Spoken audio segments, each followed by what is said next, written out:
King, ring, king. Less, chess. I'm good. Sato, gato, sato. Mother, Adam. That was frog.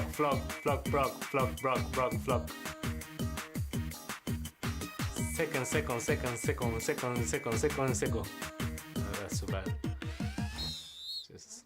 That was a cool ball with Mother. That was insane. Hey guys, this was Sadak and this was Rhythm Round. Thank you.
Ya, bueno, Sheriff. Ya. Ya, Pero no me Sheriff. ratoní, weón. No, Sheriff. Legal, fue legal.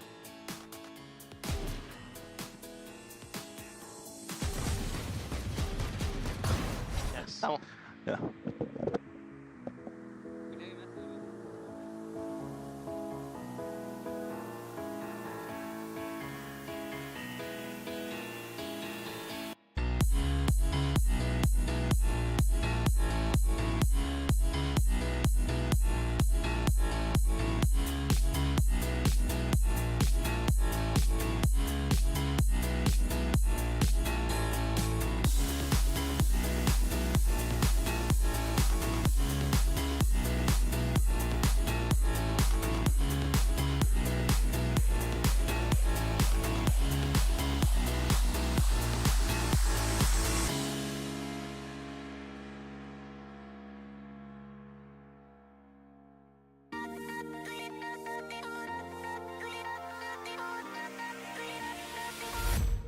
Used to count receipts, circle prices in red, put it back on the shelf, walk away instead, check split 6 ways. This stream contains fast flashing images that may affect viewers who are susceptible to photosensitive epilepsy or other photosensitivities. Viewer discretion is advised. For aspiring pro players, playing on this stage right here is the dream. It's a validation of the grind. It is a signpost that you are, in fact, the best of the best. More importantly, you made it to the big time. Now, every year, Tier 2 players fight for a chance to make it to the Americas stage. And there were two paths. You win Ascension, or you hope that a Tier 1 team takes pity on you, notice your talents, and reaches out to you with a life-changing opportunity. But this year, I think it's safe to say we're flipping the script. Now, the top 4 squads from Challengers NA, Brazil, and LATAM will join the competition for the Stage 2 play-ins. And this is the first time that Tier 2 teams will play on the Americas stage. And they have the opportunity to steal the spotlight, rewrite the narrative, and more importantly, a chance to make history.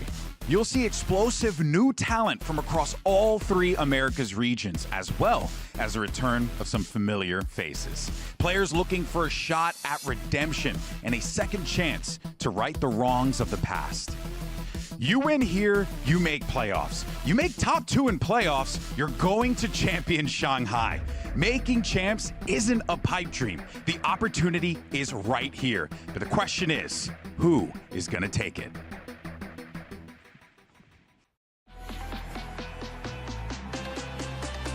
Bora pro primeiro mapa aqui do VCT Americas. One more is all it takes.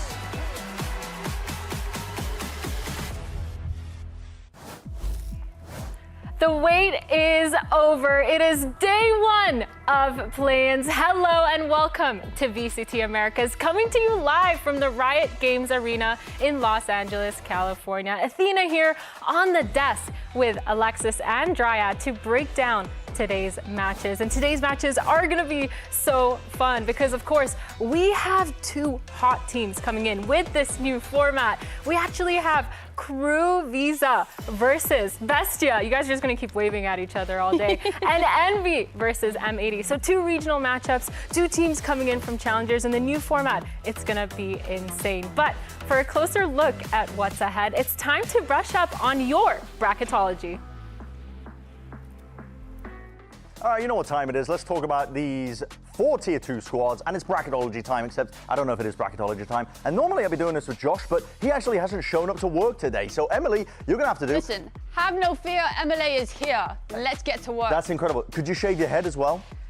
To get into character a little bit better? I don't think I'm that dedicated to the bit. That's fine. That's perfectly fine. We got to rush through this anyway. We don't have much time. Okay, Crew Bestia, we're going to start with that one. It's the first set of teams.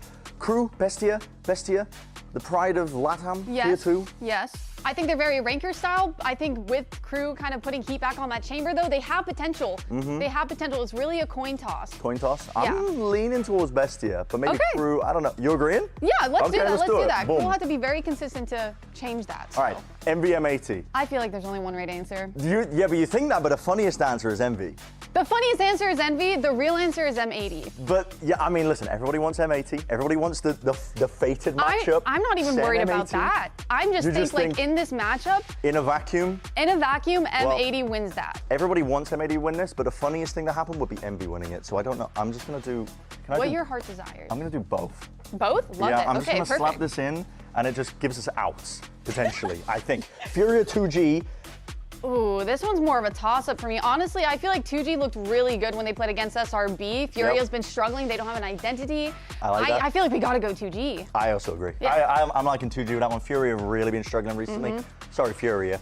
Cloud9 and Fluxo, they've changed their name. I don't know why, but listen. Cloud9 or Fluxo. Cloud9 have been improving. They have. They've looked really good as of recent. Fluxo will have to kind of bring their A game going into it, but I do think Cloud9 is probably the right pick for this one, yeah. Boom. Lock it in, and we've got to speedrun the rest of these. Yep. MIBR Bestia. MIBR. MIBR, yeah, I mean, where at MIBR? Hello? Oh, we're a little lost. There they are. I found them. There's like 50 billion teams to scroll through. So and there's actually 8. Sentinels versus M80 Envy. And maybe I shouldn't have put 2 teams down. Yeah, maybe. Coin toss it. Coin toss it. Coin toss it. There's 3 teams. Whichever one you see first. Whichever one you see first, friend. Teams. I'm just finding M80. Okay. M80. It's the logo that stands out the most. G2 and then 2G. God G2. Help any casters on that one. G2? G2. Where are they? They're all the way at the bottom again. Okay. EG versus Cloud9. Ooh. Cloud9. Cloud9? We gotta throw Cloud9 in there. Yeah. Okay, perfect. Cloud9 in as well. Okay, perfect. Bracketology finished. Completed. Now, there's not enough space to see who actually goes in to predict these 2 teams. So, do we just end it? I don't know. I think we wrap it there and let fate decide that. I mean, I could just, yeah, sure. Let's just end it here. Send it back. Only the pure of heart can finish a bracketology, and that's why they didn't get to finish it. But our first match of play-ins is actually the LATAM regional battle between Bestia and Crew Visa. Now, of course, Bestia, they coming in hard, going through that challengers, making their names known, and they've been looking really good, Dan. You're gonna be our resident expert here. This is going to be an incredible matchup. The minute that Bestia was a team in LATAM to qualify, this is the matchup that everybody wanted to see, Bestia against Crew, and it's because of how good Bestia has been this entire year. Yeah. If you look at the roster, you look at the beginning of the year, they were under a different org as well. They were playing for Farin, then they were playing with Shy as well, who got picked up by Furia, so they had to pick up Lost last minute to go into this bracket and then being able to lift out the trophy. They've had such an incredible journey with a lot of challenges. to finally be here where they want to be, what the goal was at the beginning of the year. I feel like having a challengers team that has two players, Taco and Melzer, who have been on the stage before, to be able to show the rookies, this is what it takes to be on the stage. This is what we have to do. These are the steps we need to take. I feel like it's such an advantage as a challengers team getting to this point. Yeah, and I think with an IGL like Melzer and all these players that have been so good and so dominant in the server, it makes a lot of sense for them to be making it this far here. And I think it's going to be a really explosive game, especially when you're playing in a regional matchup. It's a matchup that I know Melzer wants really bad. He was part of this team last year. Takalija as well was briefly with Crew playing up an off-season tournament in 2023. Yeah. So obviously they know each other. Well, let's actually send it to Golden Boy, who we kicked off the desk, and check in with Takalija himself. All right, we're here with Takalija, and look, I asked you this on a VMix call, but now I get to ask you in person. How excited are you to be here at VCT Americas, getting to play on this stage? And, you know, I guess what kind of confidence you're bringing with you alongside with your team at this stage? To be honest, I'm really, really happy. I'm super excited to play today. Today, like, I woke up a little bit anxious because I want to play so hard. But I mean, this can maybe sound a little bad, but I don't care that much. I just want to enjoy the moment, you know, feel the present. I'm confident with my teammates, so I'm calm and I'm happy, and I want to play so hard. Yeah. How are the rookies handling it on the team right now? How are they feeling? Oh, they're cool. Yeah, they're cool. They're vibing like me. So yeah. Nice. All right, man. Hey, dude, we're so excited to have you back. It's going to be a blast. We'll, of course, see Bestia later on today. I think it's super sweet to hear from Takalija saying that he just wants to enjoy the moment. He wants to be present. I think when he was playing 2023 with Lev, he had some troubles with that, kind of feeling all that pressure, not really being in the moment. And that pressure, you know, can sometimes play against the Alexis. Oh, 100%. I mean, pressure is really important on this stage, especially for the rookies. Like we said, first time playing on stage. Some of them, they joined their first team in 2023. I know, me and you, we've been playing since beta. No, we've been playing for way too long, actually. Yeah, like we got to call it quits. But okay, okay, done. But yeah, it's really crazy to me that like some of these players feels like they just started playing the game and now they've made it here. Well, they've made it here, and they're also in a really fun matchup because Melzer was actually cut from the Crew Visa roster at the end of last year, and now he's got a shot at revenge. Do you feel like this is going to be a revenge match for him, or do you think he's just trying to play it out with Melzer's kindergarten?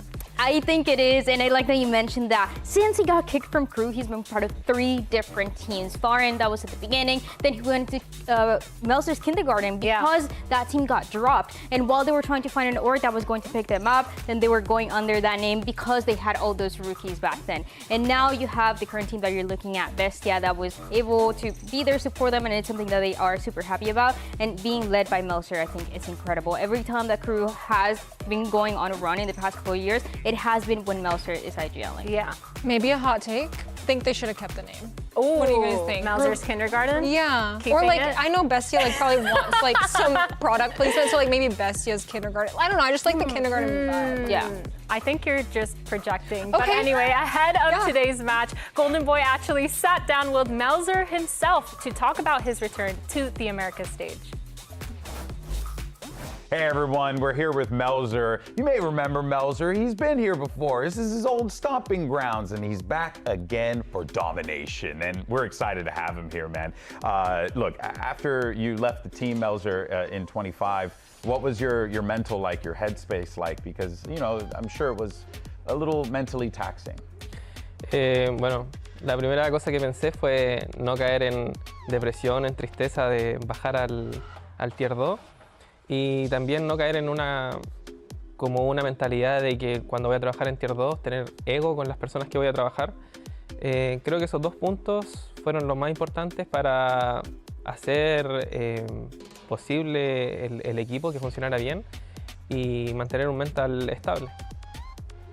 Yeah, so first of all, for me, it was about not falling into depression, you know, going down to tier 2 and falling into that mental and not having that ego within tier 2 so I could work better with my teammates. That was like the 2 most important points to having a stable mental. Yeah, well, you know, speaking of your teammates, right, you actually ended up teaming up with a familiar face in Taco. You joined up with David as well as Chubson, and you're still teaming with these guys. What led you to them? Why you wanted to join these guys after your time with Crew? Bueno, empecé a buscar los mejores nombres que tenía posible en el Tier 2. En ese momento estaba Taco, también estuvo Chai en el equipo. Estuvo Chuisin, que era una promesa, que estaba un joven talento que estaba en LATAM, que había escuchado de él. Y David, que siempre estuvo en la mira de todos los equipos, o sea, ganó muchos torneos en Tier 2 y también muchos equipos lo quisieron. Entonces traté de armar lo mejor posible que podía en equipo y también con las mejores personalidades o mentalidades para que el equipo fuera un equipo que fuera amigable, que trabajara, que no hubiera tóxicos. Entonces, nada, fue como encontrar las mejores piezas para armarlo y fui atrás de ellas. Yeah, so I was looking really for the best names in tier 2. There was, you know, Taco, Shai was also there, and we had Chubizin, who is this promising young talent. We also had David, who has been in the eye of a couple different teams as well from all the tournaments that he's won, and really just looking for the best in this team, not only in terms of personality, but also in terms of mental, you know, hardworking, not toxic, and, you know, just constructing these pieces to build something great. Now, when we saw the matchups, it was, I mean, divine intervention that you ended up playing against your old team in Crew. So were you excited to play against them when you saw their name pop up on the bracket? Sí, obviamente hay un toque de emoción por enfrentar a mi anterior equipo, pero no es como ese picanteo o spicy como dice el público, que voy a querer, no sé, arrasar con ellos. Yo siento la misma emoción con cualquier equipo que voy a enfrentar, ya sea Crew, sea Energy, sea G2, cualquier equipo voy a sentir lo mismo y voy con las mismas ganas de ganarle a cualquier equipo porque quiero demostrar que un equipo Tier 2 puede ser incluso mejor que muchos equipos Tier 1. Yeah, obviously there is that touch of emotion, you know, because it's versus my old team, but it's not spicy like the public may think. You know, it's the same for me as any other team facing Crew, Energy, G2. It's the same. I just want to, you know, win against them and prove that Tier 2 can be like Tier 1. Yeah, of course, of course. And speaking of your team, Bestia coming into this event, a lot of hype. What sets this team apart? You told me about them earlier, but I want to really sell these players to the fans at home. What should we be expecting from Bestia? And you guys gonna go all the way to champs? Yo creo que sí es posible que podamos llegar hasta Champion. Hemos tenido entrenamientos muy buenos, estamos entrenando con equipos de franquicia ya, con muy buenos resultados. Nos hace especial, yo creo que el esfuerzo de venir trabajando muchas horas, de saber de que podemos llegar lejos, de tener esa hambre de alcanzar franquicia, después play-in, playoff y champions. Entonces, no sé, creo que todos tenemos mucha hambre de ganar. Creo que tenemos roles que, o sea, personas nuevas como Chubizin, que es su primera vez, que van a divertirse, van a demostrar cosas nuevas que no estamos acostumbrados quizá a ver. Entonces, yo creo que eso nos caracteriza, las ganas de ganar, y también creo que podemos hacerlo.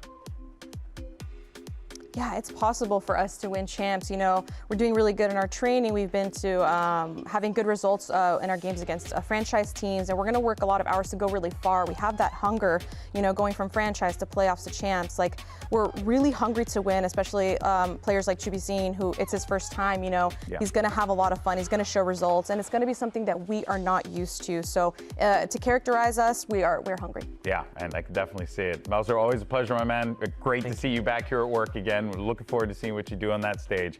Back to you guys. I mean, the hunger goes into that performance and really puts a team forward, so I love to hear that. But looking at the other side of the stage, Crew Visa, they actually had a rough stage too, but they got a much needed win against Sentinels last week. Alexis, I see a pink hat. What is that for? What's going on here? Milady. Don't do that again. Okay, I'm Never. sorry, host. You're banned. No, I think Crew, after their win against Sen, is like really locking in. Honestly, I can wear the hat so I can say this. match. I think I was a bit sus after they picked Summit and got 6 rounds. But also, I think that was maybe like a last-ditch effort to be like, okay, maybe we're Summit players, and then realize they weren't.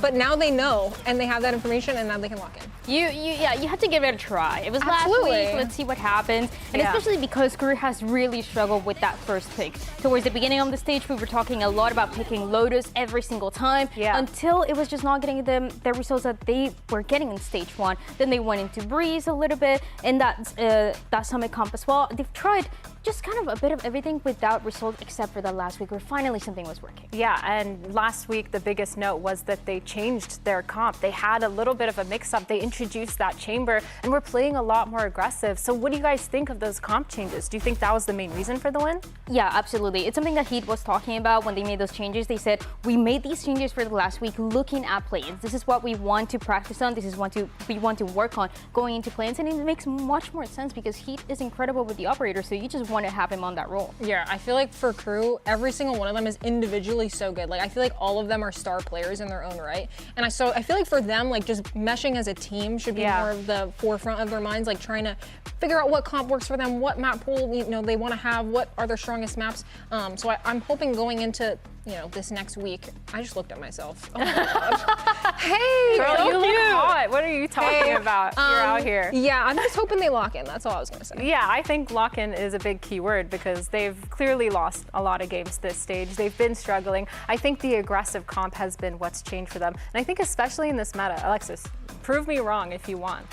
But this meta, you have to be aggressive. The double dive duelist, you have to take a lot of that map control or else you lose it really quick. Yeah, and I feel like in theory, this meta should be really good for them because they have such mechanically strong players. Yeah. So that's why I'm wondering, like, where is the disconnect? Is it the comps? Like, does another playstyle kind of fit them that they haven't found yet? I'm really interested to see what they pull out. Yeah, well, let's actually send it back to Golden Boy, who we've kicked off the desk multiple times now, and hear from Sadak for how Crew is going to deal with this. Now look, Sadak, you've been in these situations before. You're freaking world champions, high stakes. Does it feel a little bit different this time considering who your opponent is, or, the job's still the same? It's a good question. I would say it feels a little bit different because we're playing against LATAM and we love those guys. Like, most of my team play with them, even in ranked. So yeah, it feels different, but at the same time, we're here to win, so yeah. Well, we're looking forward to seeing the match, man. It's going to be super fun.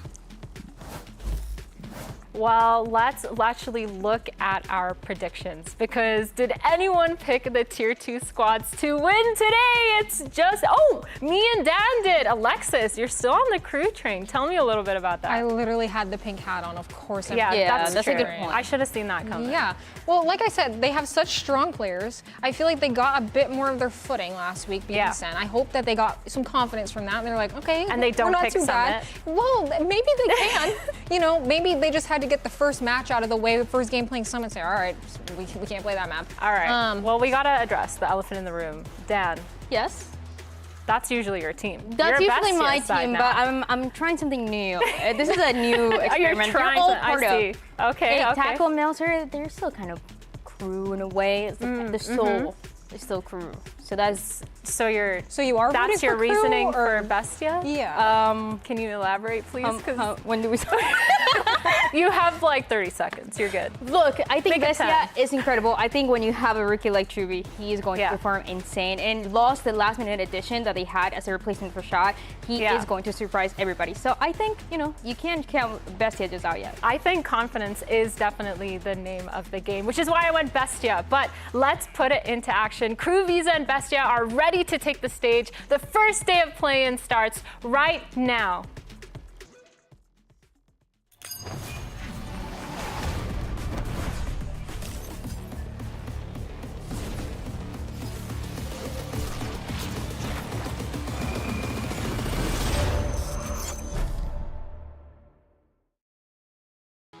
Com certeza eu tô bem animado assim de enfrentar os times do Tier 2. I played a lot of these players in Challengers when I was there. This is where I was forged, so, it ain't no different from playing a normal team. They're honestly dark horses to make champs. Eu acho que eles vão mandar bem aqui no palco do VCT Americas. Mano, va con un perito. ¿Qué te dice acá? ¡Te lo ¡Oh, lo ganó! Y ahora sí se fue todo de la mano. Pero aún así saca el clutch. 1 para 2 y nadie lo para. And they almost line up as SRB knock at the door. It's a 1v1 to decide it. towers, everything thrown his way, and Alvin cannot be stopped! Vendo times do Challengers e da franquia se enfrentando a primeira vez é bem legal, principalmente porque eu acredito que o nível tá bem igual e tudo pode acontecer. In the air fryer, man, set to 20 minutes at 400 degrees. QCK is the one to have to go for that plant. Oh, it's so good from QCK. Eu tô bastante animado assim de ter voltado. Acho que é mais algo pessoal, né? Eu ter esforçado, ter trocado de time e estar aqui de novo. Era algo que quedó en mí, dentro de mí, de volver a demostrármelo, de estar acá de nuevo. Parece que ya la utiliza, viene por dobles, hay uno colado por ahí, Tacolilla se hace con 2 eliminaciones, la tercera también para él, es un 4 en contra de 2, Bestia. No! Tacolilla le come la espalda! Ah! I'm most excited just to play on the stage. Being on stage in front of fans that are going to be cheering for your name. Yeah, we'll do our best to be as loud as possible. And it's Nismo, but man tucks into the corner, and the wide swing, he barely dodges the off, and he pulls off the ace! Are you kidding me? My goal at the beginning of this year is to qualify to at least one international. Plans was probably our saving grace. I gotta make it. I will make it. So the plant could definitely happen, or the diffuse if they get in. Oxy kills Bricks, and they are swarming so quick. A Macia bem posicionada. E aí na ultimate, o Bala pela Smoke, ele leva 2. Todos estão juntos para um sonho e vai ser muito legal mostrar essa sinergia dentro do servidor. E é algo que a gente já construiu no Brasil e vai trazer aqui para o Américas e para quem sabe daqui a pouco a gente estar em Xangai e mostrar isso para o mundo todo.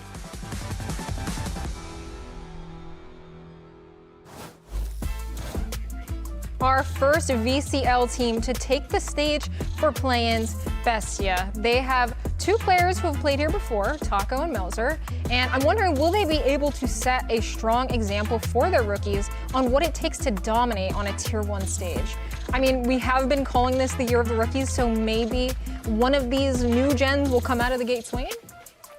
Yeah, makes sense. I mean, I picked this Bestia for this. I think they're so aggressive, they're so confident, and they've taken on the meta without looking like they're struggling. They've won so many matches in a row just to make it here, and it looks like they're not stopping. The story of each one of these players, I feel like it's just so poetic to see them on stage today. The journey that David has had. There was a time where he couldn't play because he was sick, and then he got back on the stage, he was competing, and he started winning with the squad. Tacolilla as well, looking for that redemption. Yumelse as the IGL and the True Rookies as well, trying to prove themselves. But they're going against a tough opponent on the other side for Crew Visa, where they got that win last week. Yep. It was against a Sentinels that was also looking really good. But the question is, how much more can they do after that? Yeah, I mean, Redux was going absolutely insane, but they still managed to shut him down in those last 2 maps. We're looking at them to improvise, to improve, and make sure they're building upon those fundamentals. Because for the beginning of this stage, beginning of stage 1 at least, they looked so good, but they need to get back into form. It's really important for them after the Sen win to carry that momentum through plans. That they have to. It's a must for them. And I'm hoping that with this confidence that they have, they can continue to pull through. Maybe they'll have more confidence because, you know, Bestia is a challengers team, et cetera, et cetera. You know, try and build up that ego a little bit. But I'm excited to see what they pull out. Something that I'm going to keep my eyes on for Crew today is something that Sadak talked about in the past, and is how they have struggled sometimes when it comes down to any of these maps in the defense and how they're going to play out. Alexis, when you look at these maps as well, and when you look at something that Crew can do maybe in that defense going into a second half for Breeze, why do you think that defense can be challenging for somebody like Sadak? Oh, that's actually a really good question. I think Breeze defense, just in general, is really, really hard to call. Yeah. I find it really difficult. There's so many different lanes, and it's really hard to actually push and pull aggression. For example, they take mid control. Okay, do we push A main? It's just so awkward to do. So there's just a lot of different movements that need to happen that are kind of awkward, I feel like, on Breeze. And unless you have like really strong mid-rounder, having to micro that from across the map, it's really difficult. Yeah, and based on these maps, do you guys feel like you're moving around in your predictions, or are you still solid with what you predicted? I'm a little bit I'm a little bit scared. What are you scared about? I'm Tell a little me. bit scared of the Crew Summit. But, you know. I told them not to pick it. They didn't listen. It's I mean, crazy. I heard you were rigging this, but it's fine. I'm just a little scared just because they didn't have such a great experience with it last week.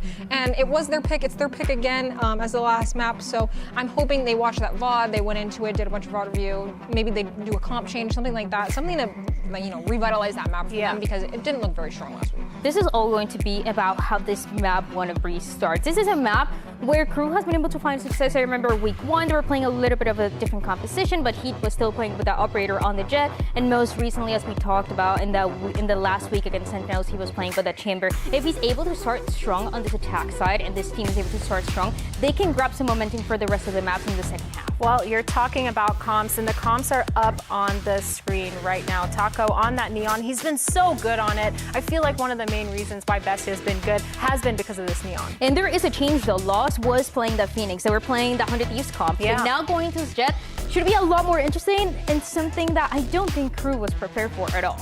I really like the double duelist pick, but no Viper does kind of scare me. That is really so hard. scary. Was a little bit sus. And it looks like Crew is going to opt for something a bit more standard. We don't see a lot of KOs, but it used to be the meta before double duelist. Everyone played KO on Breeze. Yeah, I think it makes sense because the flashes are there and everything can really set themselves up for success. But not only have we got new talent on the stage, we've also got new talent in the casters booth. Making their debut in Americas, it's Shift and Ash. Thank you, friends. Wow, that's some hype to lead us on in. I'm Shift. This is Ash. What's up, homie? Ready to rock? I am so ready to rock. I'm so stoked to be here, Shift, and with you, it makes it even better. We're vibing. We've got challengers on the main stage. I like to always say there's nothing scarier than a team with nothing to lose. Feels like that very well might be the case for a team like Bestia. But the other side of the story here is that Crew may have found something in these meta comps that they were just talking about on the desk. Mostly, hey, Heat's good with the scope, so just let him have it more often. That seems to be a recipe for success. It really has. I think that it's been crazy to see, and the chambers look so good. That's right. Well, it's time for your Samsung Match Start, brought to you by Samsung OLED.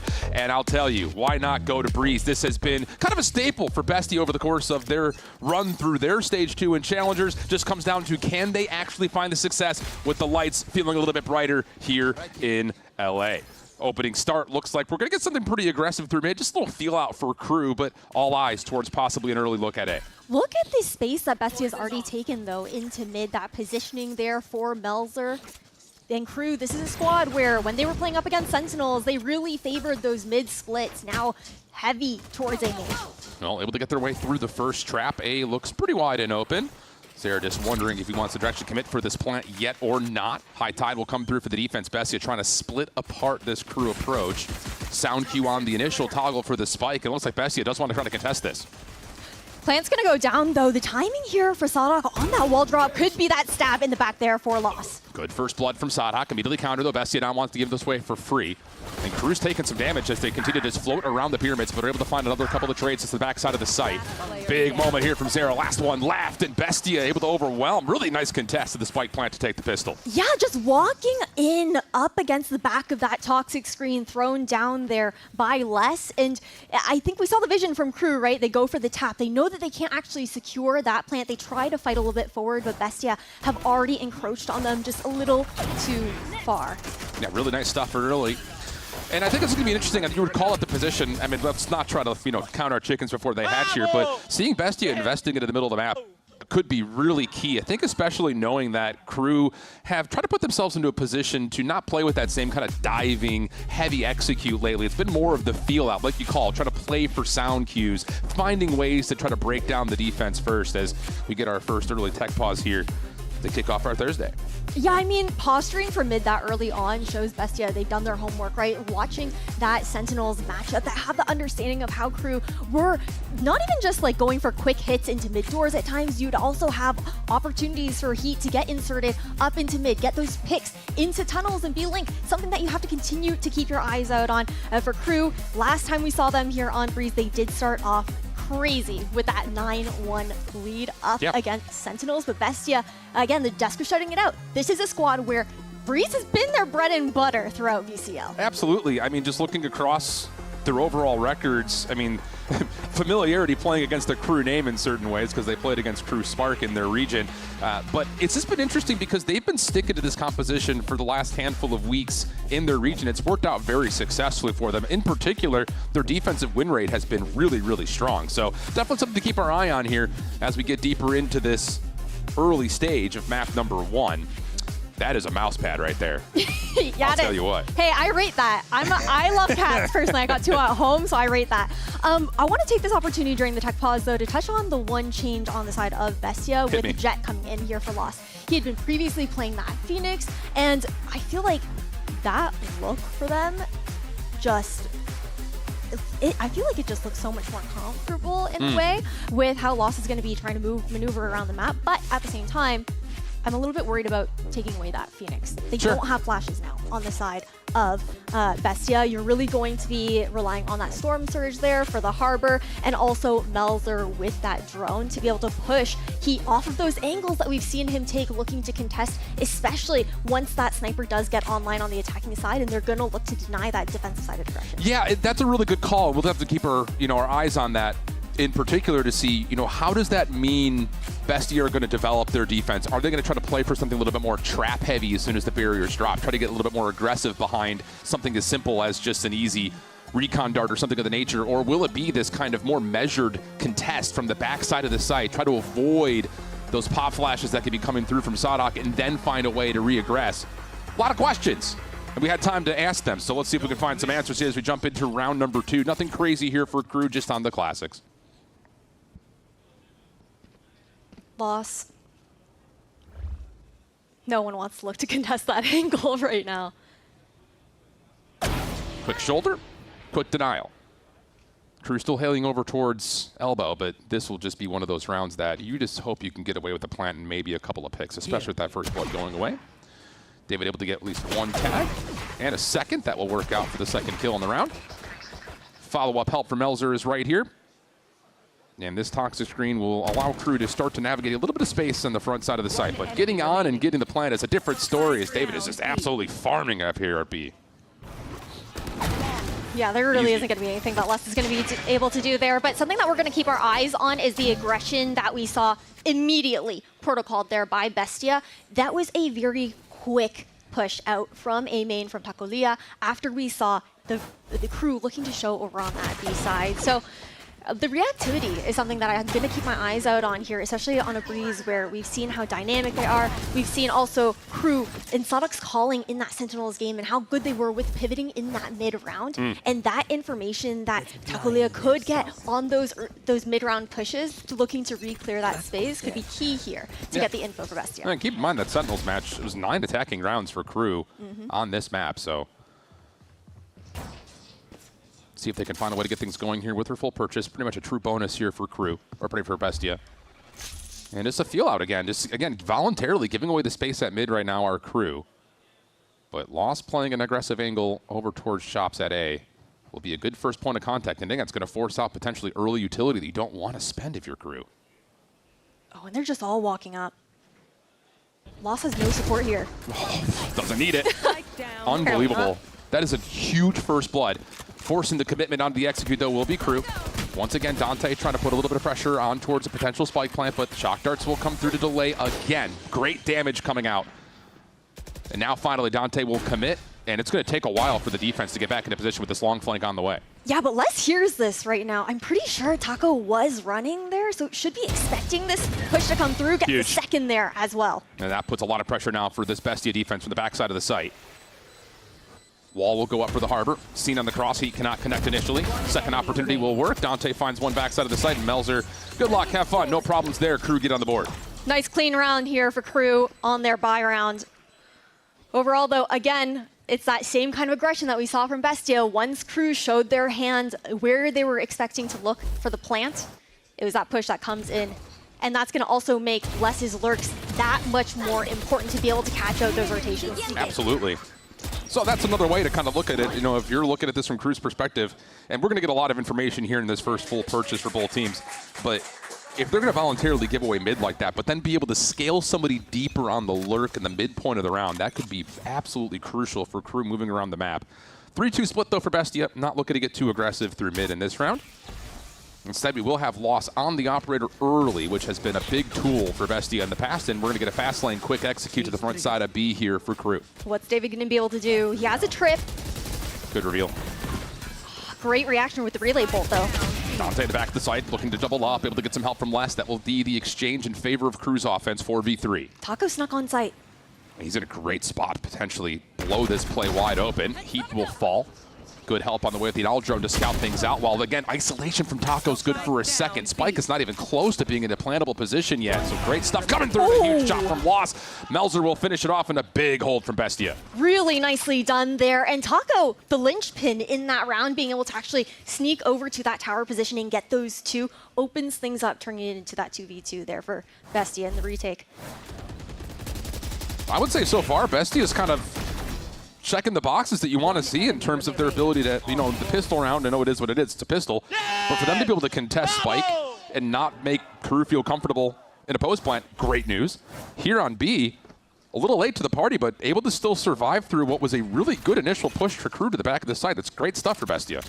Yeah, both these teams, I think, very prepared for some of those fast floods that happened Huge. into that. But what a spam to come in from Taco for the first. First blood has been great for Bestia so far. Just comes down to can they convert this one. Heat does have that operator in play. That had been a huge game changer for them in the match versus Sentinels. Nice little pop flash for Sadok, gets one, but the trade is immediately there. Taco looking for more, but Les is able to convert. Does keep this a bit punishing. Crew not done yet. A little 2v1 on the side and nowhere to go. He's able to connect. Now we've got a 2v2. Very winnable here for Crew. Okay, Taco's down. What do we have to work with here? Drone available for Melzer. What a shot. It will go out eventually, but to get that first pick into the retake wasn't necessary. Now it's all up to Heat with the op in hand. He's able to tuck away from it. Not going to shop for the Vandal at his feet. Instead, just going to play for the op. Doesn't want to reveal his position. Here's the first look. Shot lands. Snaps back. Able to get the confirmation that he's not on for the plant. Or pardon me, the defuse. Lost still toggling. Getting it to halfway. Pros don't fake. No! Done. 4-1 the count. Bestia up big. What an insane stick there from Loss. You called it pros don't fake. And that second jump spot there from Heat, unfortunate to not be able to actually catch that. We were still on that spike there for Loss. Man. Overall, I think the anchoring as well as the retakes have been strong here for Bestia. Crew have no problem getting onto that site, but Bestia are more than happy to play those fast ones. Right now, again, like I'm really impressed with how Bestia are not just making life difficult on execute, but more in particular, Crew has not had a comfortable post plant yet. Very different from what we had seen just a mere week ago when they were playing against Sentinels. This has been flawless so far from Bestia. Yeah, they're very much so taking advantage, I think, of the fact that they know that Crew likes to run some of those 4-1 splits. But this time around, we saw them start a bit more spread into this default here from Crew. Oh, I mean, the aggression that's coming through for Bestia is so good. Once again, first blood connects. That's on a key component with Dante out of the picture. And all of a sudden, without running a double duelist situation, if you're Crew, you're sitting here like, how do we get on site? And the only answer may be by Les trying to find something through mid-map. They're not going to give anything. Look at how disciplined Bestia are playing right now with how they're bunkering on this B side. Only concern really being that it would be hard for Tube and David to look to trade each other out here. Yeah. But you see the reposition, you see them bolstering this B site as well. Trying to fake presence into mid door with the knife, and it doesn't even matter. 30 They've seconds got nowhere to go. I mean, this is complete congestion right now. Melzer, who did get revealed by the knife, is understanding there could be pressure through mid doors. Still a bit of a smooth focus here for the defense, and that's an opportunity for Sadok to work their way in. Taco still unnoticed inside of the site. Not able to hunt the timing on the first. Also not able to connect onto the second as a good reveal comes over the top, but Zare's able to find the elimination, and there will be a chance to plan here. Knives are going to be called for Loss. You also have the Reckoning starting to come through. Here's the first look. Loss not able to connect. Bestia still trying to work their way back into the site. A little bit labored to get their way back into a really, really good surge. That will clean things up, and Bestia will get their fifth. Really nicely done. Again, the consistency here from Bestia. We did see Crew changing their game plan a little bit though, right? They spread out a little bit more, tried to get some of those inserts on the extremities before looking to regroup for that A hit. But you can also see how much the game plan is contingent on Dante being able to go in and create that space as the Neon. When you're running that solo duelist, things slow down so much on the attack once that player goes down. Oh, absolutely. And again, not to just beat a dead horse here, but that was the big key to success. It felt like watching this crew squad playing up against Sentinels is Dante felt like the old school Dante that we came to know. It wasn't just that, like it was the Dante, but it was also Heat being great with the openers on the attacking side with the scope. And Bestia aren't giving him any of those peaks, any of those opportunities to really work them as comfortably as we saw in that last match that crew played. Love it. So far, Bestia has, again, passed the eye test. It's always difficult when you try to evaluate a team coming out of a Challengers region that often gets maybe, I won't say like underlooked, but to go into a caliber of opponent here in VCT, it just feels like it's the starts of a David versus Goliath type conversation, even though you are dealing with the best out of Challengers and some of the teams that have struggled through the group stage in VCT. But so far, this feels just about as one-sided as you could possibly imagine. And coming off the timeout here for Crew, I would say first and foremost, we got to survive in the first 20 seconds of these rounds. Yeah, it's been tough in that kind of regard. I feel like you shouted out earlier, Bestia have been so good when it comes down to those first bloods and shutting down any angles that Crew were trying to work. Now the conversation that they had previously, they will still go back to that 4-1 split, leaning heavily into a main. A bit of a different setup though. Bestia shifting loss onto that B side. And David actually is going to be the one opping on the A site. So mind games being played here by the defenders. And I like this little change because look at the tools that are available all of a sudden for Crew. You've got things like the Null Command. You've also got the Hunter's Fury, which could open up those close, tight angles that have been so successful for Bestia. So change it up by throwing an immediate curveball. You get the angle at A, earned by Heat thanks to the Tour de Force. And Crew are going to look to probably open up 2 points of ingress here onto this A site by connecting through mid. But they have so much information on the side of Bestia with that elbow positioning right now, expecting this push to come through. Being able to deny this Cypher utility, though, is huge. But still no picks. That's the scary part because of how good these fast floods have been for Yeah, Bestia. and honestly, for Bestia, you're happy with this right now. You get an Aldrin to fuel out mid. Spike will go down. Taco does have the finger guns available. Mel's are very close to Hunter's Fury of their own. One pick would earn that. Here comes the retake attempt, and I'll tell you, Les is way out of the play right now. Okay, he's got to start moving over to that A site soon. The timing could be good, but they're too fast flooding in through the mid doors. You have to hold this post plant from the front here for your Crew. You absolutely need to find something on the way back through. The Lost able to give you the opener. Taco now making their way back over through the harbor wall. Here's the Hunter's Fury to try to establish the post plant control. Heat able to connect and snap back over. Crew able to find a couple eliminations. And this is such a tough post plant position to clear out, especially with Melzer still not having the Hunter's Fury. Time becoming an issue. Taco forcing their way forward, able to slide out for one. Oh my goodness, still able to find everything. Does Melzer have the time? No! The snake bite lands and connects, and Crew will survive the round. Just enough utility to be dumped. Everything that was saved didn't get used in that early round. Since they got the execution with the KO ult onto that A site, they didn't have to use anything else. And all of that saved into the post plant, that's tough there for Bestia, but a huge boon for Crew to try and swing the momentum back into their favor. It's still expensive though, and it doesn't feel comfortable yet, especially with Taco able to find 4 at the end of the round. And, oh, it got so close. You can see Melzer. Yeah. Let's not try to make that feel more confident if you're Crew. Taco looking to get aggressive. Oh, just punish. On this B site. Side of that push through A is good. Heat would have to dominate in this position right here, right now. And Yeah, the fast lane will push him off. This is a tall order to ask. Someone was aware of it too. Time for Zera to show up. Sees the first cross and the second. Shock dart out. A little bit of damage on the Taco, but Cove is just so deadly. Taco gonna soak up the second dart, no problem there for Bestia, and what was largely an eco round for them, but just a lot of sheriffs purchased. Like, it is so insane the success that they're able to find there. And being able to get those retakes on an eco round, like you were mentioning, the synergy and chemistry that we're seeing from this team with the protocoling as well has been absolutely sublime. They're definitely a well-oiled machine after this season that we've seen from them, from this Bestia squad. Don't leave him hanging. Okay, we got it. Familiarity of being on a main stage in person. It's the little things. Eco flips hands now. Heat will still have the operator, but everyone else on pistols for crew. And Loss is going to sit here and say, do it if you dare. I dare you. Both of those players have been so good on the snipers. Lost, though, so far on Breeze, has definitely had the edge up thus far. And it's such a huge investment into Heat into this round as well.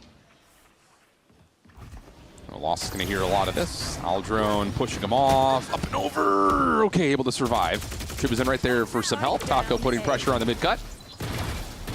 And this is just down to, can you hit your pistol shots right now after your crew? And it just does not feel good in any form. Granted, I get it. Arsenal's not strong right now for crew. It's just this feels so different than when they played Sentinels last week. Not able to get that momentum going on the crew side.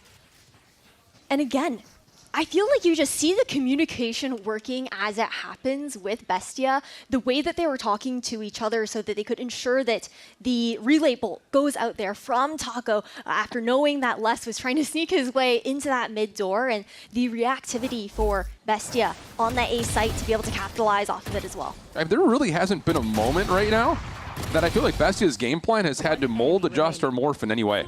They look so comfortable, so confident, whether it's playing something on early contact and finding first blood in the first 15 seconds, or like we saw the round where the null command was ready to go, you play off-site, you're able to just challenge the spike for what feels like forever, I'm sure, if you're crew, and Bestia's like, cool, we've got a protocol for that to take the retake battle. It's been so good on every single front, and I imagine if you're crew, you're sitting here frustrated as all heck. Yeah, I mean, I feel like those first few rounds was almost lulling crew into false sense of security with the fact that they're able to get onto those sites so comfortably, but those fast floods were so deadly out of Bestia. And the pivot now, crew, they try to explore a little bit more around the map of Bestia.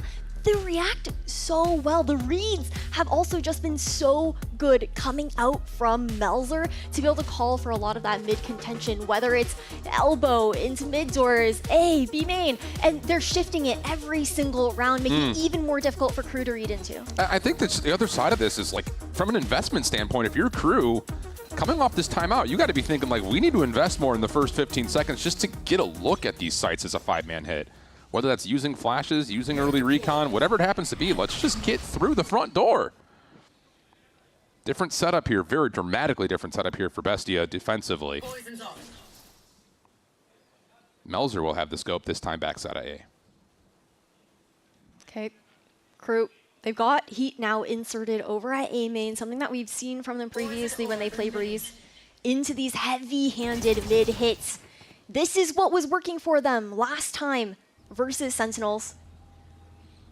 But again, the round is also bleeding through, and Bestia have been so good at not giving anything away. When crew show early on, Bestia go for information with positioning on the other side of the map. But when they're quiet, they just anchor. Yeah. They sit still. Yeah, I mean, this whole setup is flash, get less in through mid, but Bestia just do not care. We're good. We got trap wires. Come on in. Water's fine. Here's the initial look. First trip will fall. Aldrone out. David will deny. Loss will take care of the knife. And there's no information for crew. Like, they just can't hit. Nothing that they're able to do there. No longer having an insert on the other side of the map as well. Sure, there is the tripwire, but Bestia know that crew have to go here at this point if they're not going to be flooding mid-door. Well, there's the toxic screen. David on the first peak, that's your spike carrier down. Lost trying to play the backside of the site. This is an easy zip, zap, zoop. Oh my goodness, it is so good from Bestia. And that's the setup that crew give us after a timeout. Mercy. It's also a Taco going 15-4 right now after top of day when he was arriving to the studio. He was talking about how he was too anxious to even sleep last night. He was so excited to be back on this stage. And the neon pick from him, he's just been running around like a menace. And it's not even just the picks. The utility being comboed with his teammates as well has been so nice to see. Unbelievable. So we get into round 11, in a half that has been definitively owned by Bestia. Now we're starting to get some of that flash pop aggression from Crew. This is what I was kind of talking about. Like, you just have to be able to afford the ability to spend utility to get that space, and now finally a comfortable post plan, and this should surely be around that Crew get to the finish line. Yeah, great tempo shift there. And you still have the contingency of less with the backstab.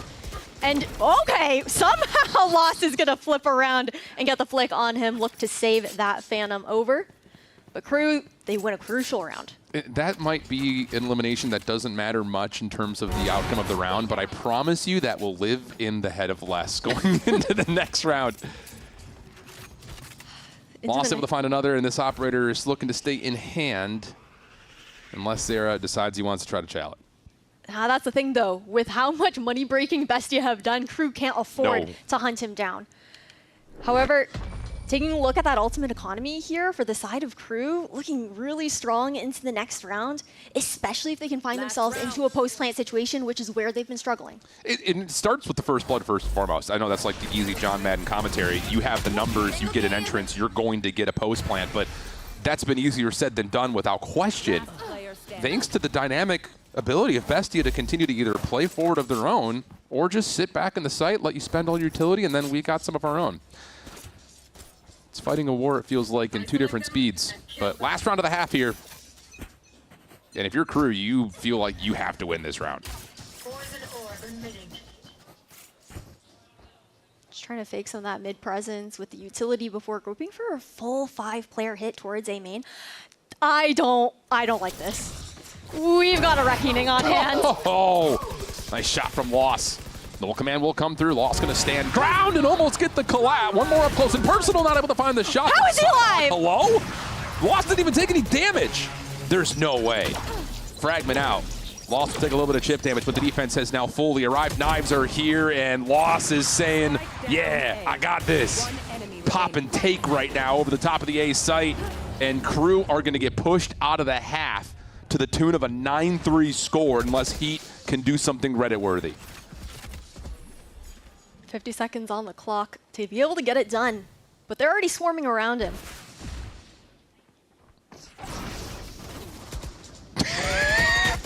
just playing games with him right now. What a half from Bestia. Welcome to the VCT stage. Holy cow. What an insane half. I mean, Crew, the adjustments came through, but Bestia is still consistently ahead in the macro read. Unreal stuff. I mean, how do you even react to this at the moment? I mean, we're coming off of a week where it looked like Crew found something. Something unlocked. Whether that was just by finding a way to play a little bit more tempoed, let Heat do the work as soon as you can afford an operator. I don't know. But right now, Crew are in trouble. As we take our halftime break, we'll split the sides when we come back.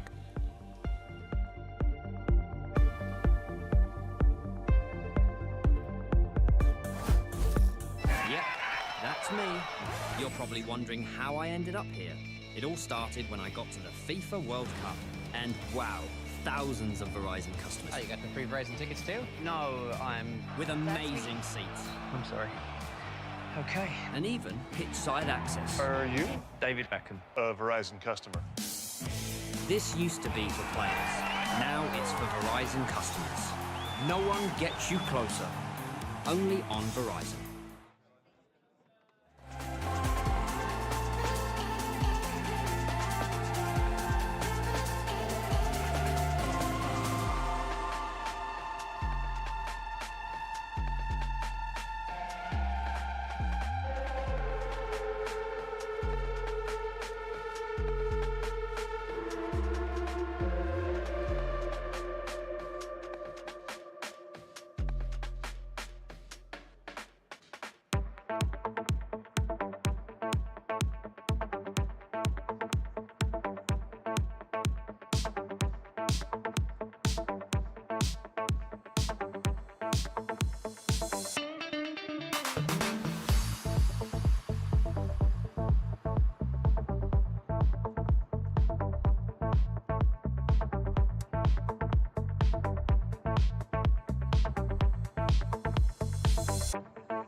Welcome back to VCT Americas Stage 2 play-ins. Right now, it'd be hard to tell you that Bestia is the team coming out of Challengers. They look unbelievable. 9-3 half from the defensive side as we swap.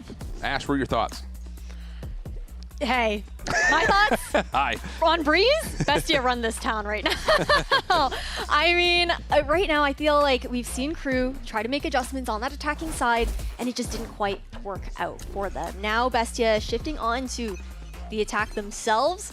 We saw how coordinated they looked on those fast sleds. It's expected to see them want to replicate that now on the attack. Absolutely the case. We often talk in a 9-3 form about things like curses, but let's be honest, it has to start with the pistol first and foremost, and already Bestia will get free vacancy on towards this B point. Sadhak will try to lead the charge on their way back in through this harbor wall, but there's already a lot of damage tallied onto the Crew defense. Lost right on the other side of the water wall as David finds the first. A couple of trades will come through. Pinstripe goes the kill feed, 3v3. Jibizin still up top, looking for that first point of contact. Clutch position for David on the backside of the site. And Crew are taking their time to try to re-break this down. Going to hit all 3 points, it looks like, at the exact same time. Look at MW's era. Salak will find one. David able to find the opener. Oh my goodness! Hasn't missed a shot yet. Now it's just him versus Heat. Spike still in front of him, but he's low on health. Time ticking. David's called it perfectly. Timing not going to look good for Heat, even though he finds the elimination. And how about Bestia? 10-3 the count with the pistol win. With a Red Bull clutch there to open things up for the pistol on attack. And it's also up against a Heat that, unfortunately, was the one who also didn't get that peak on that defuse last half. That's got to feel good here for Bestia. Gotta give credit to Sadhak for the 2K in that cove there to get those trades down, but this is, we're looking towards sunset at this point, I think. Absolutely we are.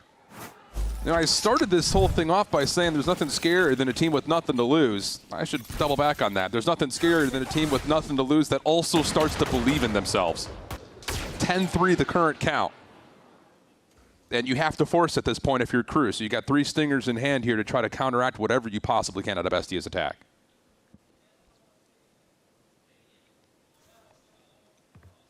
Still looking to heavily stacked towards this B side here for Crew. And Bestia, you see that spike shifting. And really, it's only going to be Dante there.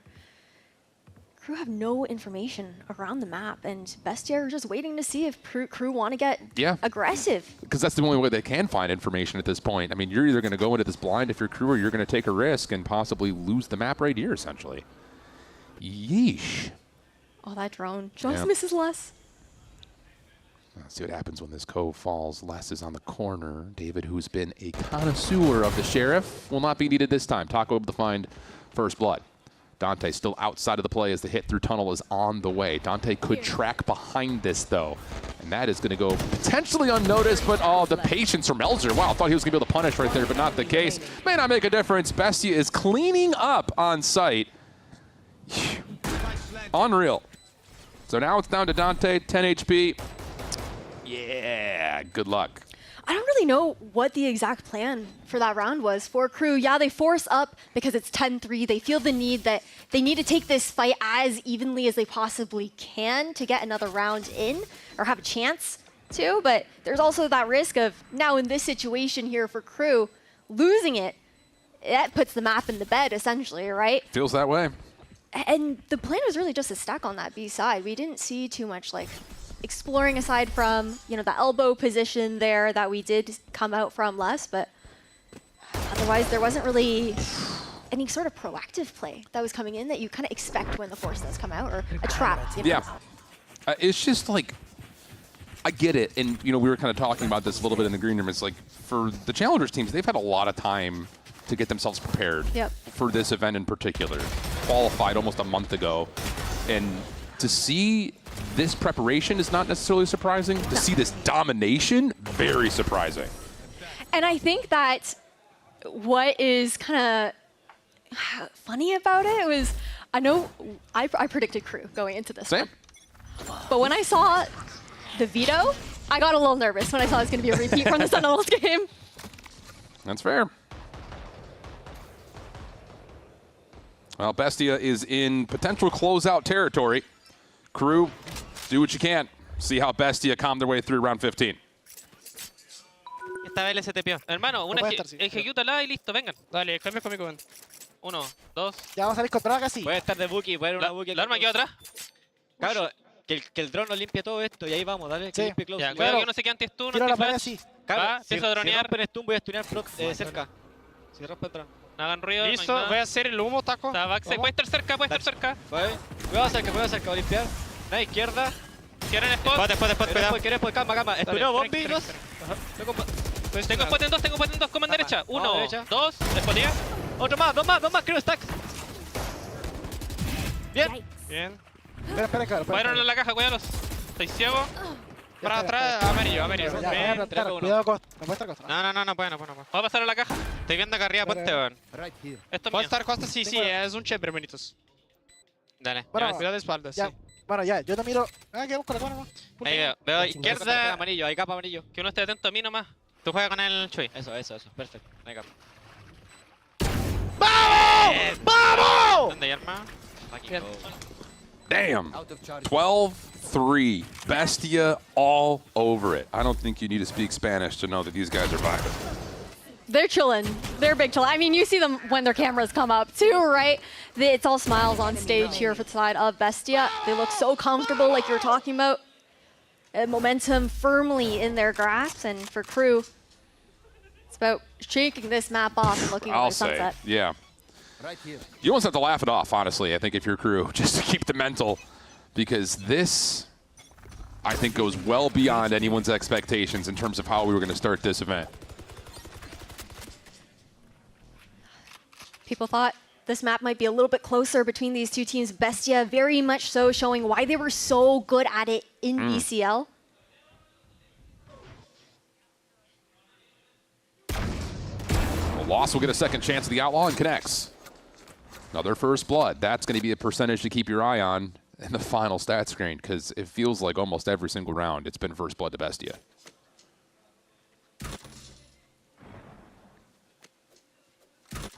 Okay, Crew are going to go for a bit of information here, but Trip is still waiting. Might catch this timing on David. He's still aware of it, though. There's the contact. Okay. I mean... So aware. I'll say. Also, how often would you expect Dante to miss out on a hard scope angle like that? And you also get last before the Poison Cloud blossoms. Unbelievable from Bestia. One more up close and personal. Yeah. Shove it down his throat, no problem there. Sadak will drop. Another tag comes through into M0, and it's just one of those games that just feels like Bestia can do nothing wrong. Welcome to play-ins. Bestia with an exclamation point here early on Thursday. A 13-3 as their first showing on the stage for Bestia, with players like Takolia, like Melzer looking to make their statement back on the big stage here as well. Up against Melzer's previous organization on top of that. Hey, revenge has got to taste sweet, but we're not over yet. Not over yet. I mean, you often say revenge is a dish best served cold, but this one came in super hot. 13-3, Bestia all over Crew. We've got Sunset to consider next, but right now, everything focused on the boys from Challengers. Heck of an opening show and an exclamation point earlier as we head to break down map 1, set up Sunset for map 2.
Aye, drop the confetti.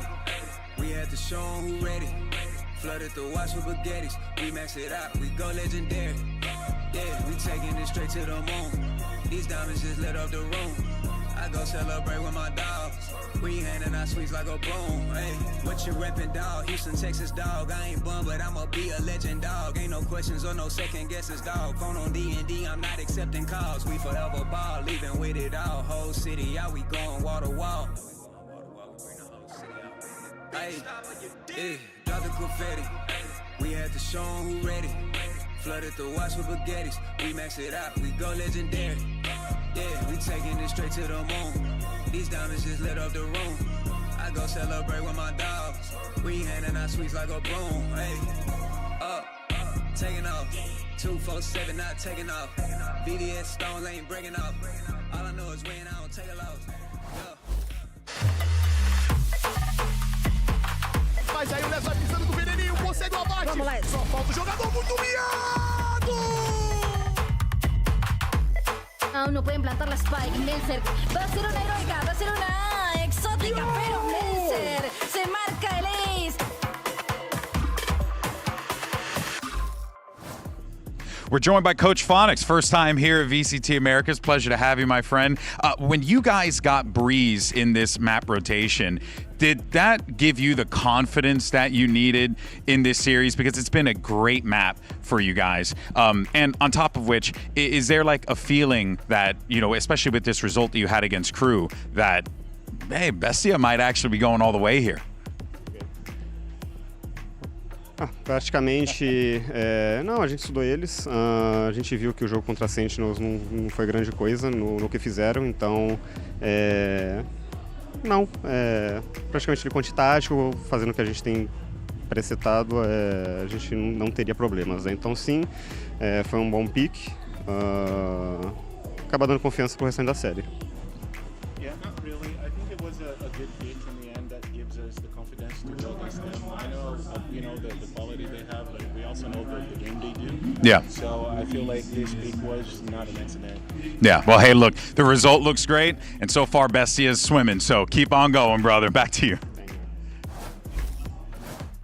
Well, we have the first map win here for a Challengers team. Bestia absolutely running away with Breeze. Also, Alexis seems to be growing on that side, kind of wild. But this was an insane matchup then. Yeah, this was interesting too, what he was just saying. Yeah. Phonics was talking about how they watched that match against Sentinels and they thought Crew wasn't, you know, doing anything crazy, anything big. So they could just focus on themselves. This is a map that they played. This was the map one of the Latin finals against Contra, where it went all the way to overtime, but it felt like this changed with the composition, with that Jet, with the operator. It just played so much better for them. Yeah, it's obviously a comfort map for them, but you also have to give props to Taco, who was owning.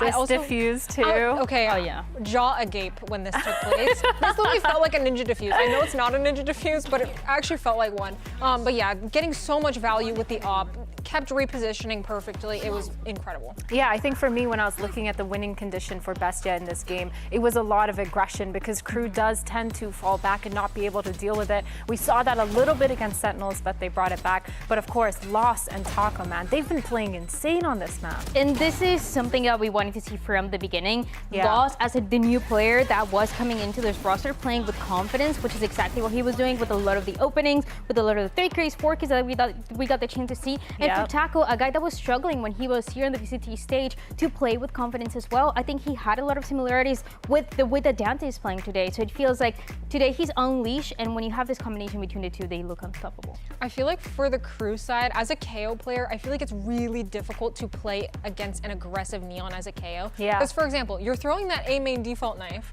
the Neon's already stunned and pushing you by the time it pops. It's completely useless against an aggro Neon, and it felt like he dominated that A side. It really pushed Crew to go B into an operator, into a strong three-man B hold.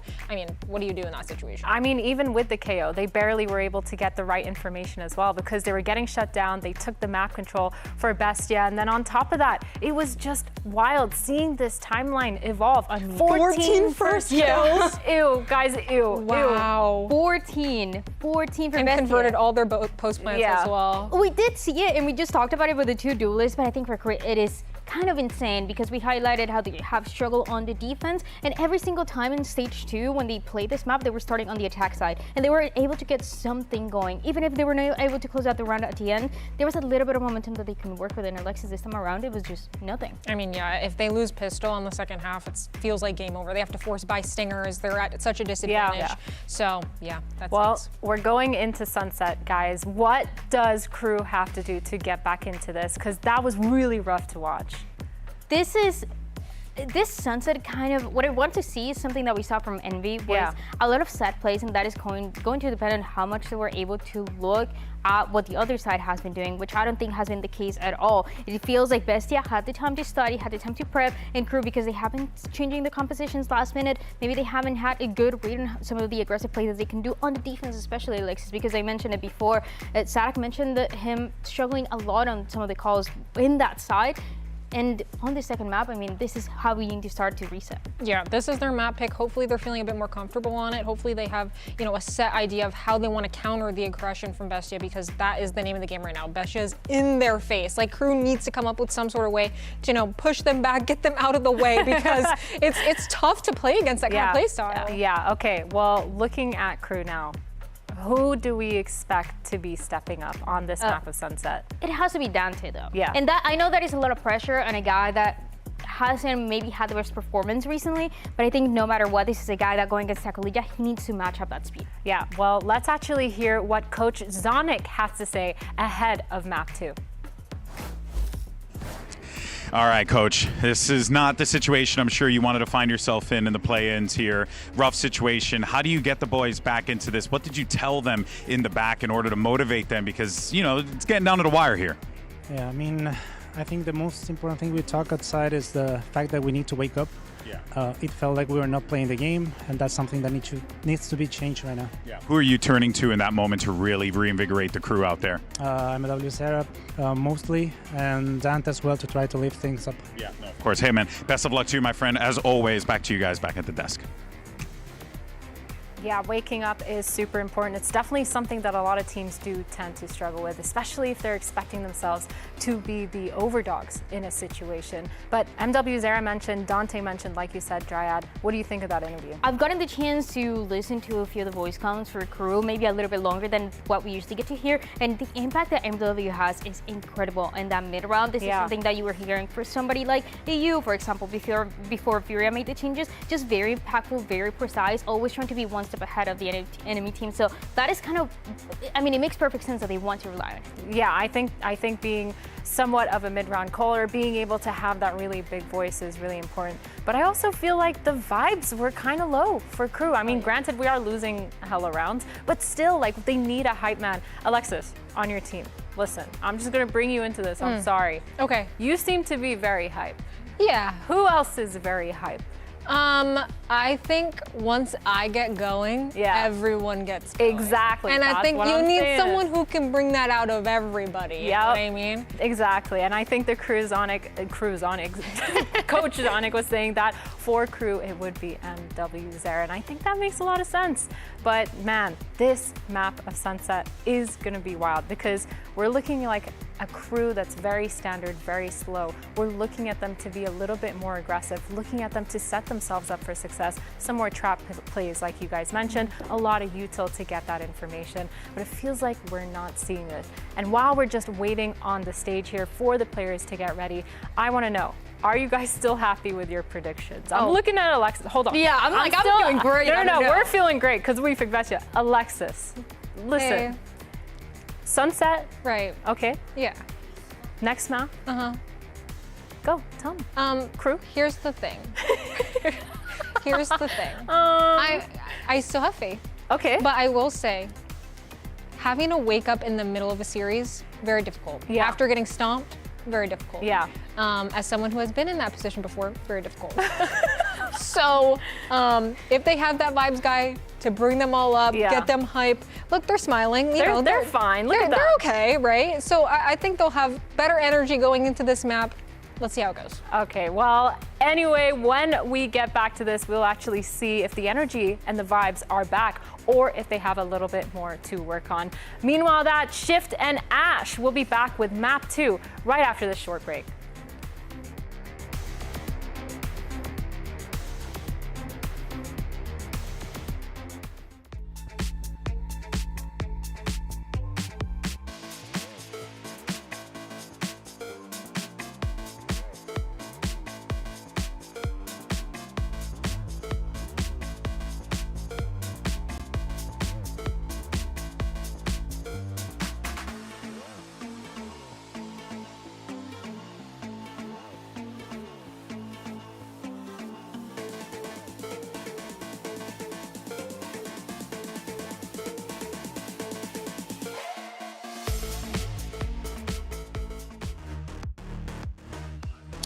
Welcome back. We're ready to go here with map number 2, Sunset.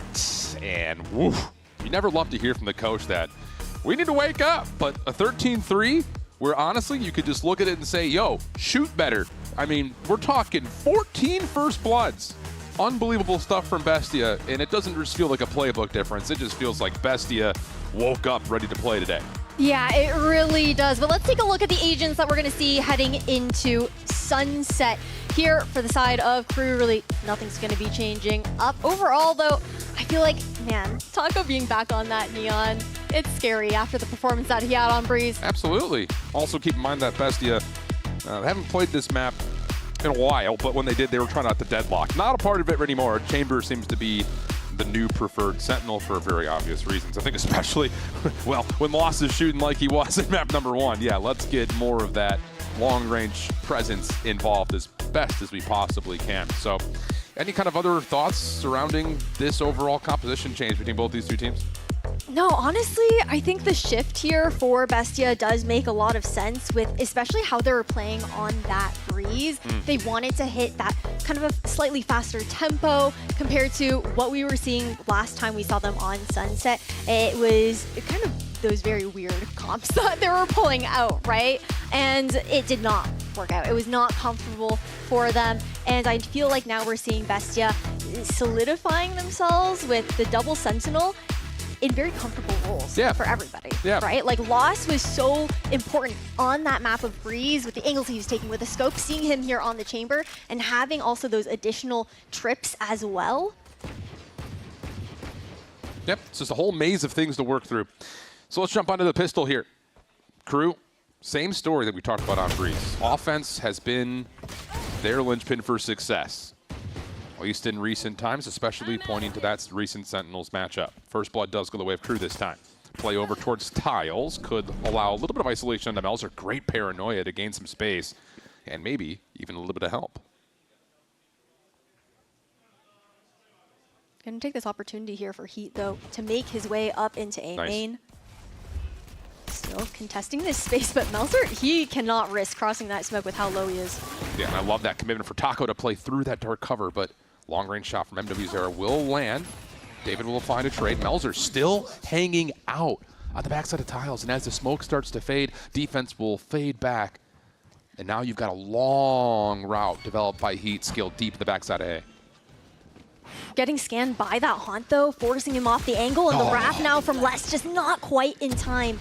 Can't get that plant down comfortably, but it doesn't even matter. Crew, they're going to be able to put the nail in the bed. The pistol here for them, a huge pickup here to kick off Sunset. Great stuff from Crew, just to also keep pressure on multiple points there, to force Bestia to have to make tough decisions, like recommitting to help Melzer out at mid, trying to reflect back over towards A, and then all of a sudden you've got someone in your spawn. Two guys playing through elbow. Like, it's just so many things you have to worry about. So great stuff there from Crew. The pistol round, I think, maybe on the side of Bestia, the call was to catch Crew off guard with that defender-sided aggression, knowing that their composition screams being able to bunker on those sites. Sure, you allow Lost to get those earlier peaks. Just doesn't work out for them. Showing a lot of presence now over on this B side for Crew. Waiting to see what that protocoling is going to look like from Bestia, taking notes from that map of Breeze. When they would show one side, Bestia consistently pushed out the other. I like it. So small force of angle over towards A main. Crew just going to take their time to feel things out, make sure there's no aggression anywhere else, especially as they make their way up through mid. Lost the first point of contact on B main. Brawler through. First shot not going to land. Lost will get to the backside of the site.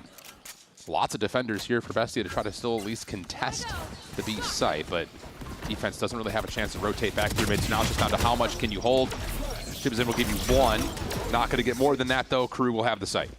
Yeah, quick flood as expected. As we get into the rifling rounds, though, for the side of Bestia, okay, you've got that Cypher, you've got that chamber to work with. For Crew, a lot of the success that they found in that map of Sunset up against Sentinels was because of the lack of defender-sided passive information holding of top mid. Sentinels constantly had to keep two players kind of around that top mid side holding some sort of crossfire. But now for Bestia, all of those angles are so bolstered. Okay. Lost able to find the final. Crew will go into round 3 with a pretty strong bonus. Holding onto the 2 rifles in particular is a key to success for that, but as you mentioned, now it's time to figure out how best do you want to try to handle their defensive setups. Yeah, as Crew were able to make plays, find those opportunities in that Sentinels matchup with just high gear pushes like we're seeing in these first 2 rounds. Again, because some of the holes, but now that those full defensive side. Okay, maybe are those the vibes that like they were talking about on the desk? I don't want those vibes. No? Okay. We're apparently rejecting that energy. Sometimes you just have to come with the strange. But Opt out for heat. Keep that in mind. They found my wire. Still, nothing to be found here by David. All of that Cypher utility has been dealt with, though. And Lost going to be the first blood. Finding that opportunity for heat, something that was missing on Breeze. Absolutely the case. Flipping the map on its head here just a touch less, the pivot point through mid. Bestia, of course, having to re-clear out market makes this a very feeble defensive setup. Melzer, timing on that peak was awkward, and okay, Dante. A little extra after a 13-3. I tip it. Right now, this is not looking like the Bestia that we saw on Breeze. In these first couple of rounds, sure, opportunities still warm up into Sunset, but disconnected from each other in a lot of those peaks, taking those solo fights, trying to go for that information, not having the support. 30 seconds left. Rare miss for Heat. Taco in some trouble here, backside link. Lots of spam coming through. Defense is going to try to contest this, though, in the 3v5. And as they lose Taco, they may need to reconsider, but they're not going to have a chance to.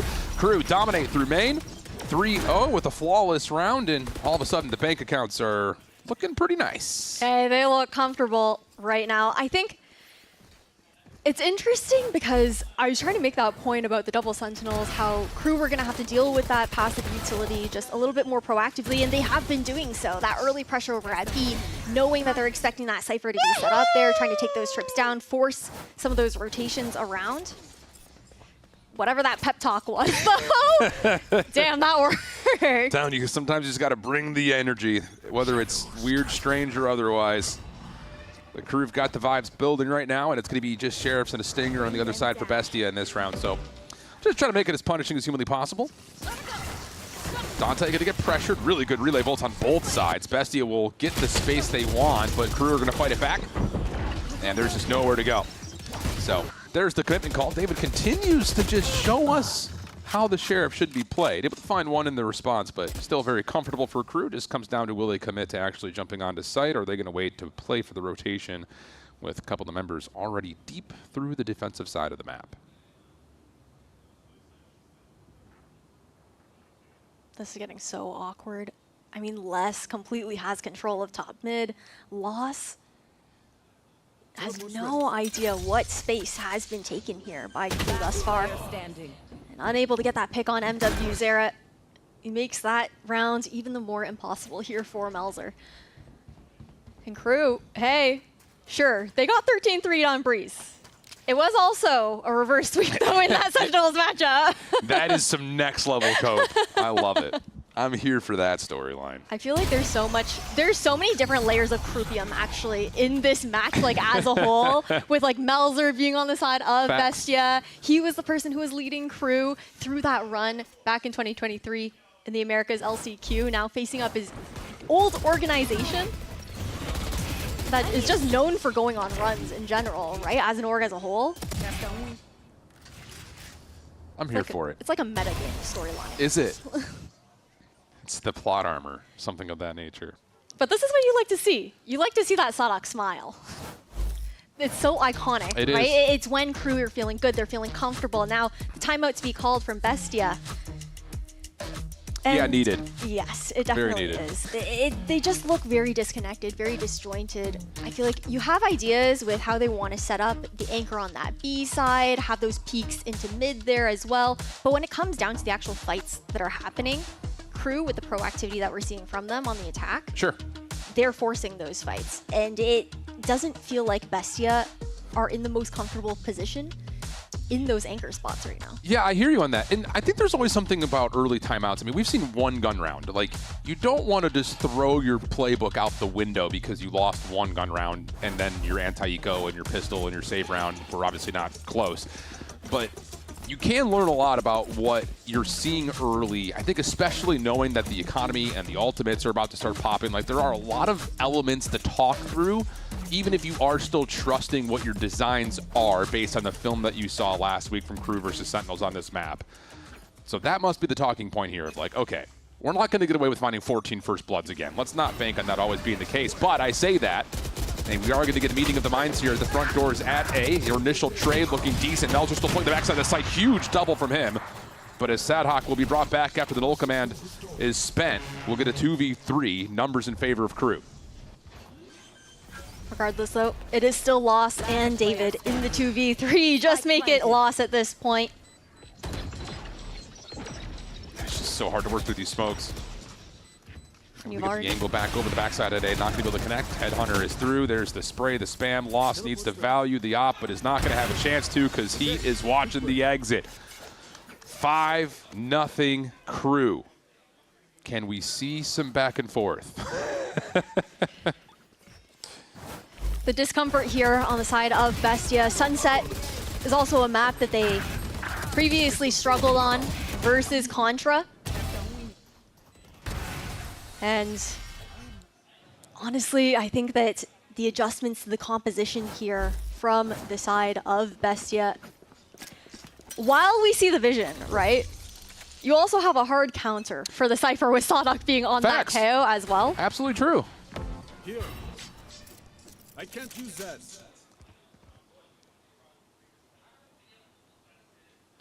How about this, though, for Crew, something a little bit new? Have you feel out through mid. We'll put some pressure onto Miser's position. But the thing about it is, again, we're dealing with sheriffs here.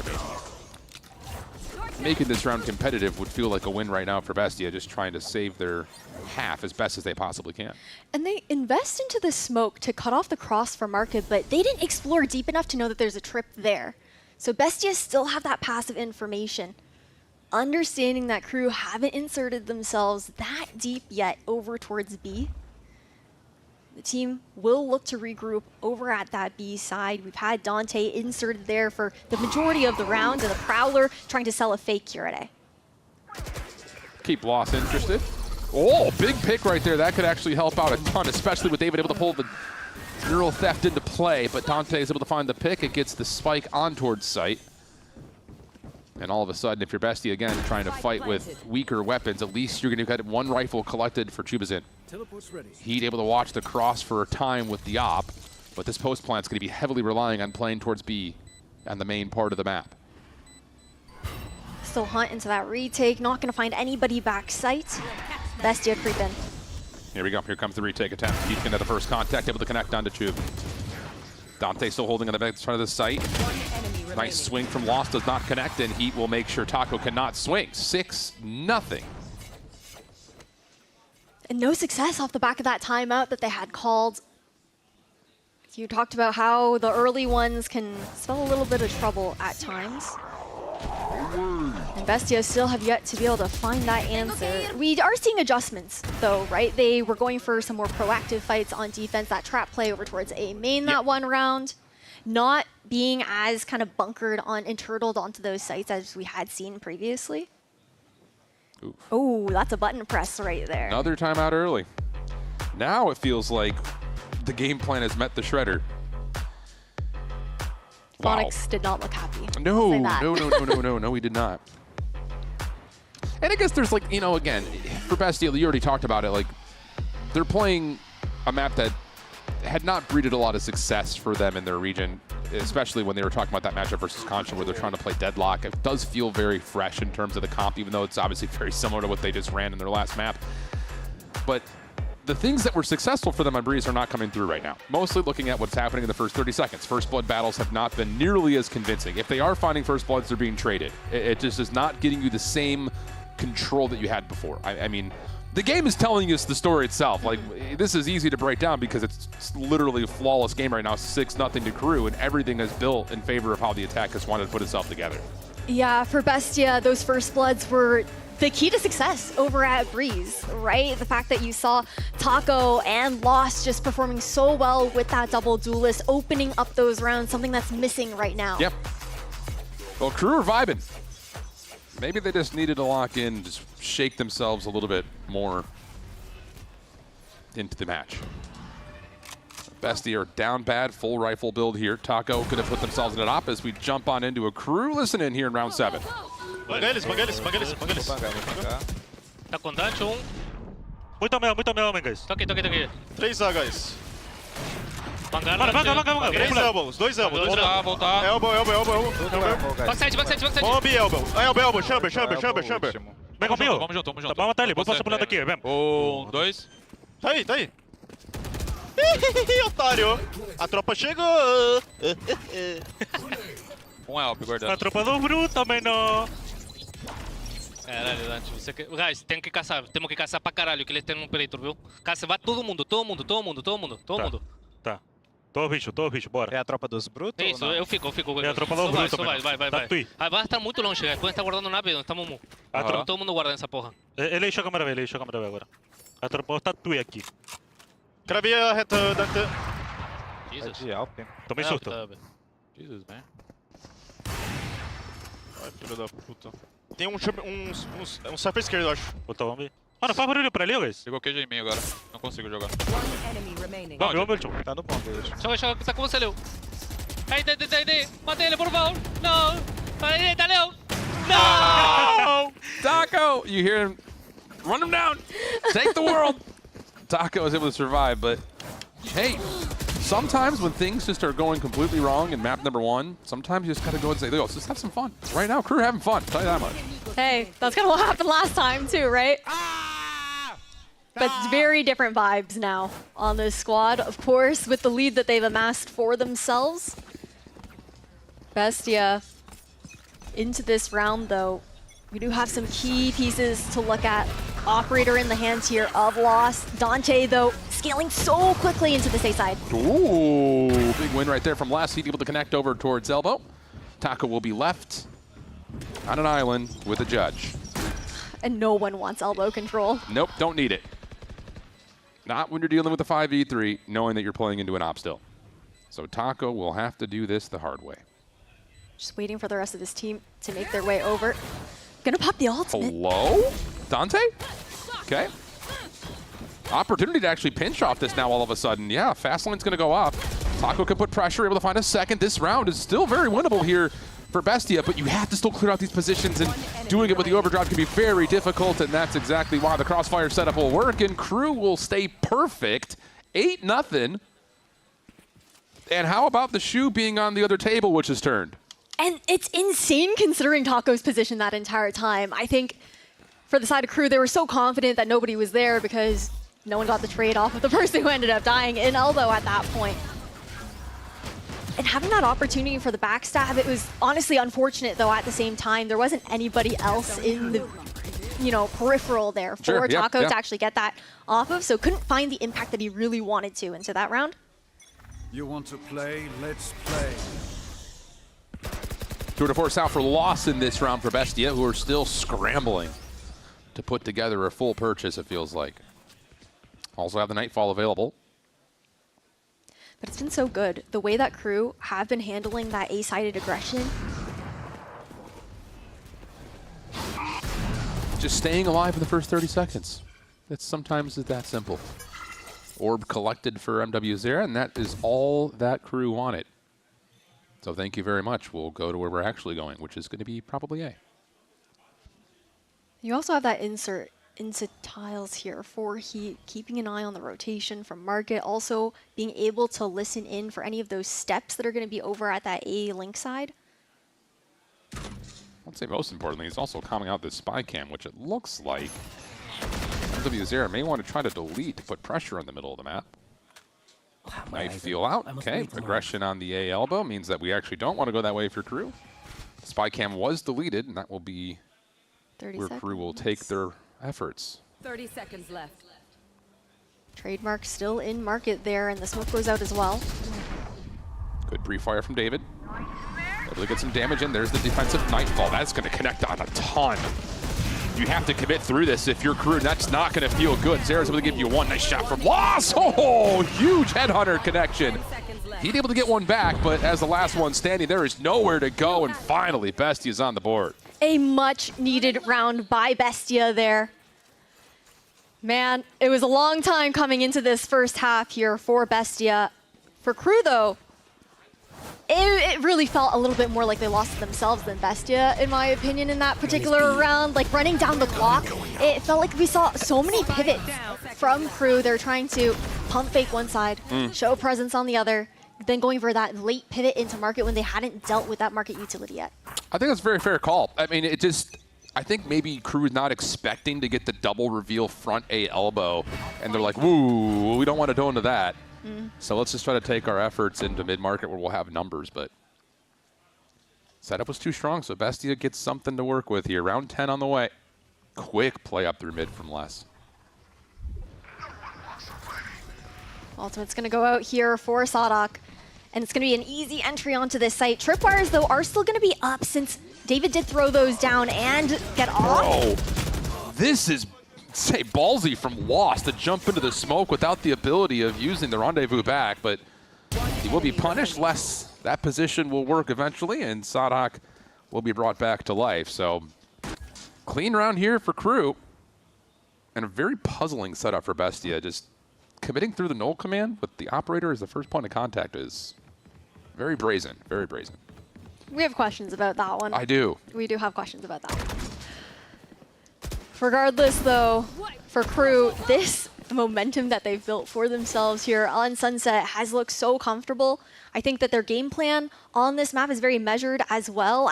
Earlier I was mentioning, didn't get to finish my point, about Sadok and that presence over at A, that understanding from Crew that Bestia want to play bunkered on that B site with those anchors. And then on A, they have those trap plays for main, but Crew denied that opportunity from even happening from the get-go with the early 0 point, then cycling it into the mid-round for that information as well. It's been hard for Bestia to get something started because of that too. Yeah, absolutely. I mean, it's just another one of those things that if you go back to the first handful of rounds, when the first timeout comes through, Bestia is getting frustrated because they're not finding anything successful early. And now all of a sudden, you're not finding any success on the ability to contest these executes. The way we got like all point of views of that. I know, right? I know. Prod said we were going to eat good today. 9-1. Here's another quick hit on the way. Taco. Shut down. Dante will get two. Nightfall just because why not? Melzer steps on him with a Bucky to find one, but it all feels very insignificant in the force of what Crew is doing right now in this attack. I love the tempo change coming out from Crew as well, with how they've conditioned those slower round starts, looking for that information, dealing with the utility. And it works so well into that read as well, with the fact that Bestia end up shifting their Sentinels onto that A side, making it so much easier to get into that B. But now 2v2 still into this retake here for Bestia. Oh, kind of let off the gas a little bit here if your Crew. Leaves Heat to the 1v2 situation.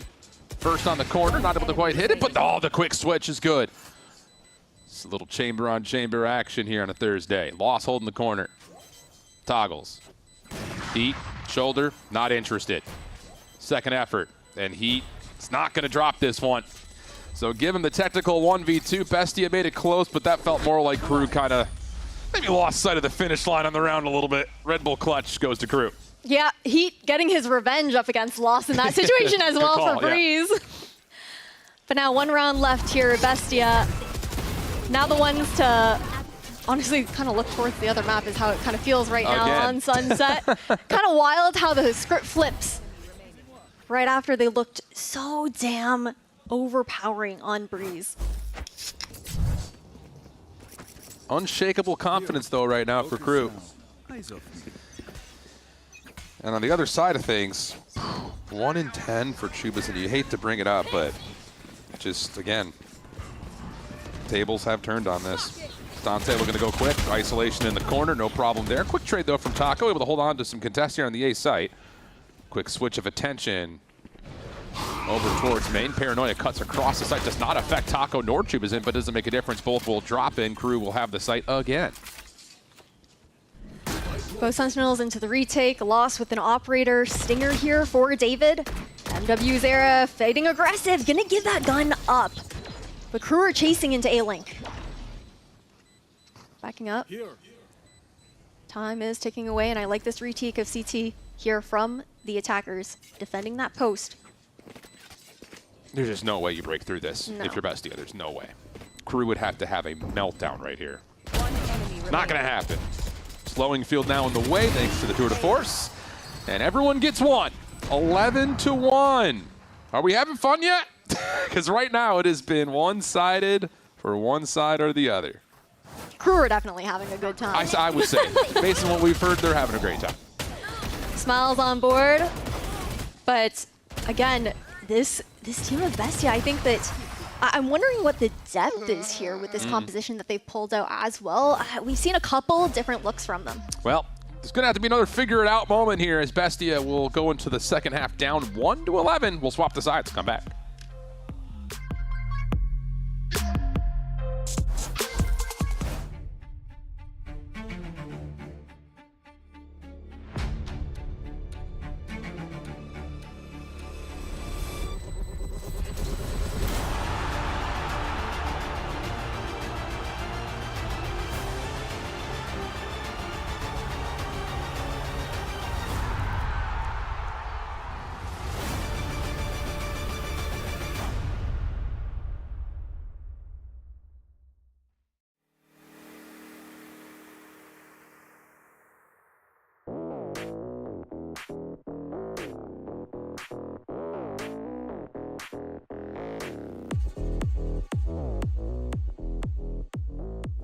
All right, so look, Melzer, you're the vet. You've been up here a couple times. What words of wisdom did you give to the new rookies as they take the stage for the VCT first time today?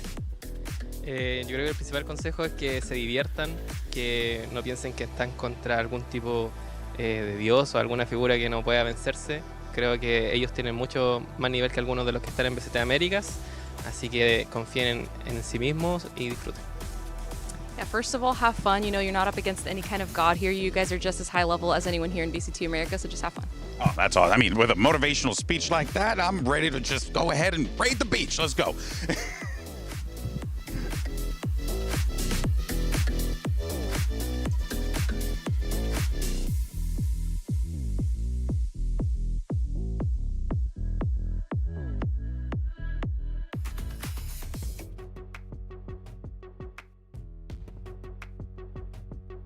Stomps.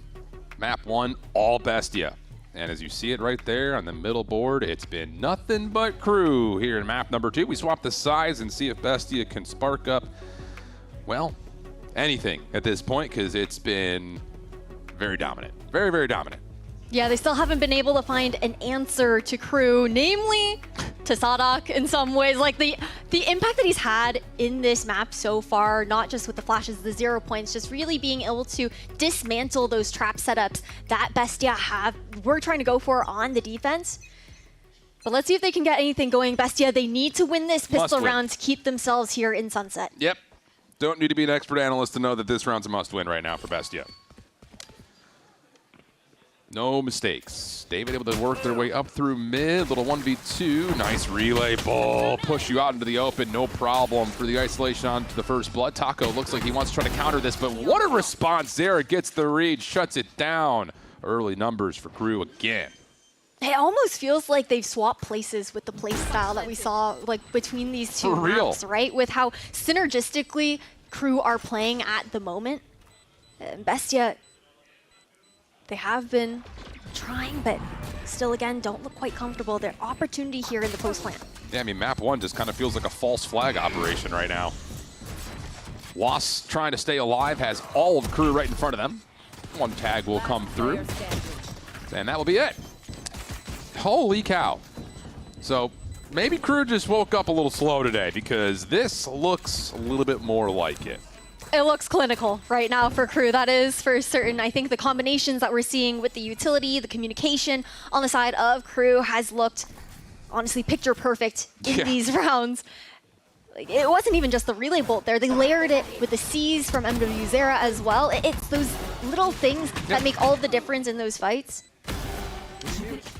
perfect isolation. Wow. Okay. The vibes are vibing. Looks like the vibes are vibing on both sides still. Hey, that's a good thing, though. It's a good thing. For Bestia, you want to see that, realistically. You absolutely do. Still got map 3 in front of you. But, of course, we're in force buy territory here for Bestia the rest of the way through, no matter how long that happens to be. Crew will see if they can put it out of commission right here, right now, with 2 rifles and a Guardian and mixed with the Spectres.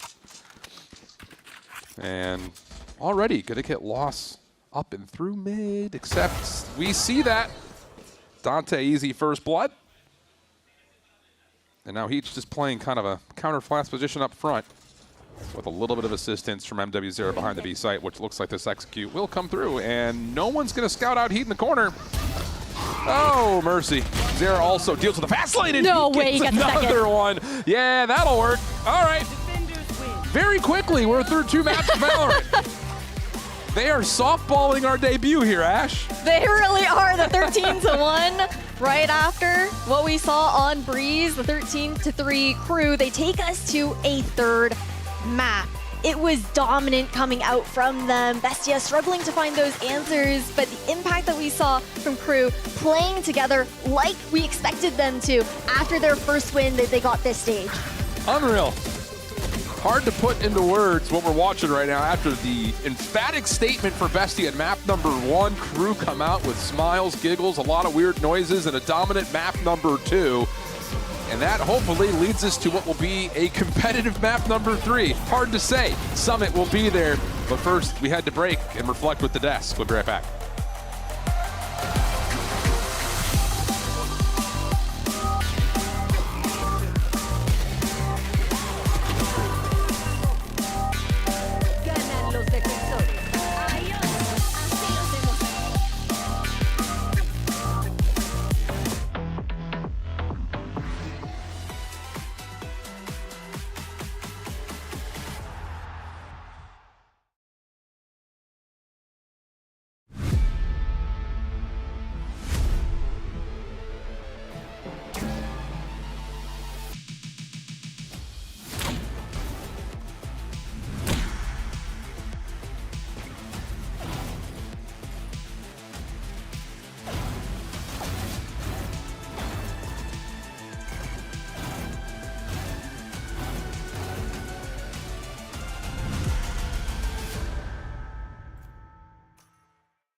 Now, one thing is for certain is that there's a lot of high stakes coming into this matchup, and I'm here, of course, with Dante, and I want to talk about that last match coming out of the stage. It's been a rough stage for you guys, but you picked up a big win against Sentinels. How has that helped the team's confidence, but more importantly, how has that helped your confidence heading into today? Bueno, realmente el hecho de ganarle a Sentinels nos ayudó mucho porque, o sea, terminar 0-5 o 1-4 no iba a ser una gran diferencia, pero el hecho de poder ganar un partido y ver que las cosas que estábamos probando funcionaron nos dio mucha confianza y nos dio como un subidón, ponele, para los play-ins. Entonces, siento que el equipo está confiado, yo estoy confiado, quiero demostrar lo que hemos estado trabajando estas semanas, así que quiero jugar, que quiero disparar ya. Okay. Yeah, really, playing against Sentinels today is going to be really helpful. You know, it's a different thing going against a team going 0-5, but it's going to really help us out for these play-ins, and I'm just really anxious to win. Yeah. Well, we, of course, want to see you guys on that stage. Best of luck today, my friend. Back to you. Oh. Gotcha. I wish we could redo that. I wish we could redo that one because the metrics it kind of like...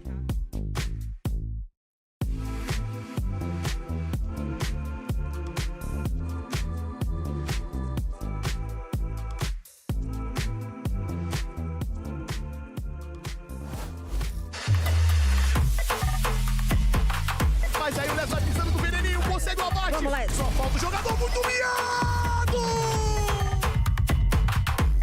Aún no pueden plantar la spike. Melzer va a ser una heroica, va a ser una exótica, pero Melzer se marca el ace.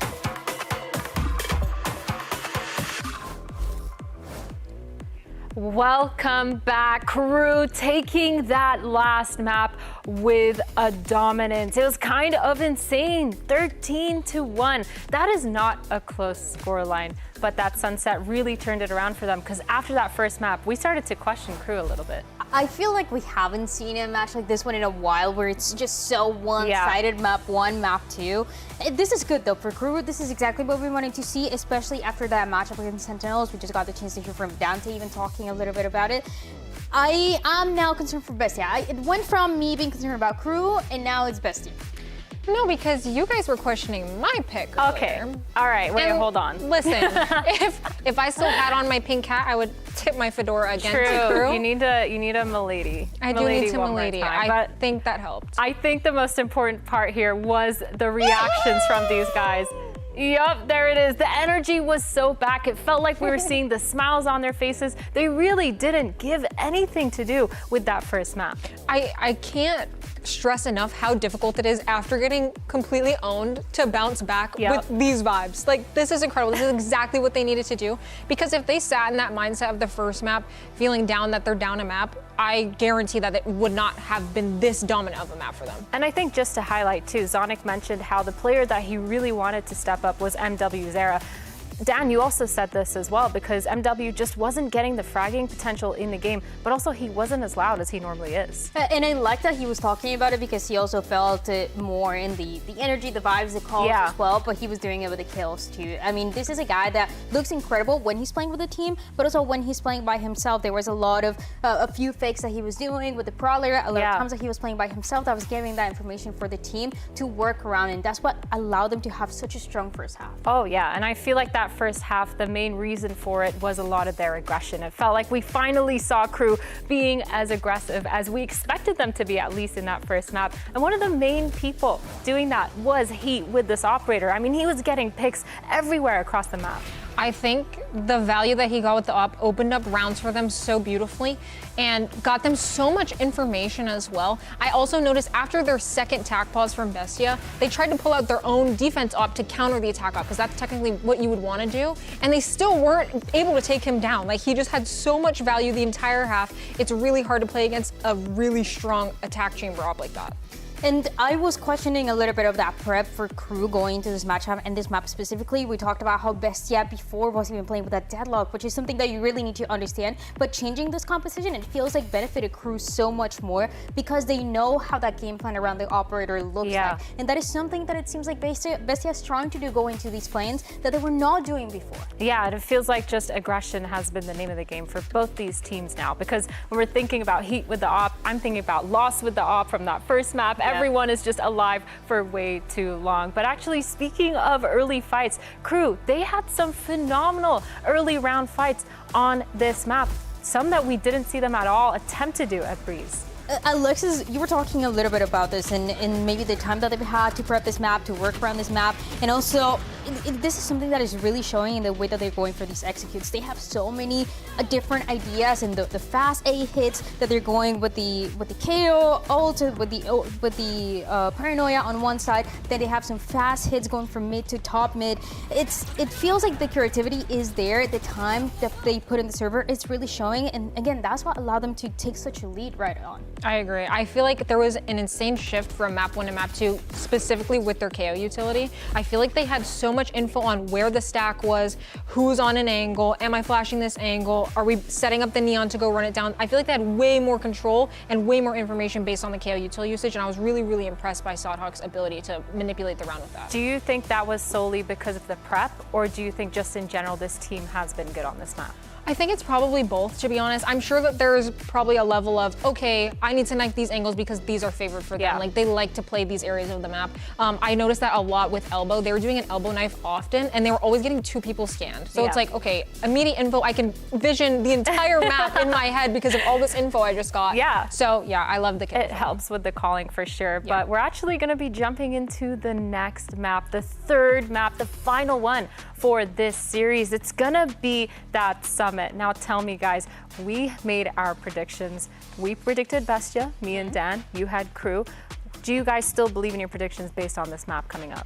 I think I do. I think now I'm a little scared. I think this should be the matchup that we want to see between these two. A map that is actually back and forth, not just incredibly one-sided for one side.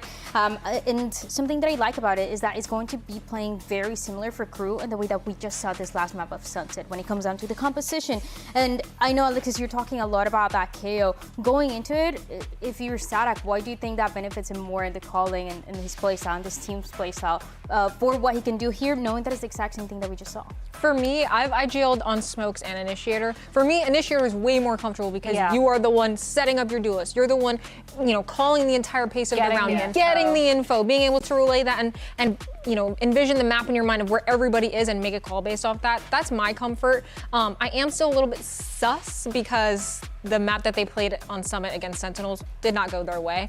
But I'm hopeful. I'm hopeful. Tell me, what would you fix based on that map against Sentinels? I was about to say Summit. Based against Sentinels, what would you fix? Like, what was the biggest red flag that you saw from them? I think for me, they just looked uncomfortable. Yeah. And I think that also probably just ties into it being a new map. Yeah. And like being their first time playing that map on stage.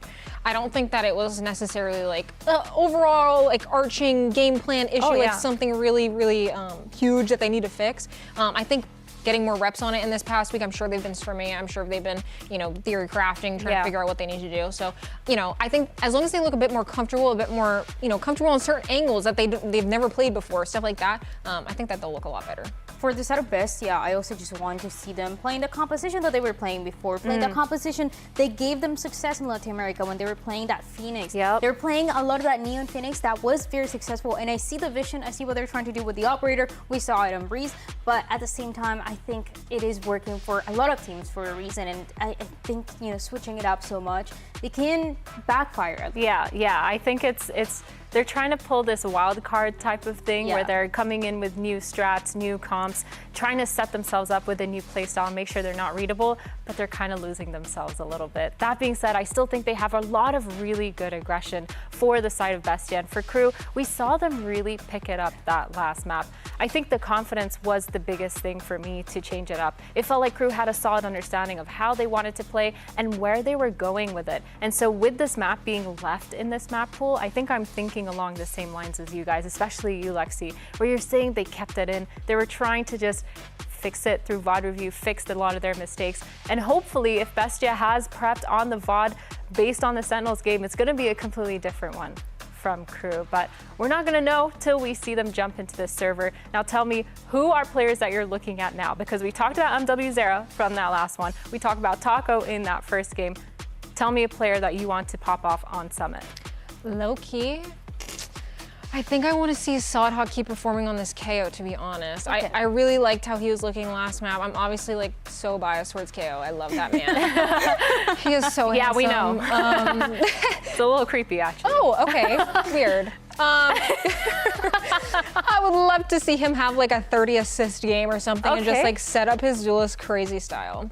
Cool, Dan, tell me. For me, for Bestia, I'm going to keep my eyes on Melcher. Melcher is a guy that has experience. He has a lot of experience, not only playing here in Americas, but also switching, playing different agents. And I think in a moment like this one, where there can be a little bit of pressure because of the way that they just lost, this is the guy that can make things feel like they're comfortable again. Yeah, well, a player. Whoa, I didn't know we were going to this night, guys. No, you didn't see that. Don't worry about it. The player that I'm looking forward to watching is Taco Lee. I want to see him bring it back on that Neon. So let's actually hear from him and get his thoughts on returning to the Americas stage. Era algo que quedó en mí, dentro de mí, de volver a demostrármelo, de estar acá de nuevo. Y era un peso que yo cargué mucho tiempo también y que tuve que trabajar mucho tiempo, de manera psicológica también. Y hoy día estoy acá y me demuestra varias cosas y valores internos para mí. Entonces sí, es como, tiene gran significado.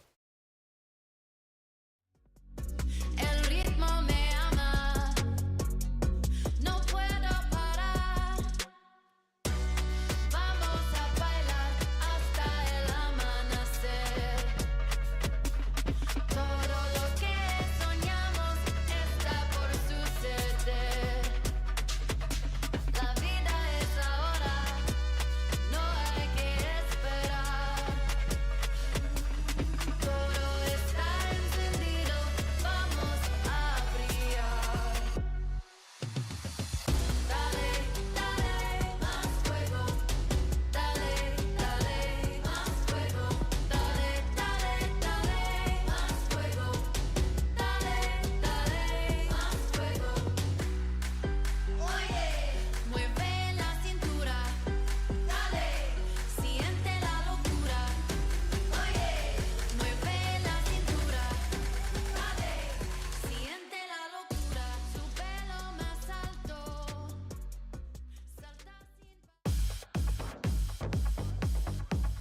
Welcome back. We've got map number 3 queued up, ready to go between Bestia and Crew Visa. And right now, it has been one-sided, one direction or the other, which means this is a guarantee. You can mark it, you can take it to the bank. This is about to be a triple overtime banger. Has to be, Ash. Has to be. You locking that one in? I'm locking it in. That's Take your it to the final bank. answer? Cash it. Okay, Shiv. Okay. We'll see if it ends up being a triple overtime banger. I'm not going to hold my horses on that one with how those first 2 matches went. When it comes down to Summit, though, for the side of Bestia, sure. We did see them win during that grand final versus Contra. They felt comfortable here. For the side of Crew, they didn't manage to get that win up against Sentinels. That was the first map. They lost 6-13, I believe it was. And that was with the fact that they had 12 first bloods on that map. And they were only able to win 6 rounds. I do want to say, for the side of Sentinels, the multi-kills did go absolutely insane, especially Redux. But that's a scary prospect to go forward with. However, I imagine that the crew that we were seeing today in those earlier matches, they look synergized after Sunset, right? I'm expecting those follow-ups to be a little bit more clean, for them to be playing together a little bit more. They were getting discombobulated and, you know, kind of divvied up there in that last matchup versus Sen. Yeah, and again, just the story of the first 2 maps has been 14 first bloods for Bestia in map 1, 12 first bloods for Crew in map 2. How much will that pay out in map 3? So far, Bestia able to tally the opening first blood and find themselves an early 5v3. Quick rotation on the way over to B, which is actually where Crew are positioned. Barrier orb was actually maybe not placed exactly where you want it to be. Opportunity for Dante to follow off the relay bolt, but not able to get too much. MW Zera just right behind the play. Not going to expect Taco in the corner. First round goes to Bestia. That it does. For Bestia, that also switched up their composition heading into this map of Summit as well. Previously, I think it was Dan that was shouting out that comp. They were running that Phoenix, that Harbor. Now changing things up, they bring out the Sage and the Viper. Sage being a popular pick here on this map for a lot of these teams. Just being able to divide some of these angles, especially when pushing onto site, right? With how many little spots you can hide here on site on this map of Summit. Yeah, it's just there's so many tight alleyways. The barrier orb gets so much value. Nice first blood. Heat was trying to take away an angle at mid. Taco connects before the smoke comes through. Just basic pistols here for Crew anyways. Should be a pretty casual round here for Bestia, pending they don't slip anywhere. And it looks like they're going to make their way through mid and potentially just get a little bit more space to eventually impact this A site. Nice insert here from Bestia, though, with Taco in that elbow control towards A-Link.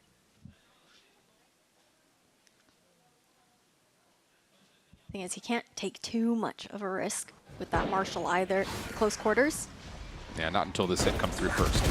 Dante is able to win that gunfight, but the hit from the front is looking pretty good at Garden. Now it's just down to clearing out the rest of the site. Ooh, Zera almost actually connects to 3, but finds 2, which is very valuable. Late rotation from Sadhawk will be able to get into play. Dante just cannot fall right now. Whoa! So say just tried to take the timing off the plant. Ends up working out for 1. Sadhawk able to connect onto David for the first. Opportunity to follow behind this. But David has his sheriff. Flash on the corner. Sadhawk taking damage, and the pistol will finish things off. Huge anti-eco win for Crew. What a way to convert that for Crew. The right click there was just honestly insane with the peek around the corner. A nice thrifty round here for the Crew squad. Man, I'm actually just stun-locked at how good the pistols looked by Crew in this round. I mean, the one to slide up and find the right click is insane, but really, it's for me, it's on Zera's double. Yes. That's where that round comes through. The fact that he's the only one on site, you're dealing with a 1 versus 3, and you connect onto 2 with the Classic is unbelievable. Yeah. So now the eco's on its head. It'll be Crew with the weapons, Stinger in hand for Takalila, because of course he's on the waylay. Prowler up there for Bestia. Doesn't find any information, but does push Crew off the angle. Forces MW Zera back. scope. Not Just gonna lie. clean up here. Zera kind of stole away what would have been a nice, impressive little double right there. Won't lie. But It'd be your own sometimes. it do be your own sometimes. Bestia does get their way onto site, but there is no spike here. No. Spike is in main, unfortunately. It's fine. It's just one of those rounds there. Crew clean up, Bestia on their eco round. But overall, again, let's see what Bestia are going to be able to do now that rifles are fully in play for both these teams. Yeah, this will still feel like a bonus, though, for Crew. And so far, so good, considering the success after the Thrifty comes out. But like you said, now we're going to start to really learn about what tempo. I think in particular, Bestia wants to try to set this half on. Talking just through the first two maps, they have liked to play on the forward side of the game, just like in front of where you would usually maybe see most teams play at. But they're looking to stay, again, heavy-handed and focused over towards A. This is going to give a lot of the middle of the map away. I love this mid control here for Crew. Mid being such a pivotal point of Summit with how many lanes you can find. Shots. You will not kill them. Just the spams there. Resurrection used on Taco as well. One away from the convergent paths could come to fruition in this round, but what is going on? Yeah, they just can't get their way fully on towards site. Yeah, you're around the corner here, but you're trapped. Oh my goodness, this is about to be a absolute kitchen sink thrown by Crew. All the utility coming through, Taco nowhere to go, and that is why you don't want to just be stuck on site. Bestia completely overwhelmed by the utility from Crew. Initially, when that door starts to close, you're starting to think, ooh, Bestia's going to get an angle, but that first blood, so key for Crew, allows them the easy retake. It's also one of those moments where Lost props himself up on the wall there as well, and you also have the spike being held in an open position. It makes the round irrecoverable. Crew, hefty lead. Bestia, I mean, we've seen the pop-off moments. We've seen some crazy eco rounds come up throughout this best-of-3 series. Will they be able to find purchase this time around with Heat now already crawling out into mid? A space that Bestia haven't really contested since that first round. No, not yet at least. And I think they're going to start to realize the follies of that decision. Because, you just cannot, if you're going to play A, hit it one-dimensionally and be stuck on site like that. You cannot just play it purely from Garden on the post plan either, though. A lot of things they need to worry about as they're completely split up here. Extra steps being taken by Crew through mid. And Zera is going to sit here and say, all right, looks like I've got the world in front of me. Just comes down to, can Bestia establish some presence towards B before this hit unfolds? And it looks like the answer is going to be no. Trying to contact in, but Sadok still anchoring here. A great timing with that fragment as well. Now the rotation comes in here for Bestia, but look how Crew have now bolstered this B side after shutting things down already. Yeah, they have to play through this smoke or wait for it to fade. 30 seconds left. But committed towards this B execute is going to be Bestia, so now it's just down to the set of where the utility is going to fall. 3 defenders are on site. Blast the first peek, not able to connect. Dante on the follow-up, no problem there. Paranoia to block the front doors. David does connect, though, keeps this play alive, but the time is running out. Might be the best ally right now for Crew as David connects onto another. Follow-up shots, really well done for Bestia, but don't have the time, don't have the numbers, don't have the weapons to work their way on. Crew will hold. And it's so tough here for Bestia, especially with Heat having that operator online, how much of a problem he is in that matchup where Sentinels found so much success up against Crew's defense was going for some of those early smokes into main, trying to deny those early peaks there from Heat so he couldn't get the line. And that's something that we're not seeing that kind of protocoling coming out from Bestia. We do see like the contention, of the extremities, the timeout now to be called here. Bestia, coach not looking happy in the booth right now. I would say if I were to put on the coaching hat for a moment, Bestia needs to find some way to cause problems at mid, because Crew right now, I would say every single moment of any particular round, they have 75% of the map in their name. You need to put more pressure to get this defense a little bit more split focus, because right now, you're getting a 1-3-1 setup largely for Crew, anchors on either site, and then 3 players floating, either committing to playing in towards mid or at one of the connectors, and it's just been free. It's been absolutely free. And that just means that Bestia are one-dimensionally flooding into sight, and that's just not a recipe that you want to continue to try to play off of here on Summit. No, especially when I also feel like in a lot of those early round contentions, you don't see crew over-investing utility to contest. They're more than happy to allow Bestia to cycle through their prowlers, knowing that they don't have that much more to actually get onto this site. Yes, you do have a paranoia there within Melzer, but still, it usually requires you at least getting that guarding control first. If you're going to go over towards A, then you can paranoia over towards the deep site to get that plant down and take out those anchors. And even with the timeout that was called by Phonics, we have a very passive mid-hold here. Maybe waiting to see if crew overextends. The read could be good with this walk down. I mean, this is aggressive, though, for crew. 4-player stack. And the thing about this is they don't have to commit beyond this point until they know where an execute's coming from. But at the same front, if you're Bestia, are you going to anticipate this? Can't imagine a world where you do. And here's the action. MWZera will show the position. Bestia have to work through this problem. And again, look how trapped they are. Talk about 75% of the map. Now it feels like 90% of the map goes the way of crew. Nice refight at the very least, getting the pick onto Les.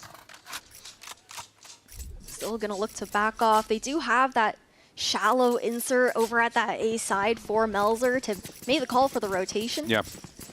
They will be doing so through spawn. I will say this, losing Les is not kill you if you're crew because you have a null command and a nightfall. So even though you're not going to have the ability to play off of smokes, you are going to have still the ability to put tons of control on this A site retake. There's also so much pressure because they don't know where Heat repositioned until now. Being able to get that pick changes everything. The nightfall clearing out the A site here, free for the planting. Yeah, that pick does change things dramatically here because crew now have to worry about playing into garden and also fighting through mid. Granted, if crew can find a pick, I expect that nightfall to get ripped out by MWZera. I could definitely see that flood trying to come back in. With their cash, they may send it anyways. Just let it rip.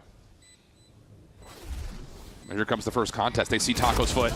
Can't win the gunfight, though. That hurts. Follow-up and also not going to connect for Dante. Sada can only find one. And Bestia get a good one on the board there. That feels better. Nice post plant. Not even needing to, overextend into mid, go exploring too deeply, but the awareness, Phonics making that call, relaying it to his team in the timeout to say, okay, they've been walking down mid, getting that information on you guys. That's why the Floods have been so comfortable, able to swarm around those plants so quickly, or even just deny the actual capturing of that site in general. Make me proud. Being able to punish that has definitely been big. Bestia will continue to stay a bit more spread out into these rounds, looking to see what space crew want to capitalize on, but they take a shift this time, playing more bunkered. Yeah, this could be a round where we see some fireworks too, with the convergent paths at the ready. Post-plant Viper's Pit could also be a big boon, especially if this ends up being an A execute. But Bestia have shown us reservation in terms of the timing of these hits, often moving in the last 60 seconds or so. You already have also Heat posted up past that toxic screen, so no opportunity to even get a comfortable lurk up into that side of the map.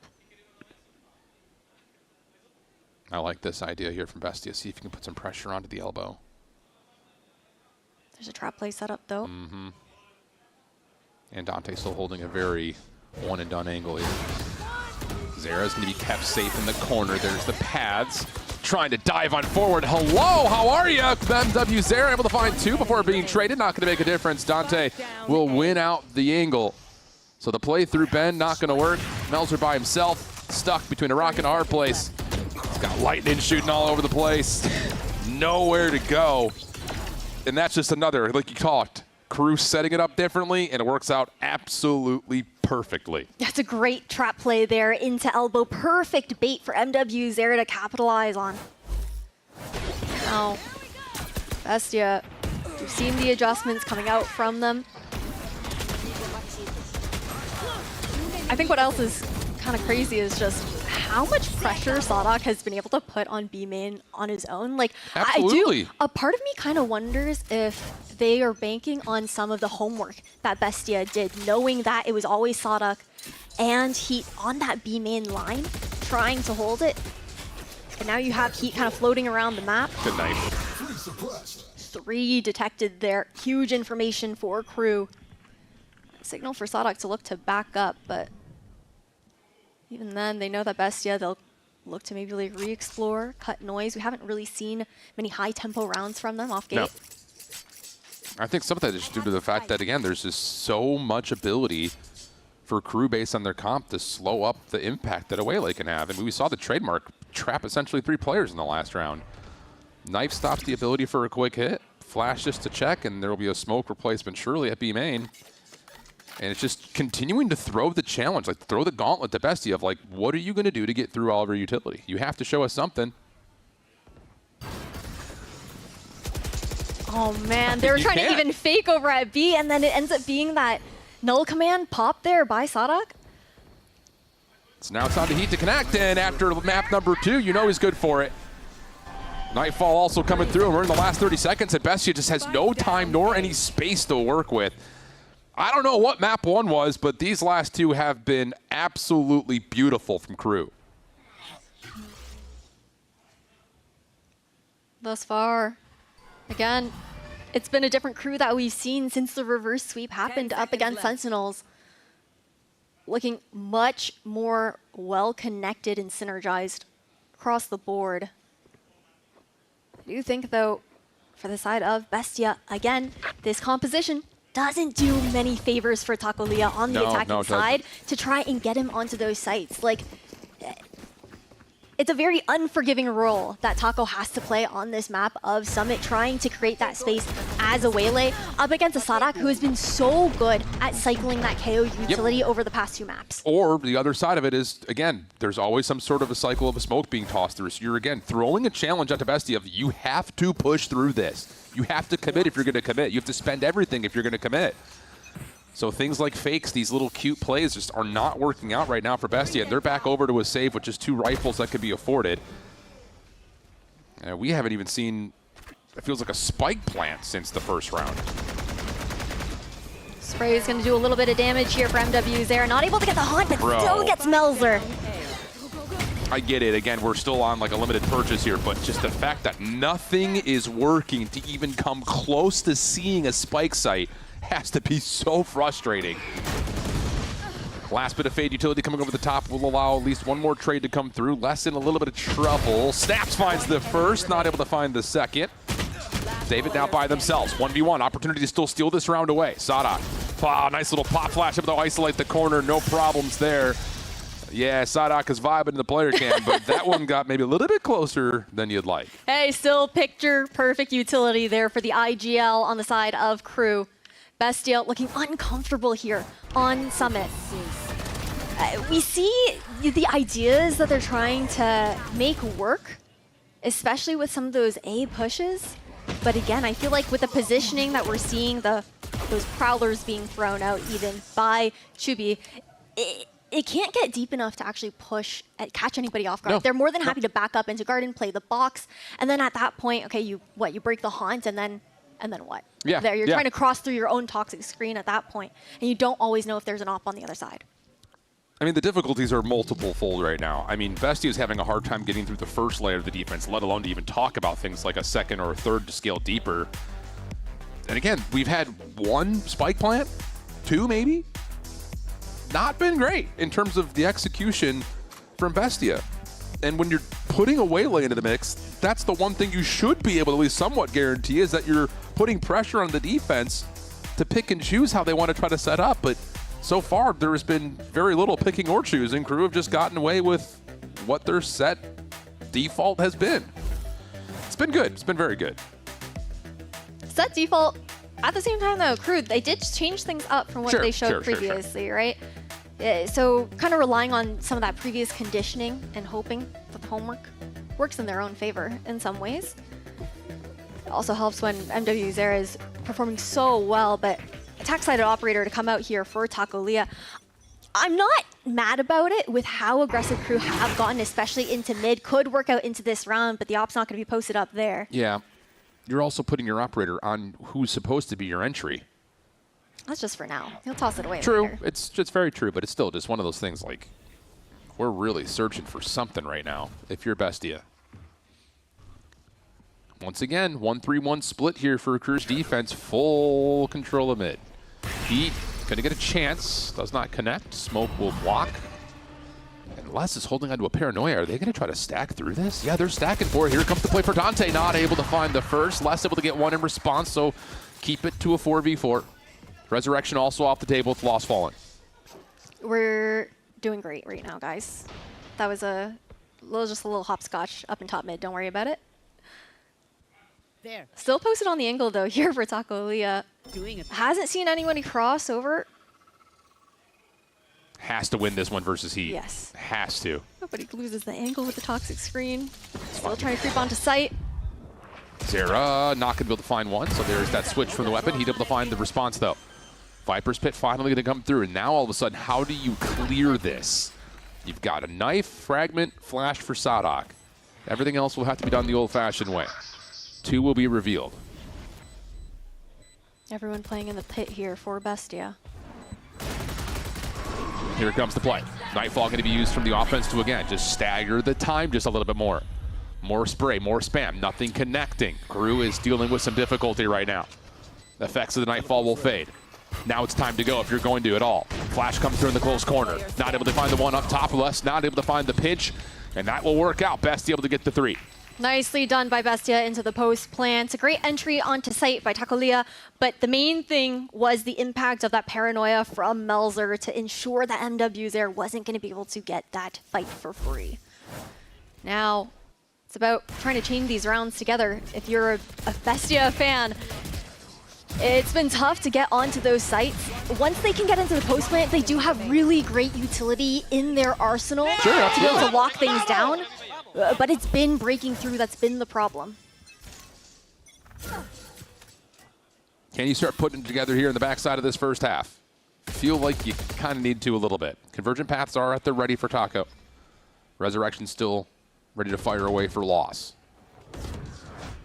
Once more, that conditioning at middle is keeping Bestia very interested, but an early prowler through the elbow will allow Taco an angle. Does Dante try to check this? Yeah, he will. Follow-up angle from Zera was there, but they can't find the first blood. Will stay full force. Elbow control, more than happy to get up there for Crew because they still have that trip. Hasn't been dealt with. The trademark consistently holding that space for them. Here's a unique look for Bestia. First time we'll see them move their way in through the B-link. Saw a relay bolt here for Dante. This is a really important contact, and Dante caught in the middle of moving. Relay bolt out just to stall. Help is here from Les. Holding onto the paranoia will spend it. There's the paths. Does not affect much of the defense. Sadok able to find one from inside the site, and he's not done yet. Still has the flash to delay a little bit longer, but that flash doesn't get around the corner where it was intended to. So now you're dealing with a lot of problems right now if you're a Crew. Resurrection coming through for Taco. Bestia able to work their way onto the front side of the site, but they're still not in a position to get a plant off yet. And all the defense for Crew are here. We're down to the last 20 seconds. They've got to make a move. And there's no more utility left on the side of Bestia once this plant goes down. Oh, Taco stuck between scopes. Gives the numbers back to a 4v4. Now the retrade. Not onto the slide out is Dante. Zera able to find one, but falls, leaving it to Heat for the 1v3. Really difficult to work your way through with the scope. Able to see the backside of one. Headhunter in the corner could potentially still come through. Melzer on his right. Not able to find the initial shot, but connects onto the second. Now to the 1v1 with David. Sees the elbow, sees the shoulder. Can you connect? Doesn't take the first shot. Second chance, not going to happen. David saves it. 7-4. Nice wide swing there for David to ensure that that round goes into the favor of Bestia. Last round before he swaps sides now. And the ultimate economy looking healthy here for Crew. Bestia, they invested majority of those ultimates in the last 2 rounds that we saw from them to ensure that they could get those wins. Rest. One. But we've seen good adjustments shift ever since that timeout was called. Being able to punish that mid-aggression there from Crew has been a key piece of success into trying to change up that defender-sided game plan. Couldn't have said it better myself, my friend. That has been a big turning point. Tour de force called immediately. Oh, and just spam. The design for first blood there as Zera is able to connect onto Taco. That's your entryman down. Melzer is able to at least pick up the operator and keep it in hand here for the offense, but 4v5 and you lose out in your waylay. That's all about working those picks. I don't have anybody to be able to create that space here for Bestia in this last round of attack. Melzer does have a From the Shadows to work with here. If he can get into a cheeky position a little bit later into the round. Wow, he would love to have had that one. Yeah.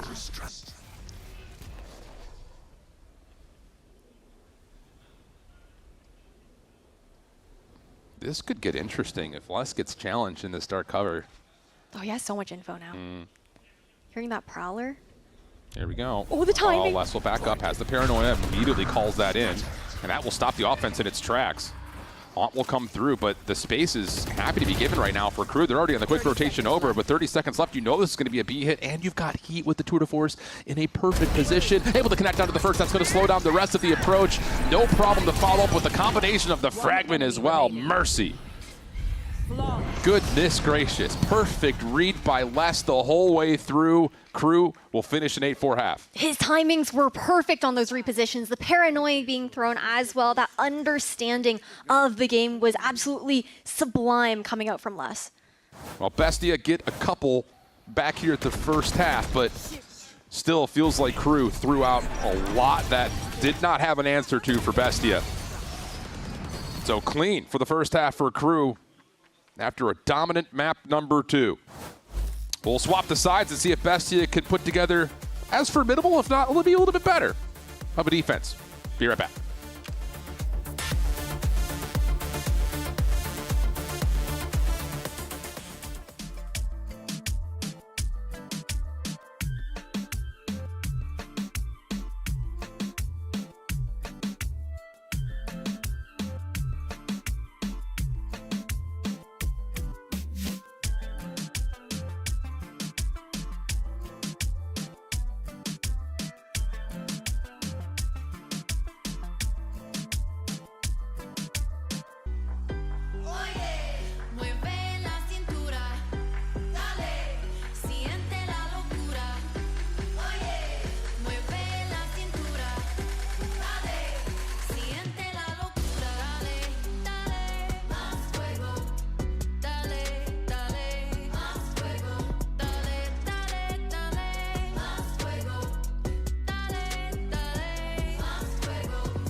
Welcome back. We have an 8-4 half, starting to get some competitiveness built onto the stage here as Bestia were able to find a couple back at the end of the first half. Now swapping the sides onto the defensive side. Can they put together something that feels just as solid as what we saw from Crew through the first, well, plethora of rounds, especially considering they came back after the Thrifty in round number 2. That really set the tone, it felt like. They do have a lot of stalling power, though, within this composition, at the very least, for Bestia.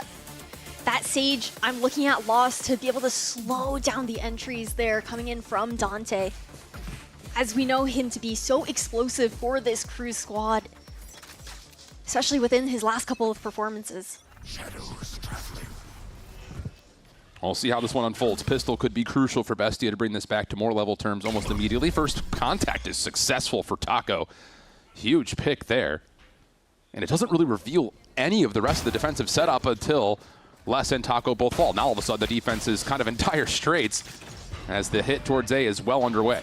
And you still have Heat inserted into elbow, aware of the fact that there isn't that mid rotation coming in onto the flank. Makes it so much more comfortable for Crew to get kind of situated into this post-plant scenario.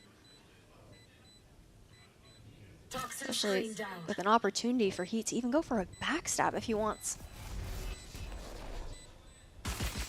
Well, timing of this is going to force Bestia to have to try to play this from the front. Haunt will give them a little bit of space on top of the front of the A site. Les trying to cut things off before the smoke comes through. He's able to find a lot of damage. Dante playing behind and is able to connect once more through the smoke. Leaving it just to Melzer. Not a lot of health to play with, not a lot of time to play with. He's able to at least get one more back, so at least something to work with here, but not going to have time to really play for the defuse. So good pistol for Crew, especially considering how things started off for Bestia through the middle of the map. Very much so. That early peek and pick there coming out from Taco felt like Bestia were, you know, starting to get somewhere here on the defense, but thus far, we'll have to see how they look to continue to approach. I want to know if I'm looking forward to seeing what kind of aggression we'll continue to see out of Taco. I think that it does also get tough once you know that Sadak does like to cycle that knife over at main, A main sometimes, and gives away that ruse. This time around, knife actually going to be shot out. So not aware of how many players are necessarily over there. The presence of someone being pushed up at the very least. Yeah, that's all you need to know, I think, if you're Crew, knowing that you're fighting into Classics. So they're going to take their efforts immediately over towards the backside at mid. Bestia will back off that angle at A and try to quickly retreat back over to B. David is in a lot of trouble here. And, whoops. A couple will fall to the door or off the map, whatever it happens to be, and that will lead to a very casual anti-eco round for Crew. One enemy remaining. Getting that plant down. I wonder, was the door thing to deny the orbs? Maybe. That we're transferring like Abyss tech over to Summit right now. Something like that. Instead of jumping off the map, you just get crushed by the doors when you want to deny the ultra orbs over the other team. I guess so. Only so many will fit? I don't know. Taco is completely isolated and will not have many places to go. Nice right click. He gives you a chance for one, but not going to happen. Heat connects. 10 for the count. Flawless round for Crew. What a different looking Summit than what we saw up against Sentinels there for Crew. Looking a little bit more comfortable, much more drilled on this map. Okay, we got the replay of that. Honestly, it happened so fast that I'm still processing it. Yeah, I had to process what the kill feed was saying. I'm not going to lie. Oh, maybe it was a little funny moment that happened, a little accident. Kind of feels like a do or die moment right now for Bestia. What do you set up to try to get yourself to 5? Quick move from Dante. Plus, you get a little bit of reveal on the Fate deep. Yeah, that will give Heat the angle. Prowler out just to try to see how much information you can gather onto the attack. But honestly, Crew more than happy to continue to have this little toggle for position at Bend. I think what's tough for Bestia as well is Crew are more than happy to completely disrespect the toxic screen that's being thrown out in mid by David. Pushing forward for a lot of that mid control to get the information necessary and just not allowing Bestia to have that passive hold that they're looking for. Yeah, and that's huge. Just to be able to come and reinforce this position, knowing that that Prowler early doesn't really give you much. But with 50 seconds on the clock, Crew are going to take their efforts back over to A main. They're going to have to re-clear a lot of this position before they can really make a dedicated move on towards the site itself. Heat looking to possibly be isolated as there's still 2 defenders that are keeping their focus on Bend. Oh, the timing is just so exquisite for Bestia. Zera will find one, though, as the door will shut. It'll give you a post-plan opportunity here, 3v4. Bestia looking to regroup into the retake. Sadak already poised and ready with a flash in hand just to deny that initial flood out from Cave. Haunt available here for Chubi. Now, had to try to force something right there if you're Crew to get this post point a little bit more safety. And as they do, they now find themselves in the 2v4. Sadak able to find one, head on a swivel, able to get the second. Maybe an opportunity to isolate the last couple, but too many to deal with, and Bestia will get the 5th round. Sadak got a lot more than we expected, though, with the flood that was being pushed into him, into that post plant. Now, Bestia, sure, they get 5. But again, we need a little bit of problem solving to come out because it's still not quite comfortable for them. I like the retake that we saw coming in. They had the numbers advantage. Works out well for them. But these early peaks, again, I feel like we're seeing so much value coming out from Crew in those first bloods with the way that they're working that mid space. Forcing these players of Bestia to play a little bit further back on the defender's side. Also the awareness of, you know, with this composition, we aren't often seeing Lost throw out that Sage Wall early or anything like that as well. So you always have to dedicate players to these areas of the map. Very true. Little dash in from Taco lets Melzer get the isolation for the first blood. I almost focus on the diving waylay. Lots of damage to Taco, but is able to still get himself in a nice defensive position as the follow-up is perfect. Really good cause and effect showcase there. Taco setting with the first blood and then following to clean up the rest of the action. And now we've got a 4v2 tough situation for Zera to Heat to even think about approaching. Still have Heat, though, reposting with that operator. Oh, but he's going to want to bite. You know, they can just run down the clock here on Crew. The smoke goes out as well. Teleport's ready. At this point, Crew, they just want to see what they can maybe work here on the A side. At the same time, all things considered, wouldn't be mad if they just go for a save to keep the op in hand. Yeah, absolutely. I mean, Cash is starting to get a little bit tight. Zera's going to give it a feel, and okay, now all of a sudden you go from looks like an impossibility to a very winnable situation thanks to those eliminations. David will get one in response, so Heat will just play behind this, able to find the rendezvous out the wrong time, or probably the right time, but in the wrong position, I should say. To continue this forward, able to switch out the op, maybe a chance to still isolate, able to find the first out of the 1v1. It's Loss on the other side. Can he bait the peak? 9 seconds going to commit. Loss just sprays it out, knowing exactly where Heat was. And now it's a couple of rounds in a row for Bestia, starting to build their economy in the same wave. Really nice recovery there from Bestia after Crew start to break their way into round 16. Now, Crew, you were talking about how fragile that economy was starting to look off the back of that round. They are going to have to go for a half buy, and Bestia cycling into a healthier ultimate economy as the rounds roll forward.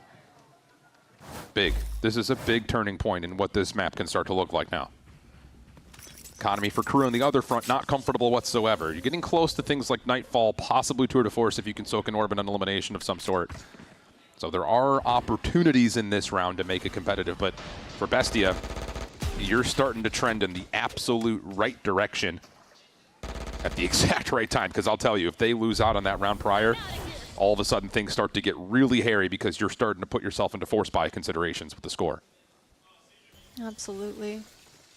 I like this insert here from Crew. They've got Heat on the elbow line.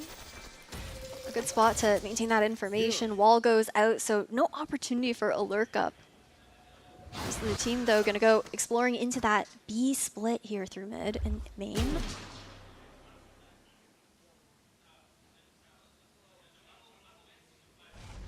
Timing of this execute is going to be very important right now for Crew. They're able to get in towards B main, but Taco's able to connect onto one. He will be pushed off the angle. Overdrive trying to keep a lot of this defense pushed back just a touch while the spike makes its way on towards the site. Defense rotating quickly, but they need to work their way through Heat. Who will have to give away that angle as David finds a way to get back into the play. Now it's down to the timing of the retake. You do have paths available here for Bestia. Good Nightfall. This just slows everything down here with 3 being hit by that Nightfall. Still gonna have the dash out by Taco. Surely you throw these paths through main. Heat's able to connect. This may be running out of time. He finds another one. Wait a second. Crew's able to turn this into a huge boon. Oh my goodness. Bestia just gets caught on sight right there. And I would say Crew probably can't even believe it. The Nightfall timing is exquisite, but to not throw the paths out to try to retake is so surprising. I think they were just disrespecting Crew too much in that round, considering the fact that it was a half buy, not feeling that they needed to invest that, or maybe not wanting to because it wasn't that full buy round, but a dire mistake here that will cost them 11 rounds now for Crew. More than happy about it.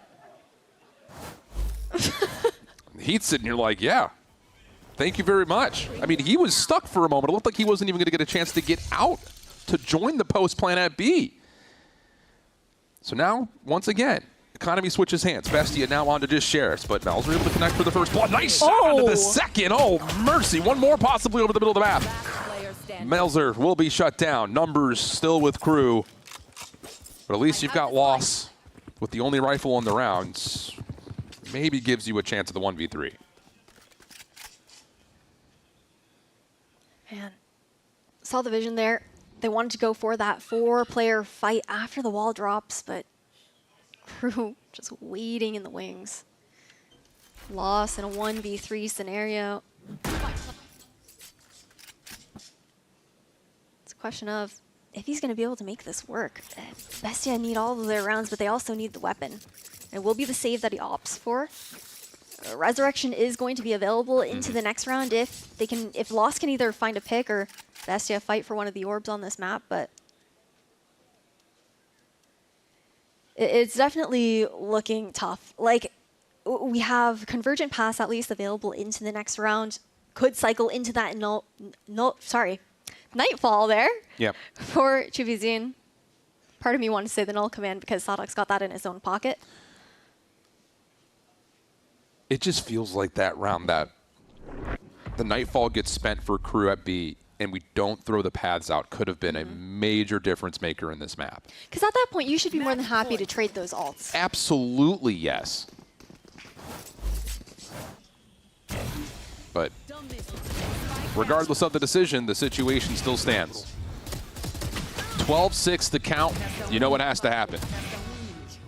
And at least you get the save of one rifle, but money is still going to not feel great. Yeah, you still have a Guardian in hand for David on regenerative armors. You have light armors pretty much almost across the board.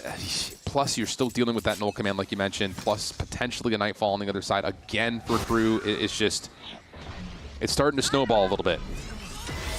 And we're going to try to play for a trap play here with the paths, and that's going to lead to not much of anything besides some B main presence. Awareness that there's 2 to 3 players posted. Surely you check this, and you do. Oh, man. All of that just to get a couple of players forward. Null command out. Taco's completely stuck, trying to run for the hills, and won't get through. Spam through the smoke will connect. Les now on the lurk over towards the backside of the B site. Also covering his tracks, but David responds. Trade is there. Just down to loss. And what started with an exclamation point will end with a whimper. Crew dominate map number 2 and really don't break much of a sweat here in map number 3. They send Bestia down to the lower bracket. Yeah, another reverse sweep coming in for Crew, and overall looked so much more comfortable on Summit than the last time that we saw them. Bestia struggling to find the answers in this particular map. I think we saw, you know, some of the weaknesses when it came down to the composition that they are running. Crew definitely took advantage of the holes that they saw. I do think, I see the vision with what Bestia was trying to run, but didn't see the depth that we needed to make it work. Yep. And just, I mean, it's so hard to put an evaluation on the first 2 maps when you're dealing with Bestia that has 14 first bloods in map number 1, win it dominatingly. Crew come out, respond with 12 in map number 2. And then here in the third, it feels like things are going to start to get a little bit tighter, a little bit closer, but I mean, just simply put, based on how map 3 started, the middle of the map was just such a freebie for Crew, and it just continued to put Bestia into bad spots. And then once you swap the sides, even though, again, it starts to feel a little bit more back and forth, you make one critical error, and the opportunity to come back is just gone. Yeah, Crew, they get their second win of this stage up against Bestia in the first day of play-ins here. Overall, this squad looking much more in form from the rough start that they had at the top of the season where they couldn't even play with their full fielded roster. Now into the late game, it's a question of, okay, is Crew as an organization going to be able to make one of those runs happen again? Who knows? Could be catching heat at the right time. I mean, the vibe is definitely there. And when you feel like a team is kind of down and out and they're still able to just kind of enjoy and have fun with the game, that's when things can sometimes click, where you just kind of stop overthinking things, you just let the game come to you a little bit. And all of a sudden, you start to get players like Heater are popping off. You start to get players like Dante are starting to find more success.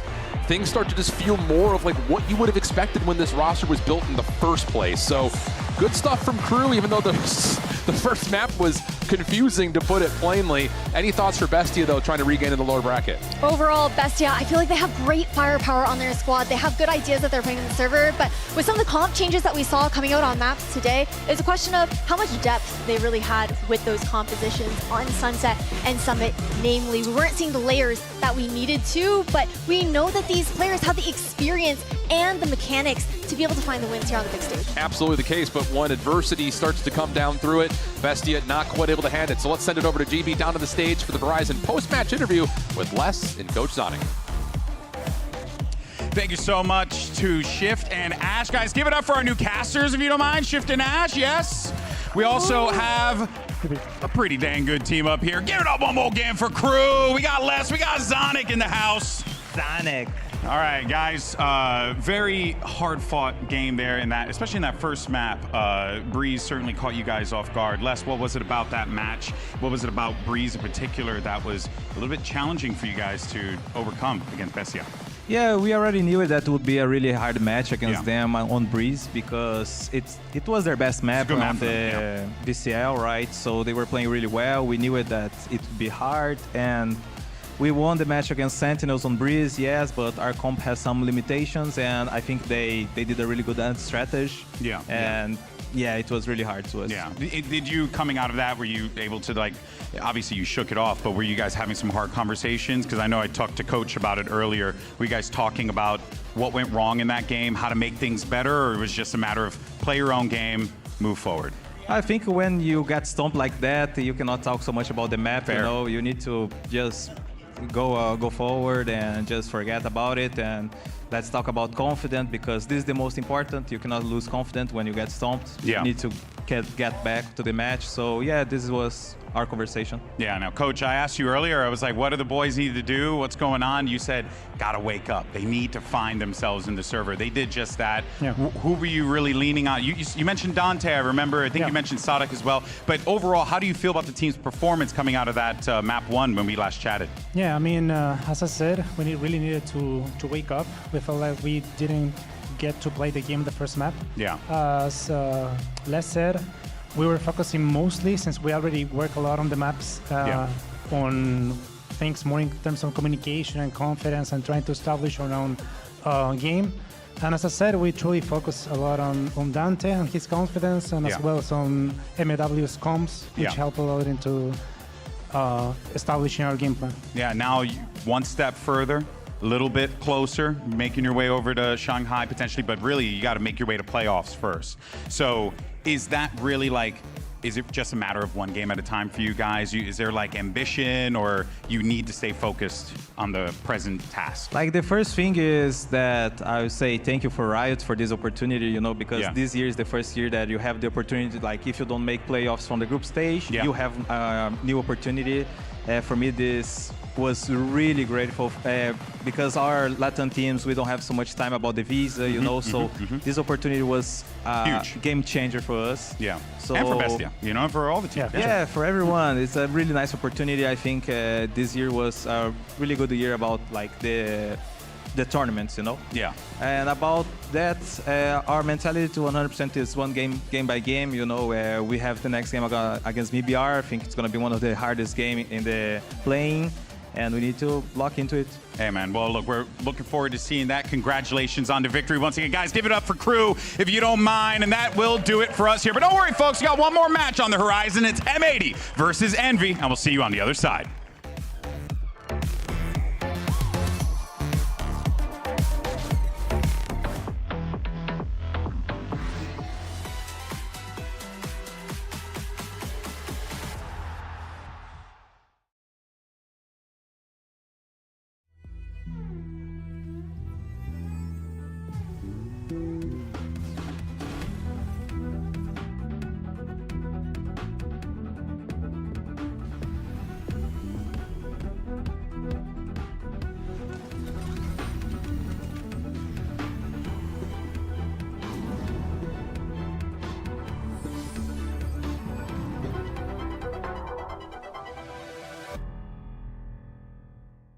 The human body was built to move, not trapped at a desk in one singular posture for 12 hours a day.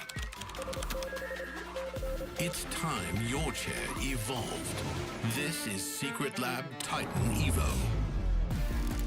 Ergonomically engineered for you, gamers, hybrid workers, artists, backing your every move.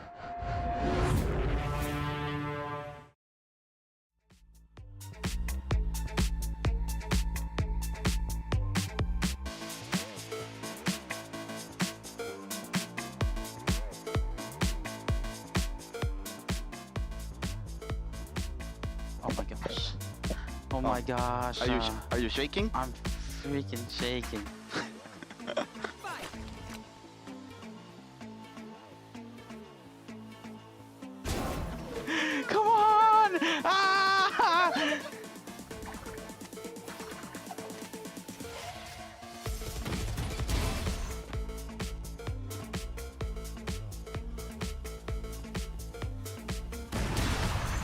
Oh, come on. There's not a well done? Yeah. What the up? Up is crazy.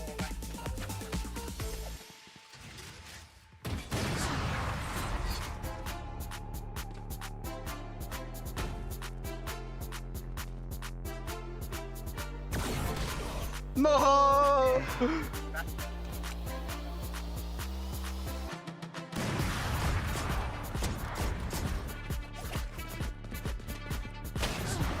No! Nah, you're seeing too many movies, bro.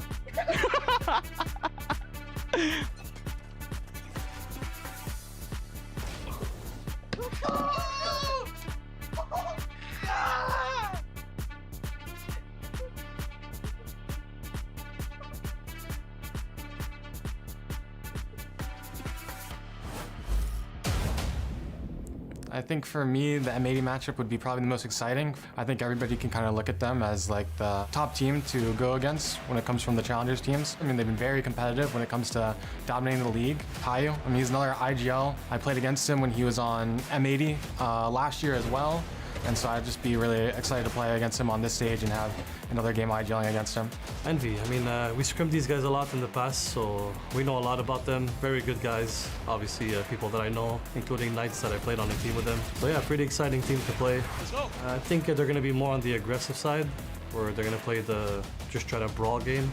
We're more of a coordinated team. We like to play the fundamentals. Nismo dodges the up and he pulls off the ace! Are you kidding me? Yeah, that's pretty much it. We're going to come in and play structured like we always do.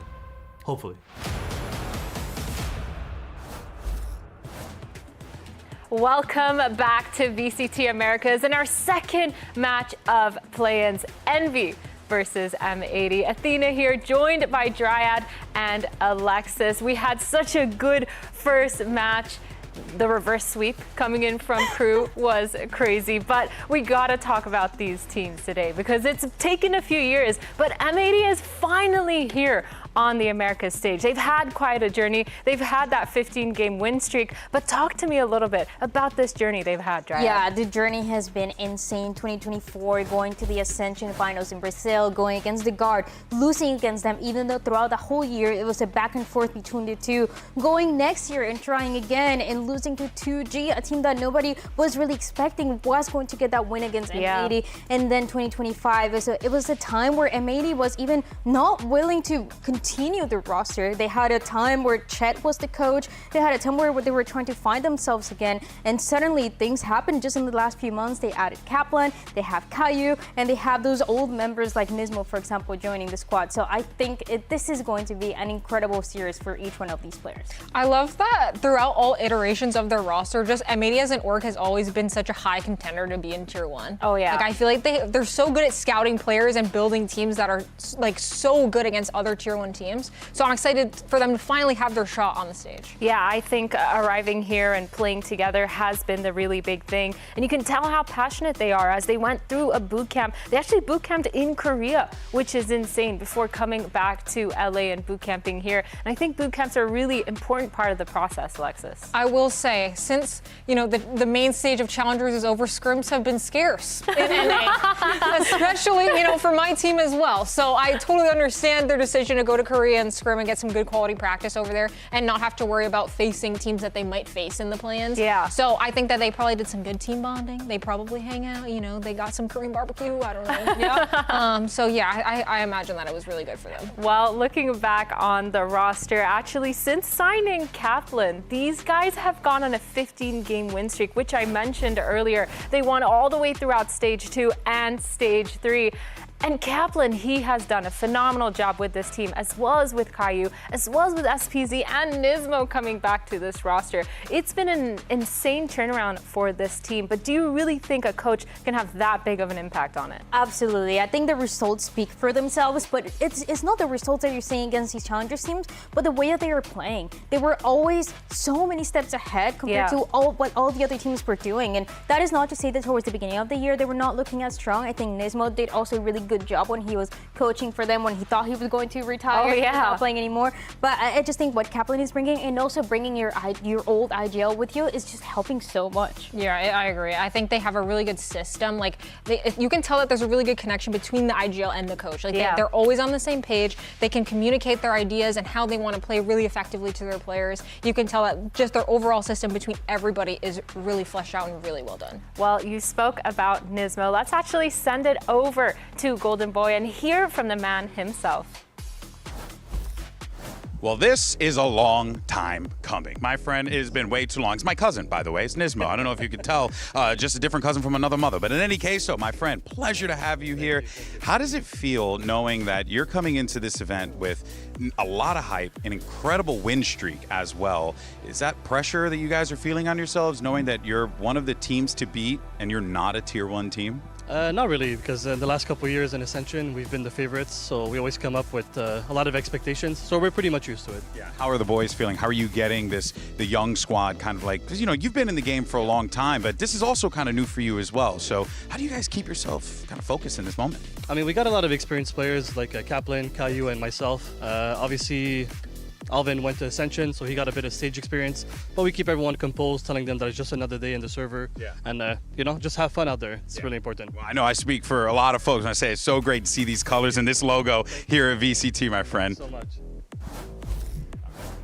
Well, we've learned 2 things from that interview. It's that, number 1, all bald people are related, are all cousins. And number 2, Nismo, I mean, he's had it a long time coming. It feels like he's gone through almost hell and back to get here, to be on this stage for the first time ever. It's incredible, and it feels like he has just been always so consistent. Yeah. I don't think there's a time in his career where you said, yeah, maybe there's another player that they can pick up, somebody else that can do what he has been doing, somebody that can play the KO the way that he plays it. I think he's just always been that guy, just hasn't had the chance just yet. Yeah, you never really see like IGLs that are also, I feel like, the main fragging point of their team, and playing so aggressive on such a supportive role, just like KO. I feel like he makes the role his own and like really takes initiative, really takes initiative in these rounds to like get kills for his team and like open rounds, not just with his calling, but like with his own fragging. Well, that's very good. But Envy is actually our Ascension squad. They're on the other side of the stage today.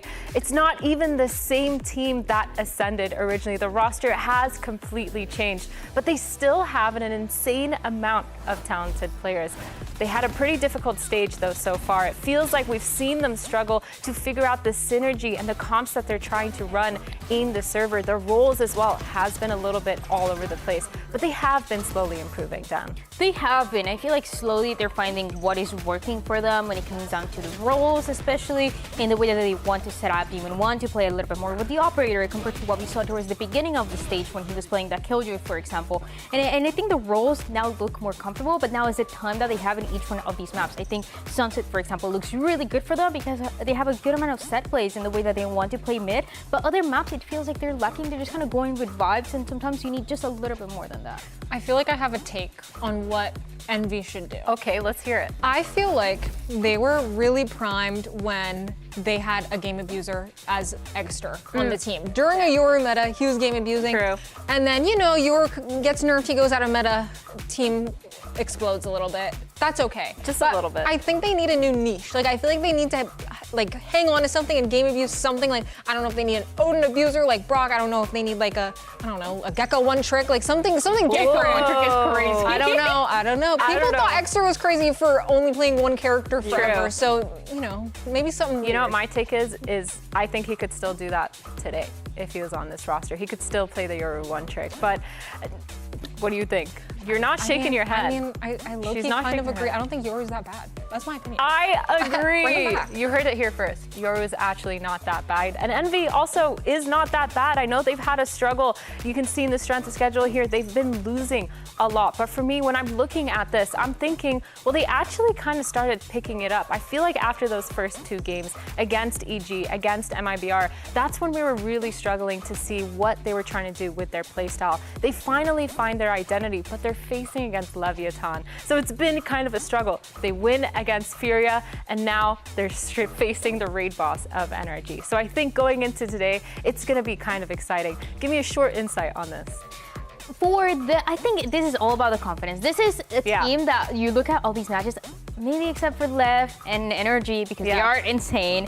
They could win every single matchup, including the one today, but it really depends on the confidence that they have. And that's not something that we say, that is also something that the players know. Okay, well, let's hear from one of the players themselves. We're actually going to send it to Golden Boy and hear from Glyph.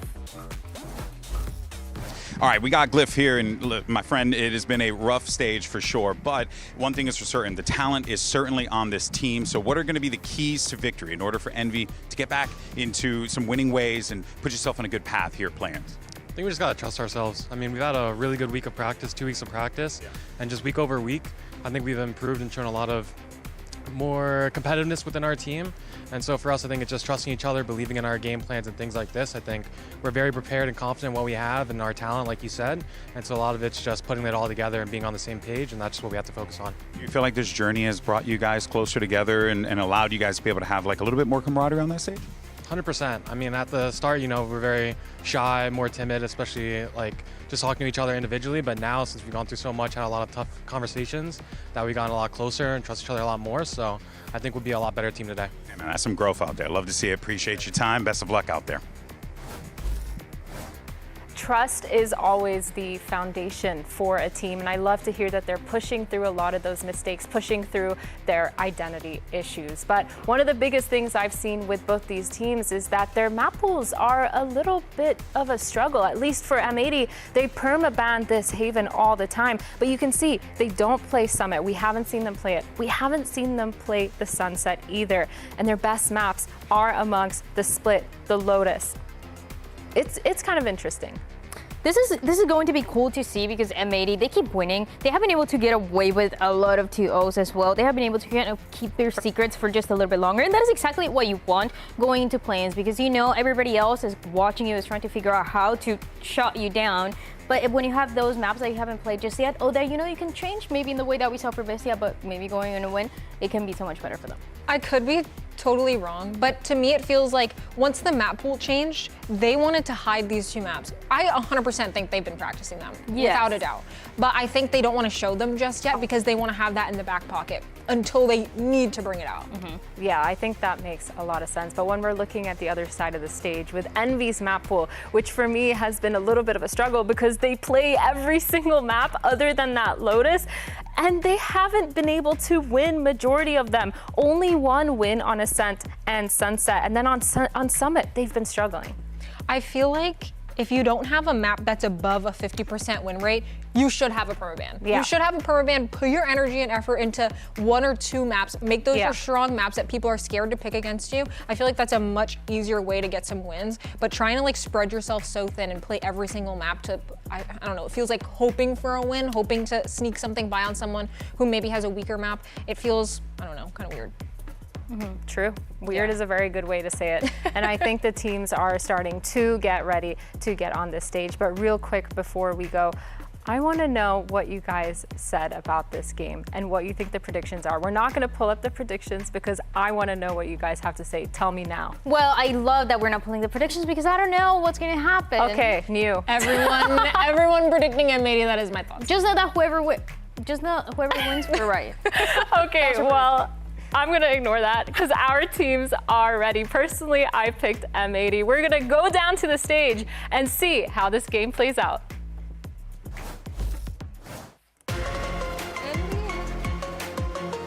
That's from when they first ascended, but now they're up against a challengers team. In theory, they should be really confident going into this matchup, given they've had this entire year to get really comfortable on this stage, in this environment, in front of fans, where M80 has not had that same opportunity. Do they have what it takes to take down what everyone's kind of calling the VCL behemoth?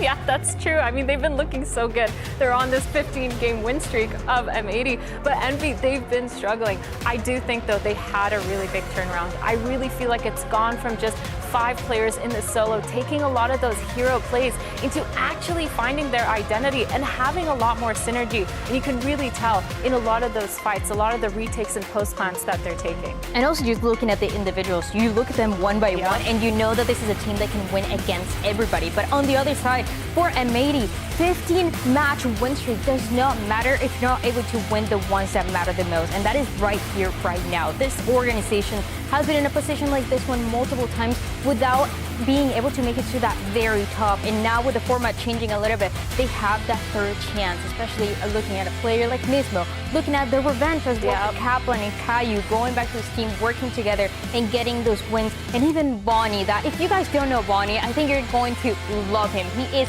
incredible, he's really humble, really sweet, and just a guy that can completely turn around. Can we just take a second to appreciate this music? That is thank you, amazing. We love this.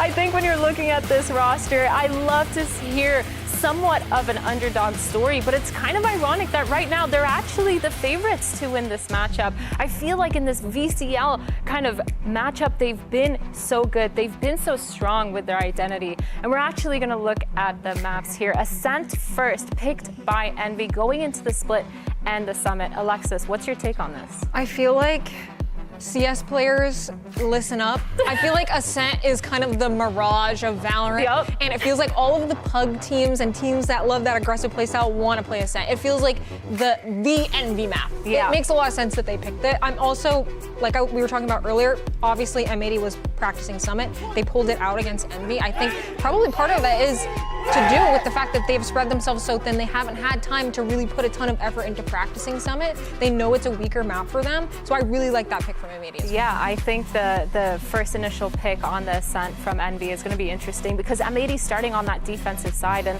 they've been really good with their aggression as well as their early round gameplay. I think this map makes a lot of sense, but I'm curious what you think, Dryad.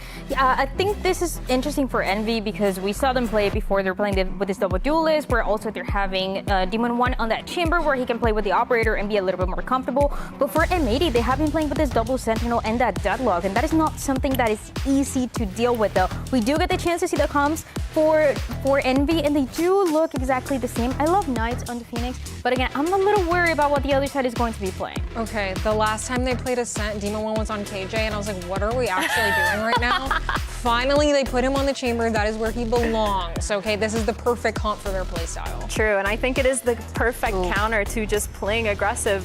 What am I looking at here? This is what they were playing before. This is what they played against Nightblood, and they are pretty scary. This is a composition. I think, Alexis, weren't you playing? Yeah, Alexis, weren't you? Wasn't there a deadlock in your history? Yes, and do you know whose VODs I was watching? Mr. Nismo. I love his deadlock. His gameplay is so fun.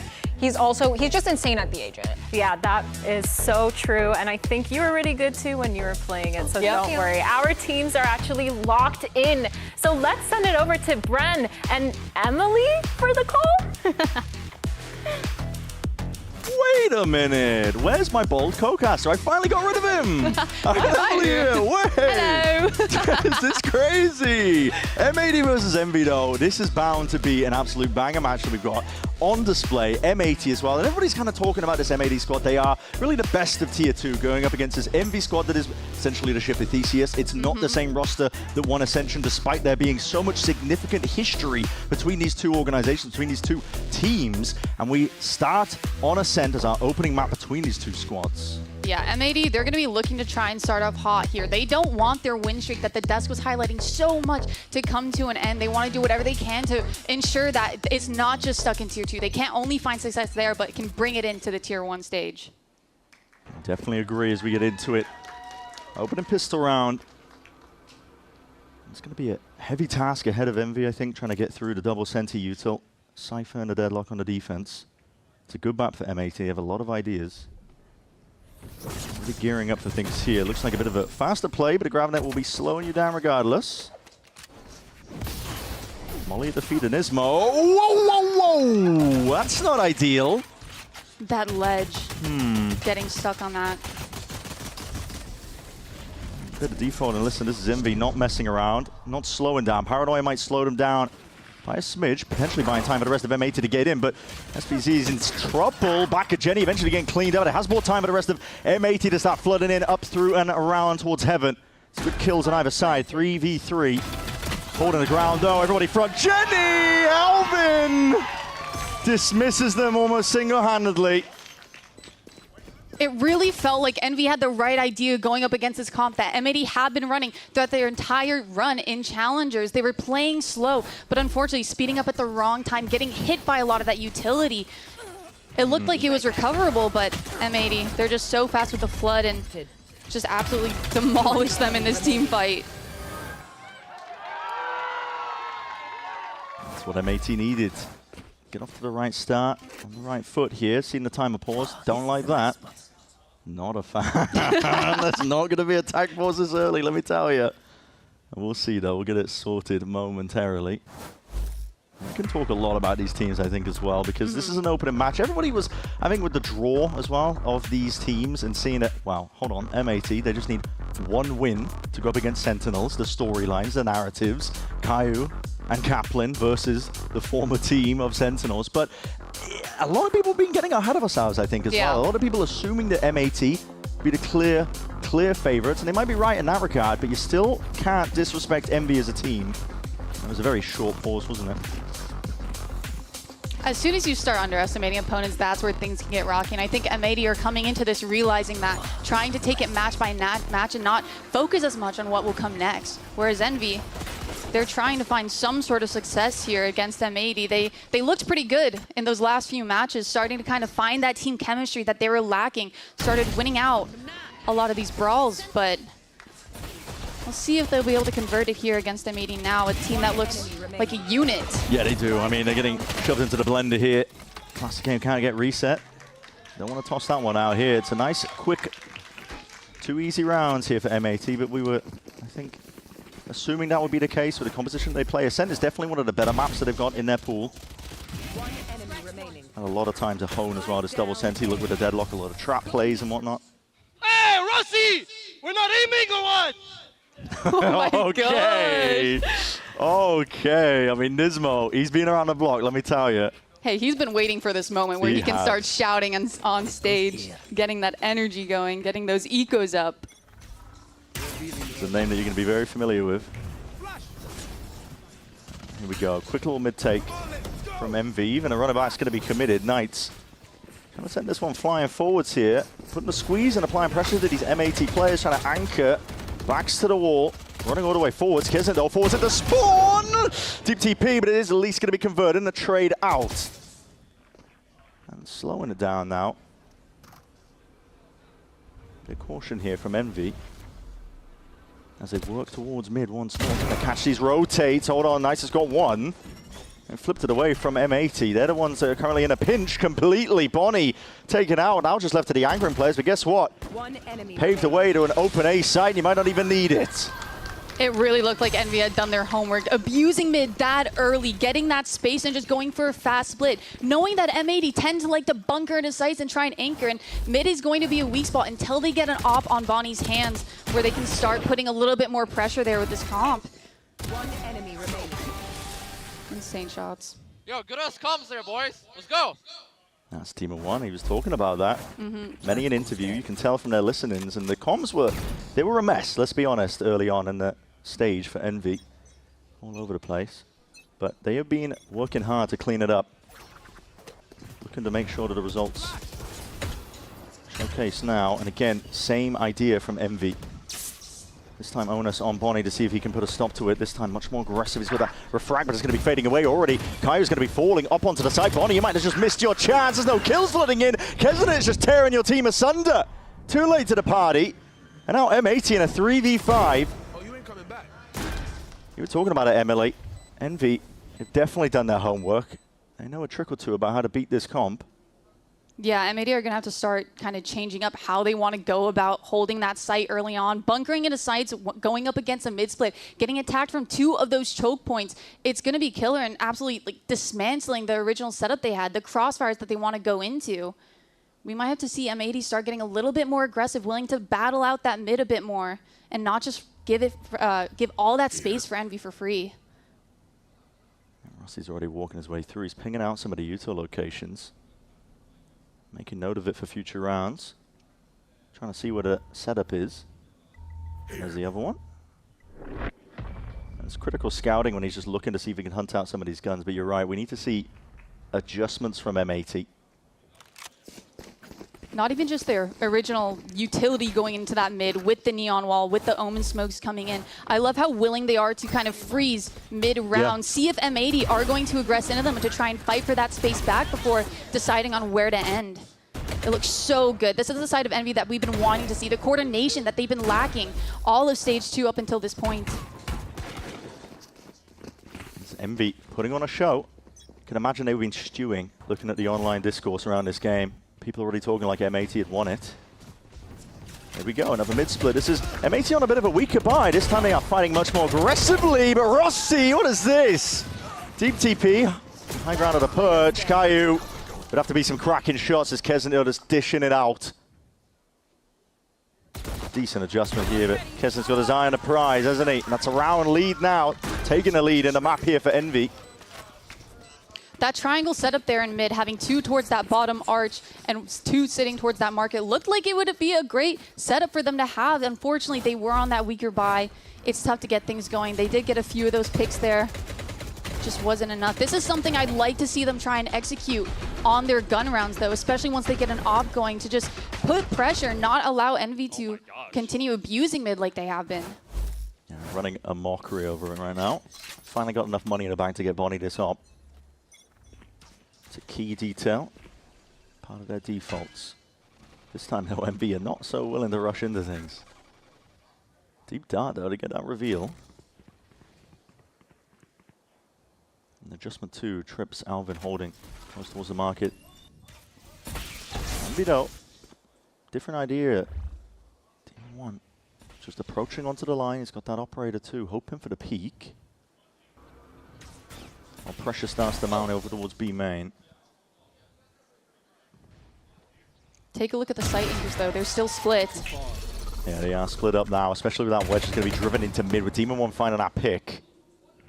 Hard pressed. Just under a minute now, and we are gearing up once more for the pop. Alvin, there's a lot on his plate. And already the cut of noise. It's M80 left guessing as to where these players could be, but no longer now with that usual flooding forwards. Paranoia is excellent. Caillou is finished. The overdrive popped off. These anchor players getting decimated. We're witnessing, dare I say, a bit of a masterclass in motion from Envy. I mean, they truly just feel like they're one step ahead of the game this time around, Yeah. Brent. It feels like M80, they had the right adaptation, but Envy instead go for a straight up site hit, which is what M80 wanted them to do from the start. One of their players, Alvin Boy, he is such a good anchor if he's given the opportunity to. But there, he was late to the setup because he was trying to kind of partner up with Bonnie there towards that mid space and try and help him brawl out there. Last player standing. Guns. We'll be able to hold on to the one of them, but you're exactly right about that. Envy are just one step ahead of all of this. Given the adjustment of understanding when M80 get the money to get an operator online. We are getting to that point, though, where M80 are starting to build up a lot of these very important alts. We have the Waylay alt, the Deadlock alt. Hopefully they can try and come up with a plan to maybe utilize those to kind of put a stop in Envy's momentum here. Just trying to find something to just throw them off, not let them feel like they're in control. Yeah, I hard agree with that one. We're seeing pause taken. It has to be that tag timeout, I believe. I love the ideas from Envy. I love that they know the game plan. It's pretty readable from M80. There's a lot of reps that they've showcased on Ascent. It's a good map for them. I think it's quite intelligent from them in terms of the map veto. Noobs, bro. It's just Kesnit who's dishing it out himself. And there's Cap in the seat once more. Timeout hit. So, got to see the adjustments, but I think Envy have got a fantastic read of the state of the game. They understand exactly what they want to do with the M80 defensive setups. They know the Bonnie wants to be posted in mid with the operator. That's why they had Demon 1 there waiting. And I think Glyph is just doing a great job at using possibly the ante that they brought into this and kind of having that great read from the start, from the get-go. Whereas M80, Caillou, he's normally the guy who's so good at having these reads going into the early rounds, trying to find a way to set up Bonnie to get those first picks, utilizing that operator and trying to stay ahead of the game and kind of dismantle whatever any team throws at them. That's where they thrived in Tier 2, is always feeling like they're one step ahead. He was by far the strongest Tier 2 IGL we've seen in Americas so far this year. Struggling a bit more now. Hopefully that timeout coming in from Kaplan will see a new look out of M80 this time. We might just be getting that alt play we were hoping for, but Envy are completely avoiding it. Yeah, they are. They're miles away here. We're seeing a conversion path offload. I mean, this is miles away. Deep dart is going to be overlaid on top. The idea was that young Adam, just in the one-way TP, would hopefully be able to spam them out, but Envy they just diffuse the pressure. They sit back, they absorb it all. There wasn't much bite behind that. Even when the ult's committed, it's a head-scratcher. I mean, that was just a gamble. Yeah. M80's trying to find a way to break momentum and just made the wrong call there. Envy leaning towards his A side. They are one orb off of that Phoenix Salt, which would just be brutal in an exec when M80 are already struggling to kind of have these anchors in the spots where they like to thrive. Yeah, look like they're in the right prime position, really, for the A split. Demon One already posted up towards Cat. We're waiting for the pressure from the rest of his team. Drone will lead the charge forwards. Clearance through into Wine, looking for the tag, potentially to layer things up with the wall now. Fast lane forwards, Flasher onto the one side of things. Util will be expended, but Nice is just leading this one and taking over, rattling away the bullets eventually there, but it's Caillou from a high onto the ground. He's really seen he can rattle away with a Bulldog in his hand still. Stalemate called for 3v3. M80 though getting into position to potentially take this one fast. Annihilation yet. So trying to wrap that. Actually, it's going to be a hard miss. And Demon One still posted, but his players collateraled up now. Alvin into that 1v1 versus Glyph. Reposition. The Neuro Theft going to be clearing up the unknowns now. Highlights spotted out. Alvin knows the position. He's usually good for it in the clutch. Trying to round out and trying to find the ISO fight. Around the corner. There's only so many places that Glyph can be. And patience is played by Alvin. Dink through the box. The damage done. Tricky business, and Glyph is no more. Alvin, consistent in the clutch. I mean, what an insane peek going on that little ledge to just find the little bit of hair coming out from that Sova. But I mean, M80, after kind of choking a little bit on that read, not having the right initial aggression coming in there with the waylay all, instead staying disciplined and staying bunkered because Envy thought, hey, they saw nothing. We're going to assume that they rotated over towards that B side.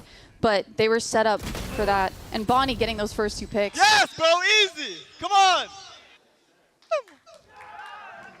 That's what we want to see out of M80. We want to see them having the reads, staying disciplined, not letting Envy kind of mind game them into controlling their entire defensive setup.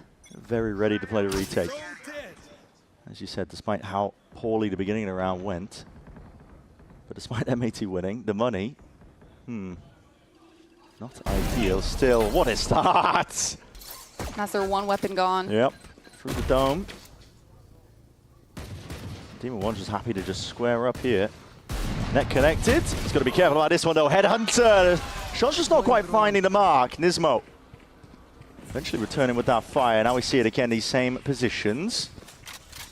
We'll see what SPZ can do. What a counting for, swinging through. Alvin trying to play off that pressure once more to 2v2. The blink of an eye, door needs to be closed shut.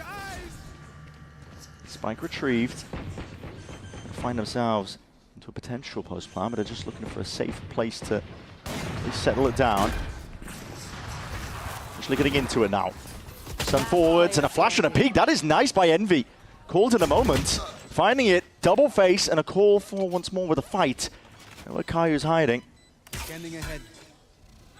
He dart across to it, but Kesnit on fire right now. He's got a hot hand. I mean, wow, that's what we've been wanting to see out of Envy, especially when it comes to those post plants. That's something that they struggled with in the past, is not having the same ideas and end up being in very uncomfortable situations. But here we saw them take action, even knowing that they have an operator in hand that could kind of get M80 back into the round. Phenomenal play coming in from Kesnit. Bro, guys are killing me in the stupidest ways. He's playing Jen by himself every round. Hey, I feel you there, Rossi. I feel you there. It's lovely to see Envy though, as you said. I mean, they are clearly making big improvements. Old Envy from a couple of weeks ago would not be calling little micro plays like that in a post plan. Now again, the same game plan has really layered down a couple of these early rounds for Envy. Pressure over towards mid. Causing a bit of uncertainty, but the cam is not broken, and there's that operator finding value. Kesnit's going to be falling. Camera taken out. Flash forwards again. Working their way through into market, trying to apply the pressure this time. Over towards these anchor players once more. Heavy setup, lay it down, grabbing it nice and early. There's still plenty of time on the clock, and Envy perfectly happy to cut noise. See what else they can get. These players are bunkered down in their setups.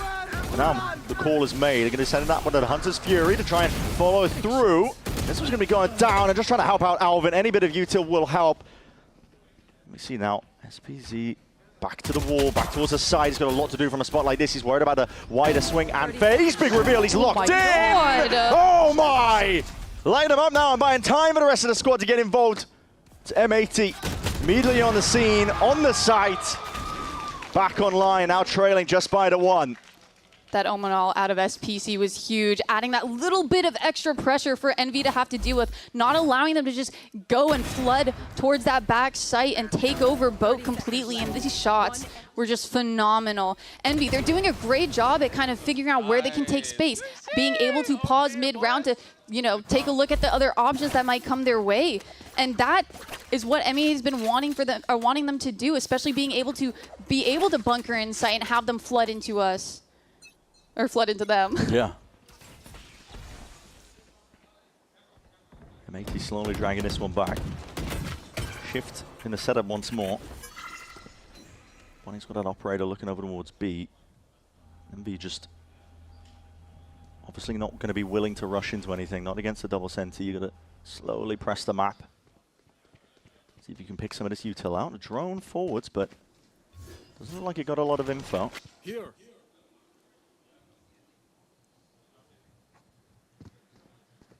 I love how M80 aren't antsy for information. Yeah. They're willing to not overpush or overextend off of the uncomfortableness that comes with silence and unawareness of what's going on around the map. It's a crazy position though. 2 players in logs. Don't see that often. No, that's a great bait setup though. Bonnie gets one, dashes out of there. Paranoia. And a stun! Oh my goodness, it's all gone a little bit too wrong. And the timer through the wall, my god, what is that, Nismo? It's being chipped away here. Envy just explodes out onto the site. M80 not ready for it. What was that? You saw the vision M80 was trying to have I did see the vision. there. I saw the vision. The bait and switch. ideas were flowing, but Envy. It should have been nice. The util follow-up on that, willing to bank a lot of util to just push that out and not allow an op kill to happen in that first place. It's phenomenal. It's a sizable lead that they're building themselves up to, and this is on a map that M80 are proficient at. Not only that, but this is a map where M80 thrive on that defensive side, right? On attack, that's where it gets a little bit scary because they are forced to play a little bit slower, especially going up against an op. Like many times they have, that's where they struggled. And I'm sure Demon 1 will be pulling out that operator on defense just as he is on attack right now. You can imagine, you can bet on it. MP, no slouches right now. Put money on the fact that they were probably looking at the discourse online, everybody talking about this game. It struck a nerve with them. Everybody talking like, well, M80 versus Sen, we're just waiting for it to happen. What a call, bro. Nice call there, bro. Nice paranoia, nice proactivity, Rosie. Come on, bro. Hashtag Posy vibes. Yeah, love to see that.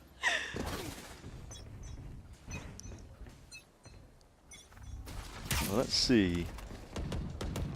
That's still going to be slow going.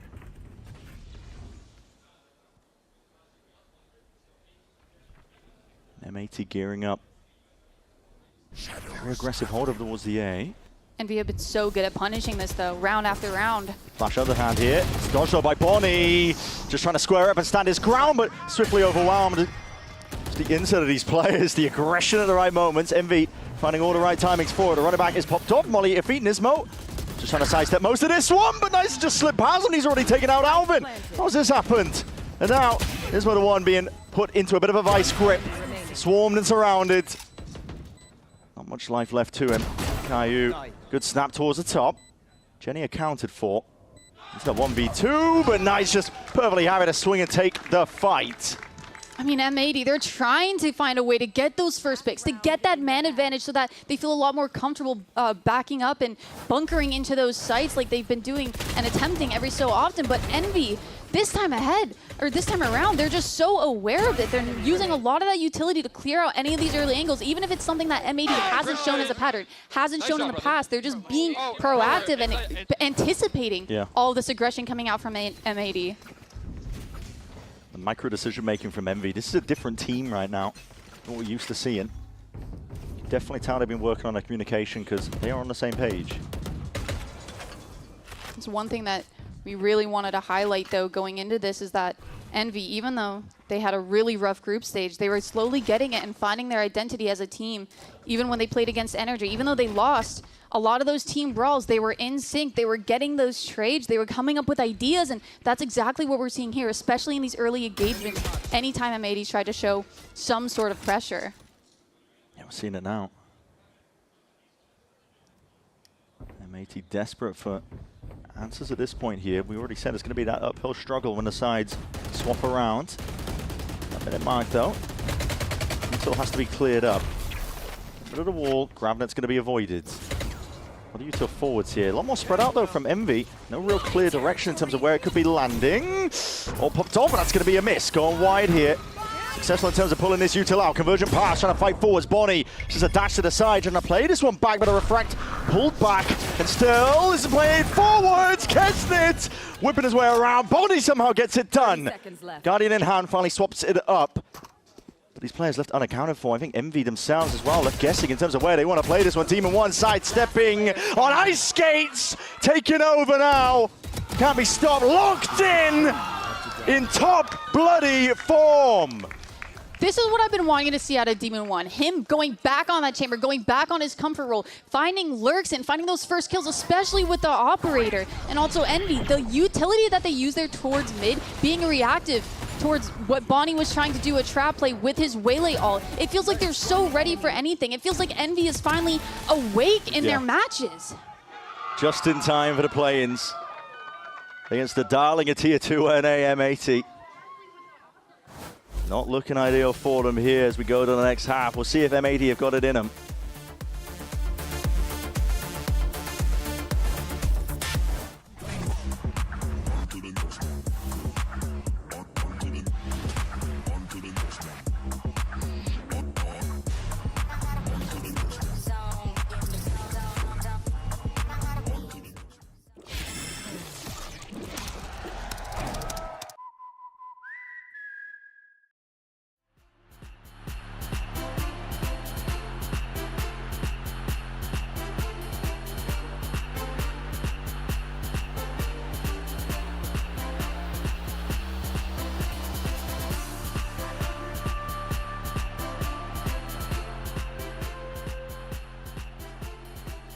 So, you know, I've had an opportunity to travel around the world, see some stuff, but so have you, apparently, because I found out that you guys were in Korea doing some boot camping. How was that experience like? Was that your first time being there? Well, that was my first time in Korea, but just the trip in general, that was actually the first time the whole team was together. And I mean, when is it not great meeting your team for the first time, having dinner together for the first time, and then after, you know, meeting each other, we got straight to practice, scrimming all the professional APAC teams. I would say we learned a lot. We fine-tuned a lot of things to prepare for play-ins, and yeah, Korea was great. Hey man, you see it on his face. It looks like he had a damn good time. Anyway, thank you, man. M80, they were well versed heading into this one here, well prepped as well. As you heard from that interview, they were in Korea for a decent amount of time. They had about a month to prep really as well for the play-ins. Just the luxury you got as a Tier 2 team if you managed to qualify at that point, and they're putting it to good use. But Ascent currently, they are struggling. We'll see though as it gets deeper into the series. Not willing to count M80 out just yet. Split, Summit, maps that, especially if we get to Summit. Yeah. Be very exciting to see what M80 have got cooked up, to see if they put time to use. I mean, Envy, on the other hand, they only had, what, a week turnover? And they're putting on a show for us. They look like a completely new team. Looks like a bit of a mid-devo here. Sheriff's in hand. Bonnie is lucky to be alive here. Stunted and stalled out now. Deadlock Wall's going to be immediately attempted to broke. Okay. GravNet, shock darts raining down. You're going to be scared of that. Envy just dissipate. backing out and away, but they have given M80 plant down. A dangerous thing to do, especially into a deadlock comp. Yeah, the last thing you want to do is allowing them to play into a post plant here. It's good with all util that though. utility. Definitely is. Alvin's in trouble. Needs something. Trying to find a kill. Just a shot's not quite landing. In through logs, caught out. These bullets are rattling down, and that is a perfect peek. The rest of Envy are swarming these positions, ready for anything. Damage being done though. Nismo, it's all in your hands. And look at that. Rossi just putting his body on a line to play the rest of his team in. This is a different Envy. I mean, towards the end of that round, they had exactly what M80 would want. They have the full sight. They're ready to set up into a post plant, but the shots were initially not connecting. Normally, if you see Alvin Boy in a spot like that, he's getting one, at least. Normally, he goes for insane multi-kills here, but it just falls apart. I mean, even looking at that early round, using a lot of that deadlock utility to kind of deny Envy's original plan of flooding into sight. It looks like they had that one. They looked pretty good. They looked like they were in a great setup. I can't believe we're watching Envy right now. That's what I'm saying. This team is looking different. And they have not had a month to prep. They have not been boot camping in Korea. Cover going out. Going straight from the group stage games into this, but you're saying that you cannot count any team out. Can't be okay, we're going to see this one caught though with the grab there. Demon 1, not to be removed. Eventually going to be flying forwards. That's Team Flash with a paranoid, but all good. Does the job, push them back. M80 will be struggling for answers. One thing that I'm happy to see out of Envy is them having a map they feel confident on. You know, originally when we first saw them play Ascent against EG, it was rough. Yeah, they got stomped, but they didn't give up. And I think that's one thing that we commonly see about Envy is if they take a loss on a map, they're willing to pick it again to see if they progress, to try and keep working on it. I think that's exactly what we're seeing here. This is unbelievable confidence. I mean, Knights is just roaming around the map alone with a Spectre taking fights. M80 are in their spawn on an eco. He wants to get that Phoenix ult He up. does, he's trying to build it up. I mean, if you're allowing M80 to have that space on site, building up that Phoenix ult to use it in one of those earlier rounds to try and deny M80 from starting to build momentum and get back into the game. Phoenix ult is a perfect way to shut that down. He's roaming around the map. It's going on a marathon. Yeah, it really is. It'll go down in the end, but at least bought space for Demon 1. And hey, that's another orb online. It is, yeah. Even with the death. Envy, 10 rounds now, 6-round difference at M80. Have got to overcome. They're down by 6 rounds for M80, but this is where we can start to see Caillou maybe stepping up as that IGL, seeing what ideas he can come up with to try and make it so that this game isn't over yet. They want to make it a lot more competitive. They want to get back into and stay close. W keeping the hard bots. Yo. That is crazy. I feel like that's worse than the whole walking orb thing that was going around for a while there. It might be. Envy are feeling themselves here. So walk down mid, we're going to listen in. How do M80 deal with it? Clear the replay. If you already I'll crossed, hustle out. I have it now. Get your ult. Yep. I'll let you cross. Yeah, I'm playing anti. It's quiet on me, eh? They smoked for us. He's walked out cap. Yeah. Walked out cap. That's been trade. One more cap. Close, boys. Heavy I can't see. One more. That was nice. Sova B. Sova B. You guys should Hurt. probably NP on. Omen was Yeah, solo. I'm down. I'm down for that. He might be pushed A. They tagged me with drone. I'm pretty sure he's off B. He droned from mid. Yeah. I'm trying to walk back to you spawn, okay? I'm stuck in mid one. Could be off cat. Good Could be picking you B main. Hurt. Just group together.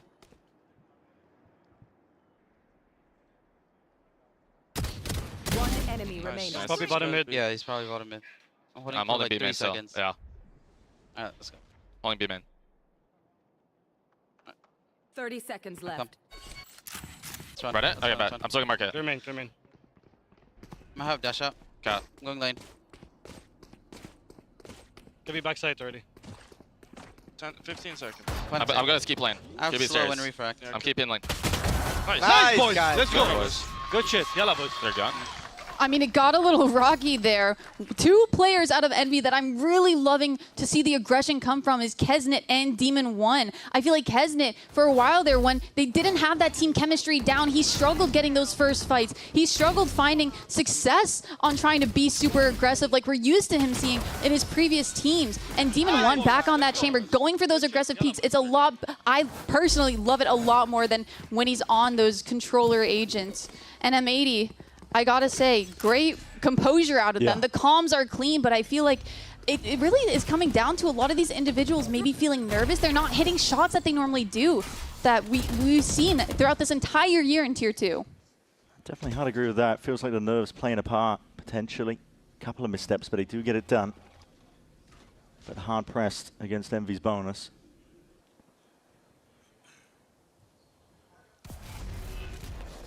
Slow and steady again. I'm excited to see Bonnie a little bit more on an island. This is the guy who, with or without utility, he creates chaos within a round. He can solely turn around upside down by getting insane multi-kills. Demon1 posted though. Are they going to be ready for this? That's the question. He is getting aggressive as anything. He might just spot signs alive, waiting around a corner. We'll see. Sees it now. Cage up. It's going to push him back and away from the line. He has to respect this one here. Dart as well. Can't get around the corner in time, but he still hasn't committed the rendezvous. Demon1, so confident. He's pulled out a ton of utility in the process, but he has to at least respect that space. Meanwhile, M80, the goal was never really over towards there. It was over towards A, but Envy still have 3 players waiting here. Bugel's going to fly forwards regardless. Light speed dash up towards the top. Knights just takes him out. Rossi, though, wrapped up. It's a pretty present. It's going to be waiting for them. Eventually falling, but still Knights is forwards. And Glyph responds. Clearing up a pretty picture, plugging the gaps and cuts. 11 rounds now for Envy. M80, they felt like they knew what was happening around the map. They fought so hard to use a lot of that Zowie utility to end up pushing back Demon1 on that operator line, knowing that he's going to go aggressive. That made them feel comfortable enough to kind of walk up towards that A main, but the utility there falls apart. We're getting unsynced. Bonnie's being sent out, unable to get that first pick, and it falls apart from there. It's a struggle right now for M80, and the money's going to be knocked down once more. Envied out. More than happy with this one here. The improvements are on full display. You can see that one just with the round differential now. A bit of a trap play. That is almost everybody blind, and there was a world. Kesnet could have rattled out a bullet ton more. Still M80 overwhelm it. Withstand all that pressure on a trap play despite all of them being blind as anything. Potentially barreling away forwards. I mean, that could have gone wrong in an instant. None of those players on the side of M80 were playing anti for that flash coming in. Still could go wrong. They keep giving inside this. There's nobody playing in main. 2v3. All the M80 players locked up onto site right now. Demon1 hoping for the peak. Hoping for some presence here with the retake, but the operator finds it. Early mark, why not a second one? It's all going a little bit too wrong. M80 thought they were gifted one, but not to be. I mean, look at the players that they lost there throughout that round. They're going into sight. One thing that they love and thrive with this comp is being in that post-plant spot, but none of the Sentinel utility was actually there to have them really benefit from it. And the crossfires that they were holding, it fell apart. Caillou trying to peek and go for something before the smoke falls down, and then an operator just peeking into you. One by one, they fall. Let's go, baby! I trust for you, baby! What a character. It is good to see Envy having fun with it.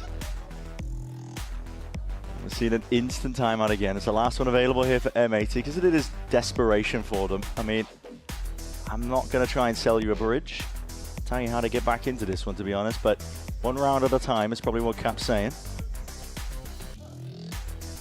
I mean, they're trying to do what we saw all throughout Tier 2. They're playing it slow, trying to find that operator and push it down or push it back, but it just feels like there's some sort of pressure coming in from Envy that's making it really hard for M80 to actually keep on going with that same game plan that they came in with. Pushing back the op isn't enough. They need to start finding ways to either push back the op and either speed up onto it and overwhelm the chamber so that he doesn't find success later in the round, or be prepared that, hey, they're stacking away from that operator. So even if you do push them back, you still have to have a lot of that Zowie utility towards the site that you're planning on hitting. Yeah. Demon 1 currently is pure disrespecting all the util coming his way. This looks like a bit of a fast play, potentially cooked up. Paranoia waiting onto the one side of things. Kesnit potentially swinging down into tiles. We'll see if M80 are ready for it. They are currently all corralled up. So that Molly sent flying forwards along with the saturate here, blinding these players up. Alvin, where you're looking, not too sure. Sidestep in, trying to make the most of it, but wrapping from behind. The squeeze applied and damage done. And it could just be that killing blow. All picked up, but guess what? You're not long for the world. Glypher's right there behind you. He's going to be getting all the info in the world. Caillou spotted out, barely alive. Shock darts have to be avoided. Doubled up now. Demon 1 and Glyph, shoulder to shoulder, looking to put this map in their back pocket. Caillou, one hell of a challenge ahead of you. The spike is basically irretrievable. It's all good. Just to scare him a little bit. Yeah, didn't matter. Didn't matter. It didn't matter in the end. Wow. I mean, Envy, the showing that they brought into just this map 1 of Ascent was phenomenal. Yeah. They were playing so well off of each other. They weren't playing scared. There were no disconnects going on in their team fights, and I don't think M80 were really expecting that, because even though they looked a lot better in their NRG game, it was nothing compared to what they brought to the stage today. And M80, they're going to have to shake off those nerves. They're going to have to find their footing again. They're find their strengths going ahead to their map pick of Split. Definitely will, and we get to see as well whether they can reap the rewards of that boot camping career, what improvements they've made, because they're going to need it to stay alive in this upper bracket of our play-ins here. If they want that date with Destiny against Sentinels moving forwards, they've got to keep it moving. They've got to take it away on Split.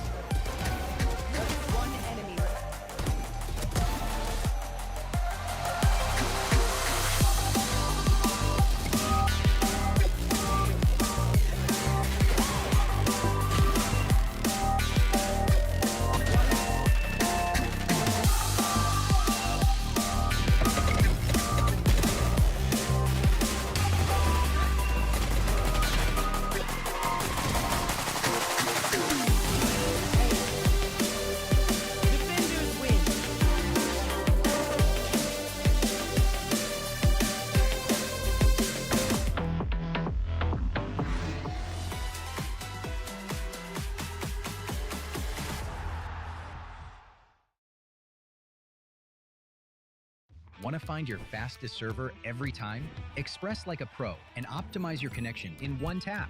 Express and game without ISP throttling. Express and shield yourself from DDoS attacks. Express and choose the VPN trusted by gamers everywhere. ExpressVPN. Experience gaming the Express way. Fast, stable, competitive.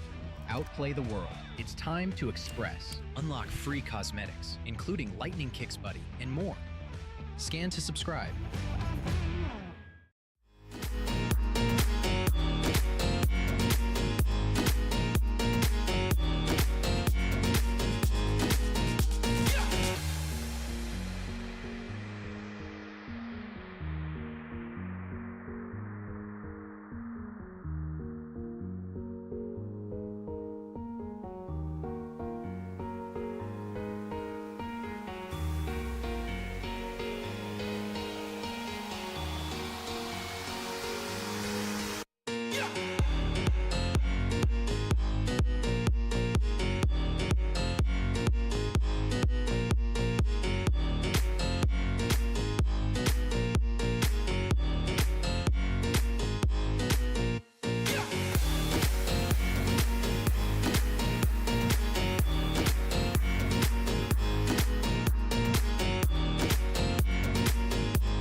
Okay, that's not bad. He's broken this up nicely.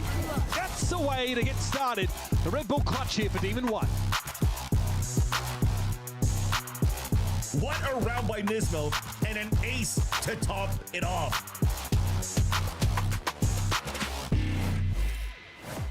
All right, so we're here with Coach Stunner after really an incredible showing from Envy on Ascent. And one of the things that I was hearing our analysts talk about and our casters talk about was how this Ascent map is good for you guys and how you were really just leaning into just a strong aim of your players. What was the motivating factor in picking Ascent and also just the rest of this series layout for you guys and how you think it's playing out so far? I mean, for us right now, we are doing really good in scrims on Ascent. Even before, when we had the other comp, we were doing well, so it's a good map for us in general. Yeah. Now we're leaning into the roles even more, and it's great. For the rest of the series, I mean, we got to see how it plays out. We got to see. We're pretty confident in Split right now. We're pretty confident in Summit, so I think it'll be a good series. Yeah, now I did manage to talk with Glyph earlier, and he was telling me that one of the things you guys were working on was your camaraderie, just finding that connection together as a team, as individuals. Do you feel like that is starting to come to fruition a little bit more now, or is there still more work to be done here at Play-Ins? I mean, there's always a ton of work to do. I think a big thing is that we're working on our culture right now, making sure the culture is right, and everyone's buying into this this team identity. So it's working out right now, working out well right now, and yeah, the guys enjoy being around each other, so it's great. Yeah, and they look like they're having a blast out there, man. So hey, good work so far, man. Job's not done, more to do, but of course, we'll see what happens next. That new identity really played and showed in this first map of Ascent. It was pretty dominant coming in from Envy. I was about to say Crew. I'm still stuck in the last game. From Envy, they looked so good, and it felt like we're finally seeing these players click in terms of having a lot of those aggressive plays together. I'm really happy with what we saw for Envy. We talked about it. They were finding themselves throughout the stage. They were playing different comps. Then they started playing kind of what we're looking at right now. And now it feels like not only are they playing comfortable, but they're also playing things that allow them to have a few more set plays, that allow them to have a read on the map, and especially because we thought it was going to be a bit more challenging with that double sentinel deadlock on the other side. I didn't think that before this game I would be saying I feel like Envy had better team play than M80.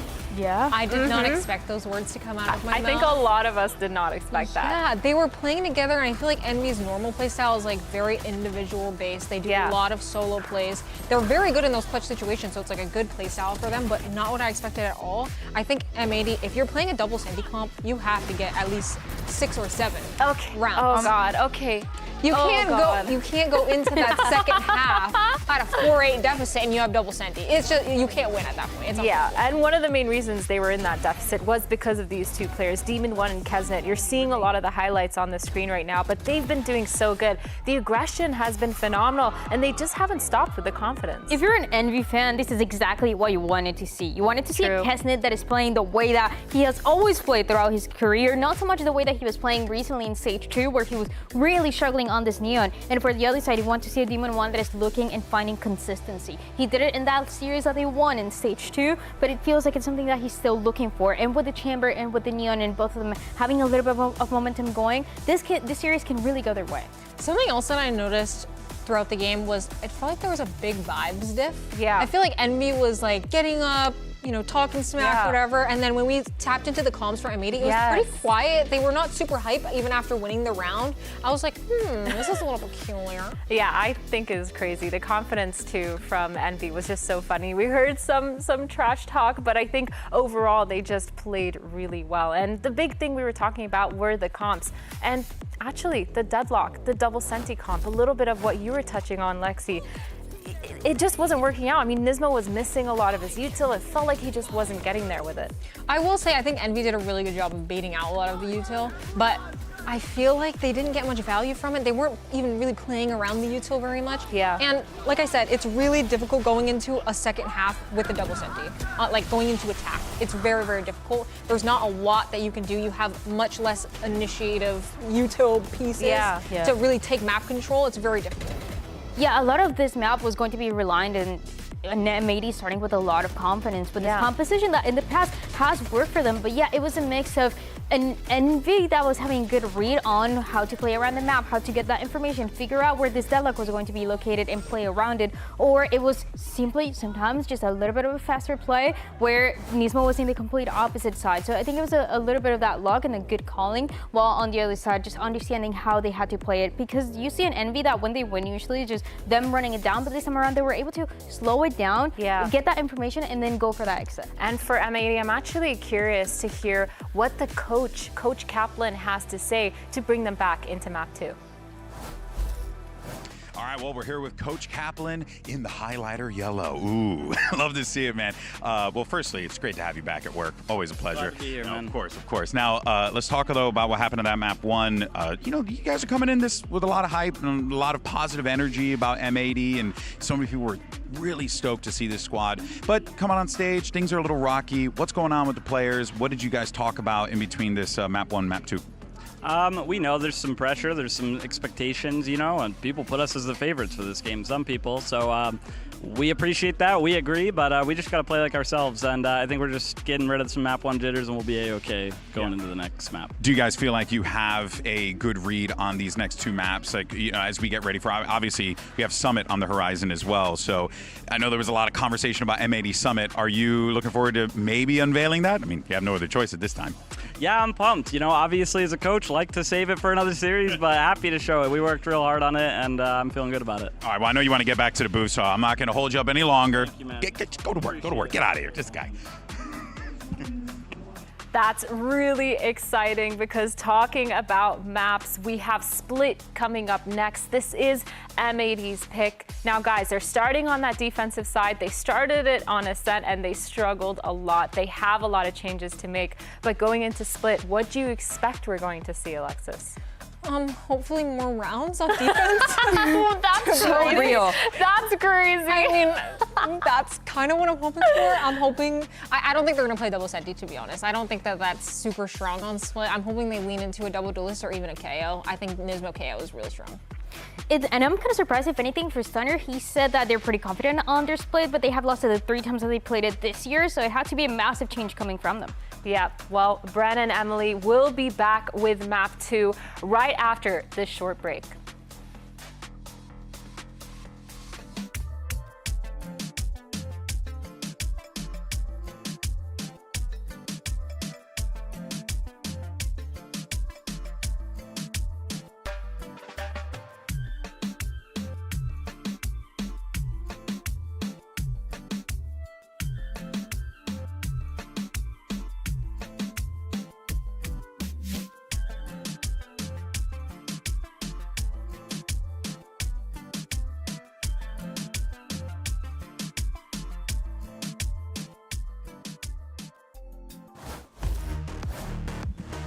Here we go, getting into it here. Split is on the cards here, map 2, and M80 are currently staring down the barrel of defeat to potentially going down to that lower bracket earlier than they anticipated, earlier than a lot of people, I think, in the community anticipated. Everybody was also highlighting, I think, the fact that, well, if they win this game versus Envy, they go up against Sentinels. We get to see that Caillou Kaplan versus the former Org, the storylines, the narratives, but Envy have got something to say about it, at least early on. Yeah, I mean, we might have to wait for that matchup, considering M80, they're kind of struggling to feel comfortable in a lot of the things that we're used to them seeing in Tier 2, and it's just... Yeah, we're seeing it now. Big switch up in terms of compositions as well on the Envy side. Honestly, we'll see how this one works out. Demon 1 onto the smokes. I was suspecting that they might go for something like this, a double duelist, with Demon 1 back on the smokes itself, and we'll see how comfortable they are running it. Yeah, I mean, the unfortunate part about this is we won't be seeing that insane assist utility coming out from Nismo, but his race has looked pretty good in the few times that we've seen it. He's capable of being aggressive. We saw him play that duelist role throughout his entire career.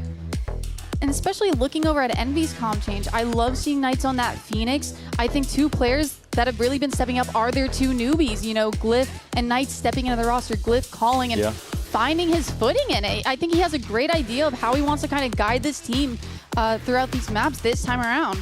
And nothing but positivity in all the recent interviews we've heard from Envy.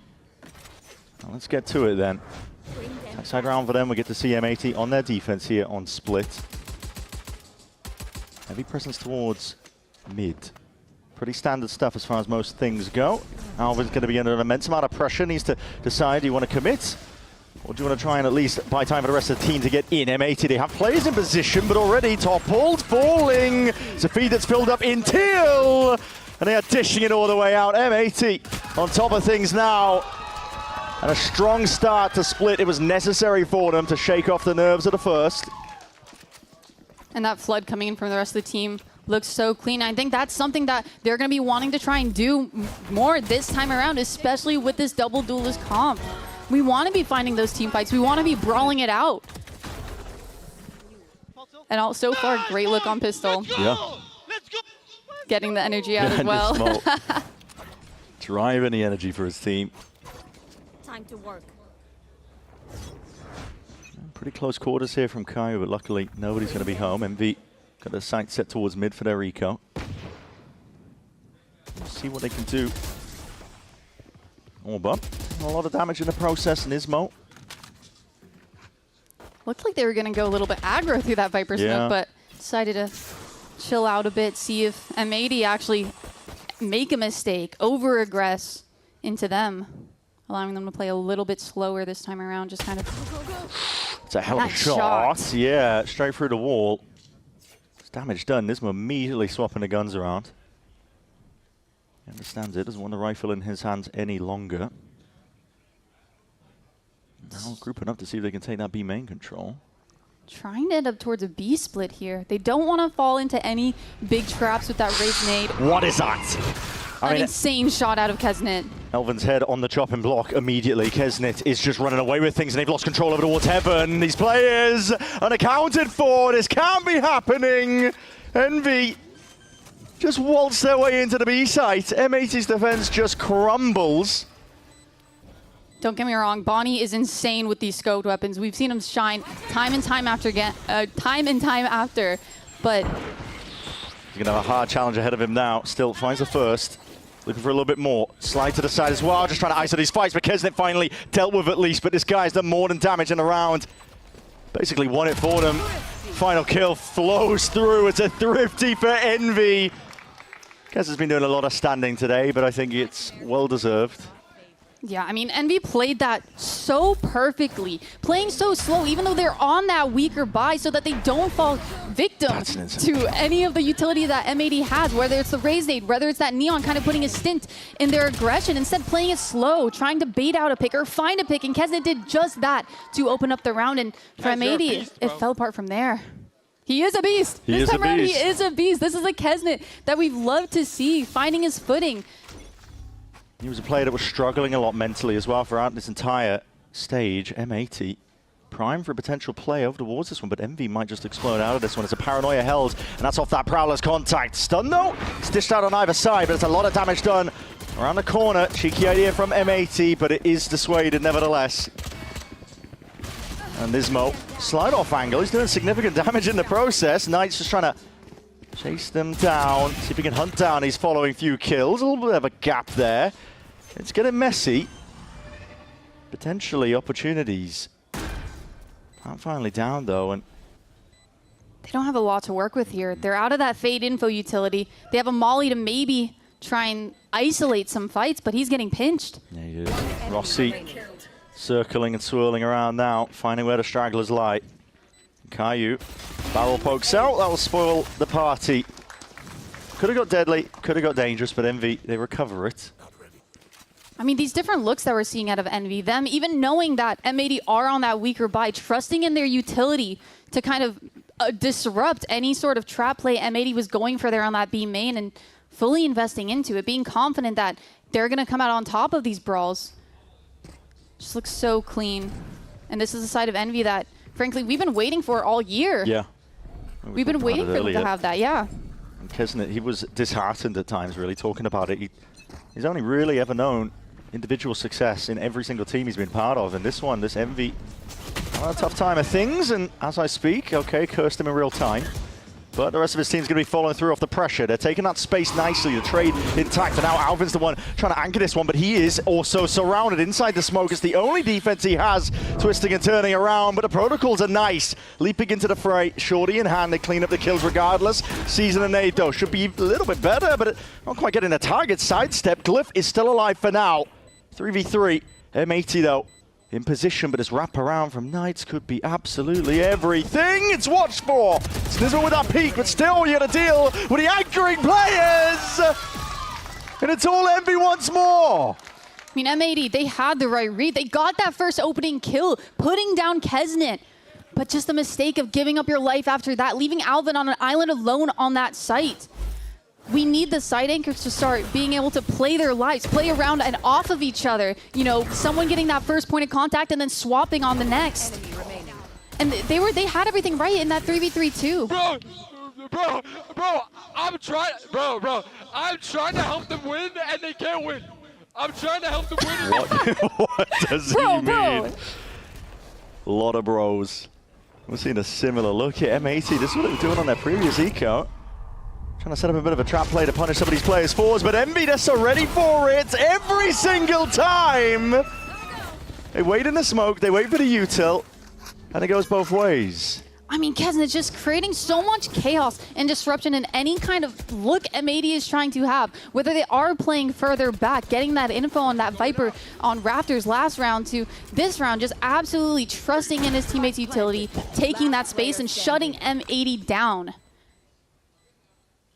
M80, they're going to have to win this next round to start building that momentum, building back their economy. Otherwise, this could very well snowball so far for Envy.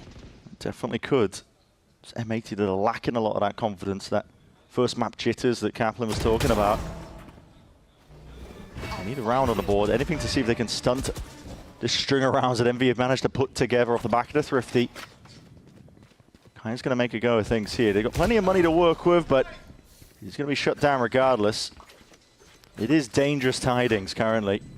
I think one look that we haven't seen out of M80 that we're used to seeing them do in Tier 2 with those adjustments is instead of trying to brawl out right off the bat and take that early fight with all that utility coming at you, is instead take your timing, let that first wave of util go, let Kesnet get that original space, and then try and fight for it back, catch them off guard and disrupt their exec. Because as soon as you lose those early lives, it opens up the round and the sights for Envy to just kind of tunnel through, leaving your team in a pretty rocky and man disadvantage retake.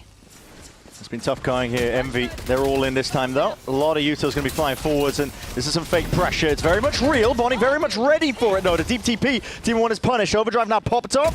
Caillou, it's hard anchoring. Oh, Caillou! It's unreal. Back against the wall between a rock and a hard place, yet still finds a way forwards. What we needed to see from M80. They desperately needed a round like that. I mean, what a round coming in from their IGL2. He was struggling in that first map on Ascent, but he has a new look to him. I feel like him, the leader, getting a round like that just instills confidence throughout the rest of this team. And also finding a way to actually shut down such an insanely fast round coming out from Envy. Even Ross is shocked. That was my reaction. I mean, the pre-fire was just insane. All right, Envy, they decide we're not going to be disheartened after that. Didn't go too poorly. Looks like they're just going to run it straight back. Yep. Caillou can't do that twice. No, surely not. It's just a one-off. Similar to the util. It's a deep TP. Demon 1 is going to commit the ult onto the site. Meanwhile, run it back up and through into heaven. M80, they have insane retake ults here. They have that Fade ult for info to kind of counter that Viper ult. They have the Neon ult that they can use to try and mow it down. You got to think. War chest is brewing right now for M80. How does the retake look? The plant already down. Time is ticking here. It's a pit to try and get through in the end. This one's going to be flying up and overhead here, landing straight into his own neighbor. They haven't really cleared much of the pit at all. These players are being ripped to pieces. Nismo, it's an ult available in the back pocket, and already 2 kills to his name. It's shut down in the end. Knights taking over. Shutting it all away, and there's no chance whatsoever now. No chance at all for M80. I mean, they had no space. Envy still had a late lurk with Kesnet in that A main. They weren't taking ramp control. They didn't have control of screens. They're forced to flood out from heaven, and that's a really hard angle to come out of. Yeah, it's very tough, especially into the pit on top of it. I mean, they're trying to surround the pit, but really, it was disjointed. You're just falling into the hands of these players that are hard anchoring that ult, not really having anything to go into it with. Yo, I see you with the pitch. I saw you. Oh yeah, you saw that shit? I'm telling you, bro. See, they have those little micro plans going into the round already, and another different look from Envy, going for a 4-1 setup. It's looking a bit like Leviatán to my eyes. The way this one's playing out, but Nismo is ready, waiting. That rocket is way too wide. It's wasted, and Kesnet, he smells that blood in the water. Not done. Not by any margin. This guy dissecting and ripping apart the site. The B site now theirs for the taking. And already Rossi trying to apply that squeeze. Stand up matters not. Still these players trying to take him out. Hops up onto the box. Eventually brought down to his knees. We're seeing it at least, but still Demon 1 has got it all under control. And once more, poor Adam left alone in an unwinnable spot. I would say normally he thrives in clutches, but being 1 HP, it's better just to save and try and have another gun going another round. But that was a great adjustment from M80. They kind of did what I was hoping to see, is play a little bit further back, let them take that B main space and then disrupt, but the rocket didn't land. Nismo gets punished, and then from there, Kesnet has all the confidence in the world to fully run onto site and pick off Alvin Boy. And the ideas are going amiss currently. M80. And they're really struggling. They've had a lot of time with the boot camp to shore up some potential weaknesses. The split win in the grand finals that even got them here. It was powered by a lot of clutches, powered by a lot of hero plays. I was hoping we could see some more adjustments, but just everything going wrong for this team right now. What is that? Just feels like they're panicking a little bit. Yeah. They're trying so hard to find these solutions, but just getting punished everywhere they go. Either util's not connecting. Full stunned with a judge trying to slide it. You got one tap. Yep. Still finding the kill. See, but if that was me, I get one tap from a judge like 8 years away. 100%. Yeah, that's happening to me too. Press and escape, hitting a report button, every single checkbox getting hit.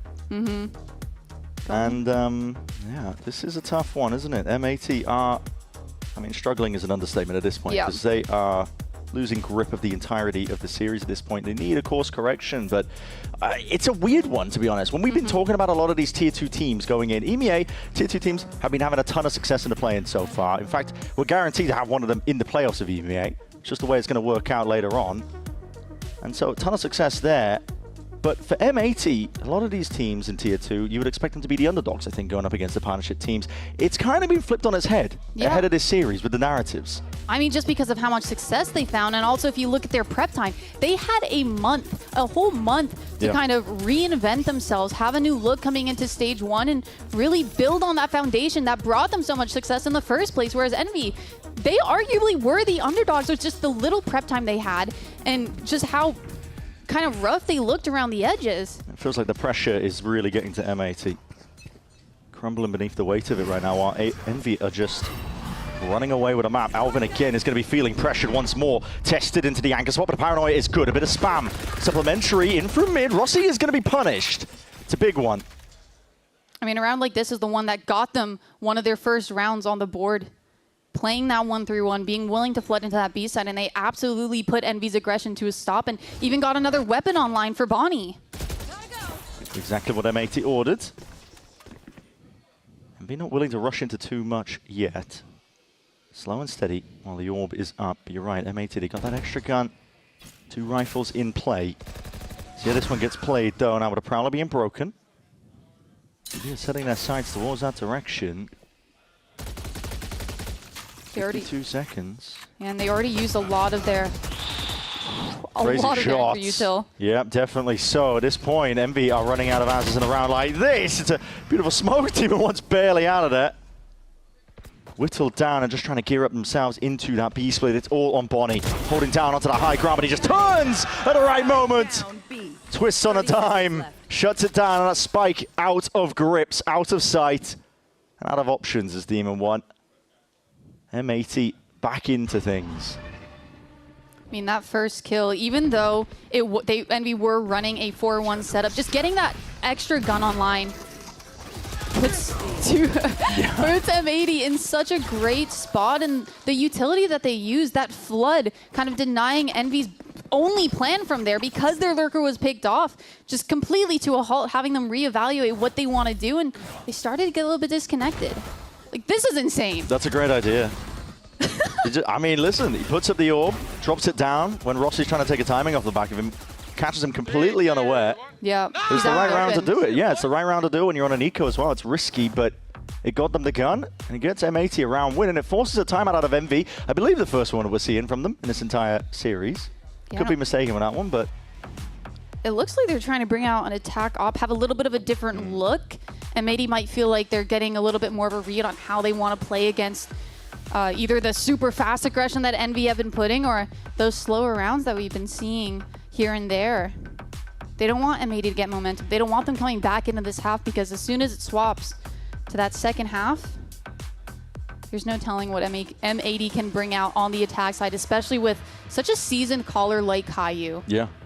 I think he's been doing an excellent job, especially working with Kaplan since the beginning of the year, back on Sentinels.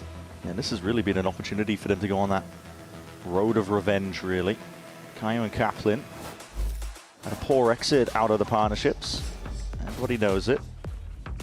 And for them, this is a validating moment. It's supposed to be, at least. Envy, they understand the importance, though, of shutting it down a team when they are really just getting started. They can't afford to let M80 in whatsoever. It's a prime opportunity to get an early upset win, move forwards in the play-ins. One thing out of Envy is we haven't really utilized any sort of lurker towards that A site, so hopefully Rossi will be maybe finding some sort of a lurk up towards there. And with this op coming up on Kesnet, there's really no telling how slow they want to play this. A big pace change after that timeout to try and throw M80 off and actually bait them into going for some sort of a trap play that can just get dismantled by Kesnet. I'm a little bit worried, though. If they don't have an objective around it, just waiting for M80 to peak. Bring them down. Won't have much time on the clock, but they do have that B main control early. What a shot. I mean, just control and containment out towards mid. Kesnet put straight to the mud. This is where Envy starts to look a little rough. This is where they have a hard time kind of coming back into the round with a whole different look, a whole different plan after a pick gets got by M80. Yeah. It's a big opener, M80. Trying to play with a lot of discipline here. They are conceding a lot of space into mid. Cover going out. Giving them control of it entirely, essentially. Doesn't want to be just walk all over this one, but again, another 1v1. There's going to be one out with Glyph going down. Be troubling stuff here. Caillou is beautiful with the off-angle. Bonnie just sliding to the side, and with that spike drop down, no more chances now for Envy. Gotta say, slow round experiment. Might be going to miss. A lot of the rounds that Envy have been winning were powered by that aggression early on. Yeah, it's a little bit questionable putting an op in the hands of Kesnet when a lot of the success that they were having was him going hyper-aggressive, using his own stun, and the rest of the team's useful to find an opener and get that man advantage. But M80, I got to give props to them this round. Adam, SPZ, getting an insane early opening kill, allowing him to play a little bit further back and also not falling victim to the pressure that was going on B Heaven. They still stayed in that two-man setup towards that A ramp. Oh, it's a nasty angle. Barely any time to react. Beautiful work here for M80. If they're going to be finding a way to pave success in split, keep it going. It has to be like that. I think composure is really going to be the name of the game for M80. Not panic over-rotating, not panic flooding in or trying to fight us a brawl that they're just not ready for. Making it feel like it could be, again, another one of those B-pops, but Alvin is biding his time. Holding down, they're just walking out past this one. It's a haunt into the back, up through Heaven. This one's going to be taken out, just gets the one, but Alvin's still there. Alvin! Almost there with a reset of his aim. Eventually brought down. A spike needs to be retrieved. Reclaimed eventually. Rossi will be rejoining, regrouping. It's a 2v2 now for M80 to play in, the retake. Bonnie and Caillou. Haunt towards the back. Eventually going to be snap 2 broken. Up through Heaven. Shots fired. Rossi will play his life now. Brought down to the brink, but he's done the damage, surely. A lot to do for Bonnie. Overdrive popped off. He hears this one now, just trying to sidestep it. And it's a lot to overcome. An immense amount of pressure. It's Kesnet taking over once more. I mean, what a round from Envy. For making it look like it was a similar B exec that they've done a few rounds in the past. Ended up just walking out. It didn't even look like it worked out for them. M80 were ready. They were getting those straights. Nismo goes 1 for 1. Alvin there to clean the rest up, and then in that 2v2, I think M80 were really expecting them to kind of be a little bit more aggressive. You saw Bonnie there focusing more towards that B heaven stairs. Just get picked apart, and it looks like a very similar round for Envy. Why stop what's working? Yeah, I mean, listen, it's been working out for them. Let's take a listen in to see what Envy are cooking. I'm binding it. Ready? 3, 2, 1, go, go, go, go. I bind it. In the smoke, guys. Kevin. I'm holding the smoke. Default. Backside. Smoke. Bro, you missed again. It's okay. You have Omen ult. Research it out. Yo, wait. Yeah. I vault. But Neon was here already. Was there a gap on the right? Yeah. There's a knife out there. Yeah. Can you just get the bomb right now? Wait, don't do it. Yeah. I'm doing it already. They tried blocking. There was like 2 people on there. Opera was there, yeah? He was V. He was V. He was V, okay. I have 1 smoke and 1 TP, Chris. Heard. What do you want to do? Just keep walking up. Okay. I'm gonna just follow your pace. They over-rotated. We saw all 4 on B. I'm holding ramp. Holding right side. Could be left. They're gonna it's M80. I'm walking in now. They're gonna play like pussies. Bro, I think you 1-1 it, bro. I think you just take the risk and take more fights. Let them play, guys. Yeah, just don't tap yet. I'm gonna push one. Heard. I'm gonna play for heaven. Tap at 24, okay? I'm smoking everything now. Play now. Play it for heaven. Respawn. Heaven is 1. 2.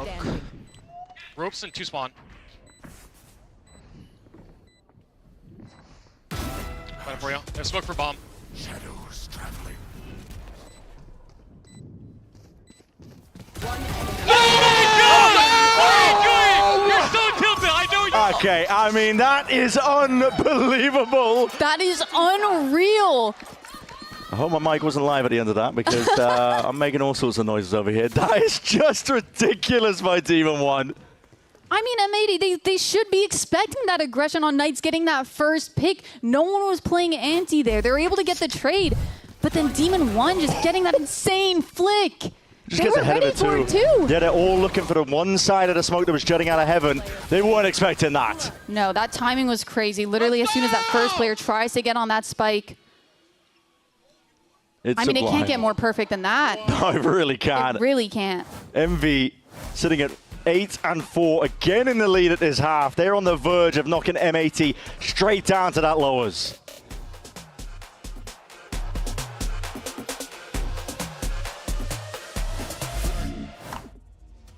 Whenever I use Zowie models, I would say I just feel my element. Demon 1 is good.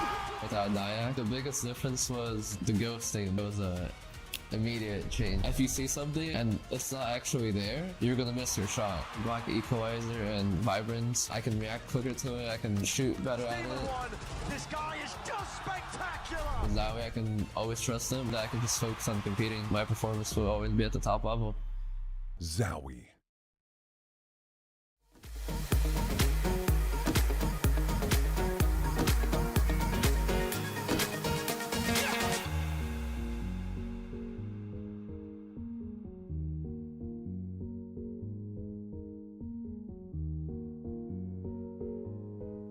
So look, I don't get a lot of opportunities to do interviews and like talk to the players and stuff. So right now, your boy's gonna shoot his shot.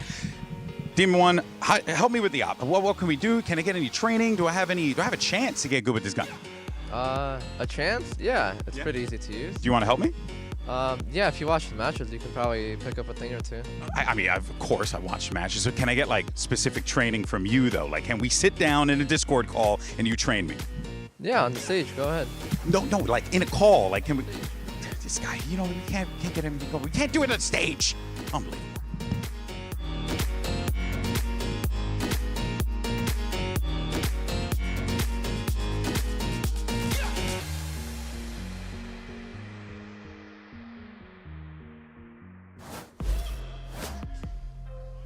Let's get to it then, Demon 1.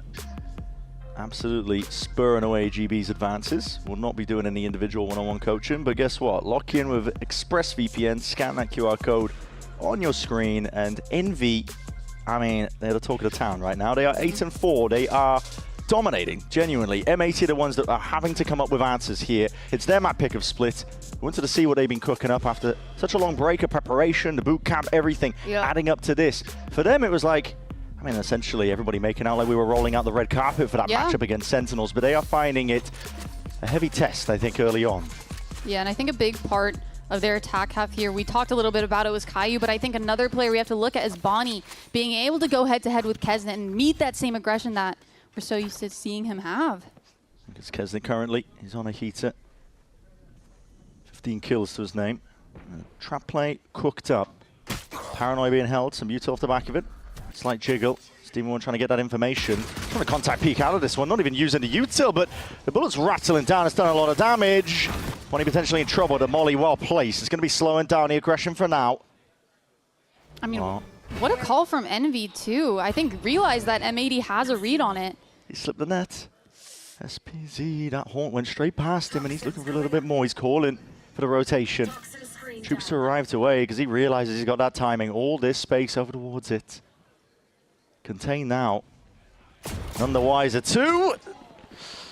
Okay, a little bit too early there. The shots are rattled away. He does reveal the hand, but at least still has the space. Envy willing to try and fight this one forwards, but it's misplaced in terms of the util. The Paranoia stun a little bit better. Players just trying to rapidly retreat, get back to safety.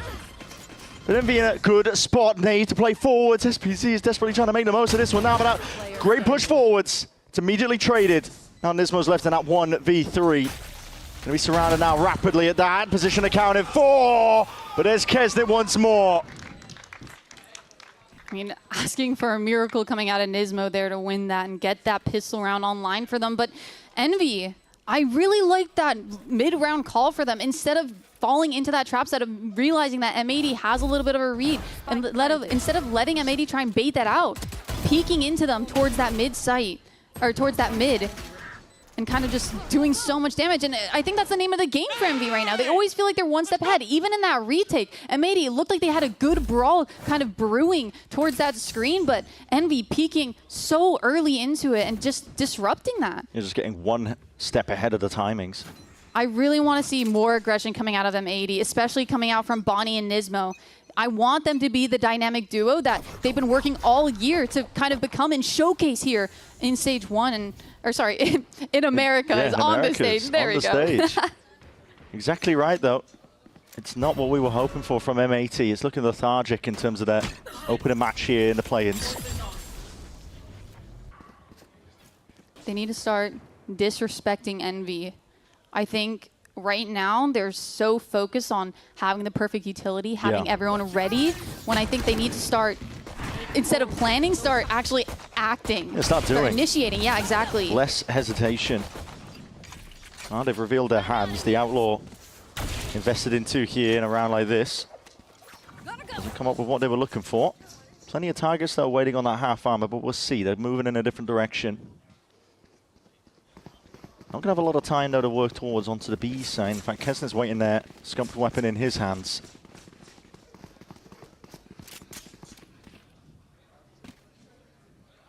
I mean, it's tough. Not winning this pistol, being forced to try and get a hero gun on Bonnie to open up the round, and already there's only 25 seconds left on the clock. They're going to have to...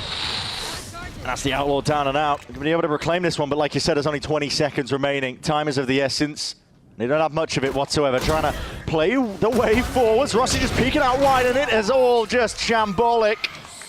M80, of course, they were never really favored in a round like that. They never had the money to get things going, but Envy are on a war path.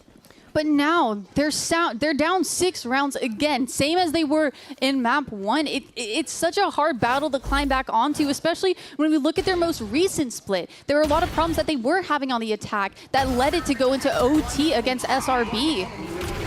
So not only are they struggling to get into these advantageous positions, but even if they get to that point, who's to say that they were actually able to fix a lot of those mistakes and a lot of those weaknesses that they were having originally? That's exactly what the break was supposed to do. A lot of time to shore things up, fix things, but They might not even have a chance to show what they've got on a half like this. They've got to do it now, but earlier investments mean the money is not ideal. It's not a really proper buy from M80. Got a Bulldog Guardian working with the Sheriff. Rossi is just going walkabout to the bloody judge. Okay. It's Pepper down in mid. It's okay to take risks. You are on the bonus if you are MV. Flash forward zone, a refight. It's usually goes both ways though, pound for pound. MV want nothing to do with it. They have the man advantage here. Will they be able to convert it? They're so active though. I mean, they are immediately rotating around. Oh, this is a ridiculous read. I mean, either way, they would be playing retake towards one side, so might as well stack and try and gamble where M80 and anticipate where M80 will try and end here. The gamble is the right correct. Call. Yeah. Yep, it definitely is. Kesnet again, this time slightly further back in terms of the angle he's approaching. Fast lane forwards, he has to fight forwards here, but that horn is good. Will rip him to pieces. Will not do much to really dissuade any of that. Bonnie! Snap into the opposition. M80 were desperate for a round like that. Hopefully they'll be able to carry that momentum, especially coming out from Bonnie. He was the player in Challengers that across their Stage 3 8 series win, he had a 1.42 KD, 262 ACS from purely just playing his own game. He would instantly run in off of util. He would instantly try and go for fights and literally look for more. He would overheat, but he would get away with it. Not only with his movement on Neon, but just his raw mechanics. And we need to start seeing that shine more, especially in these rounds where M80 are just going for that first opening pick. That's what Caillou's specifically calling for. Some fake pressure over towards B. Bonnie off the back of most of this one here, spotting a couple of these players out, but the site is going to be vacated. Demon 1 peels all the way back. The goal to pull rotations. They might have achieved it. Players have moved away. Envy. There's no activation on the other side of things. M80 is slow going. Only now getting a move on him. At this point, realization it was all fake pressure. At least no matter what, going into this post plant, they are going to have players towards that A main. They're not giving up the entirety of space. Kesnet, he's trying to get ahead of it. We were talking about it. The pace, the lack of hesitation is what was paving the way here for a team like Envy. But you're right, they have that main control still accounted for. M80, the luxury of it. Nice sort of flash forwards is dodged and turned. M80, not to be removed, ingrained in their positions. Not getting shredded to pieces ever so slightly. Doubled up though, that'll do the job. And a bit of sparring to the smoke to finish things off. M80 finding it now, a foothold, a bit of breathing room. I mean, that opening trying just to send Bonnie in, looking for a pick with that Neon Wall and the Fade util to support it there. It didn't even have to pull rotates because Envy were able to call that bluff on that and not worry about kind of rushing into site, flooding and giving picks to them. But it still did enough so that M80 could just end up towards A and get into a nicer post plan. Forced timeout here out of Envy. It's the second one now used in this map. Feeling like it now because M80 have definitely got some momentum behind them. 2 round wins back to back. That's no fluke. No, they're starting to have a little bit of a different look. I feel like we're seeing the players kind of start to come alive, specifically Bonnie. Yeah. On a lot of these opening engagements.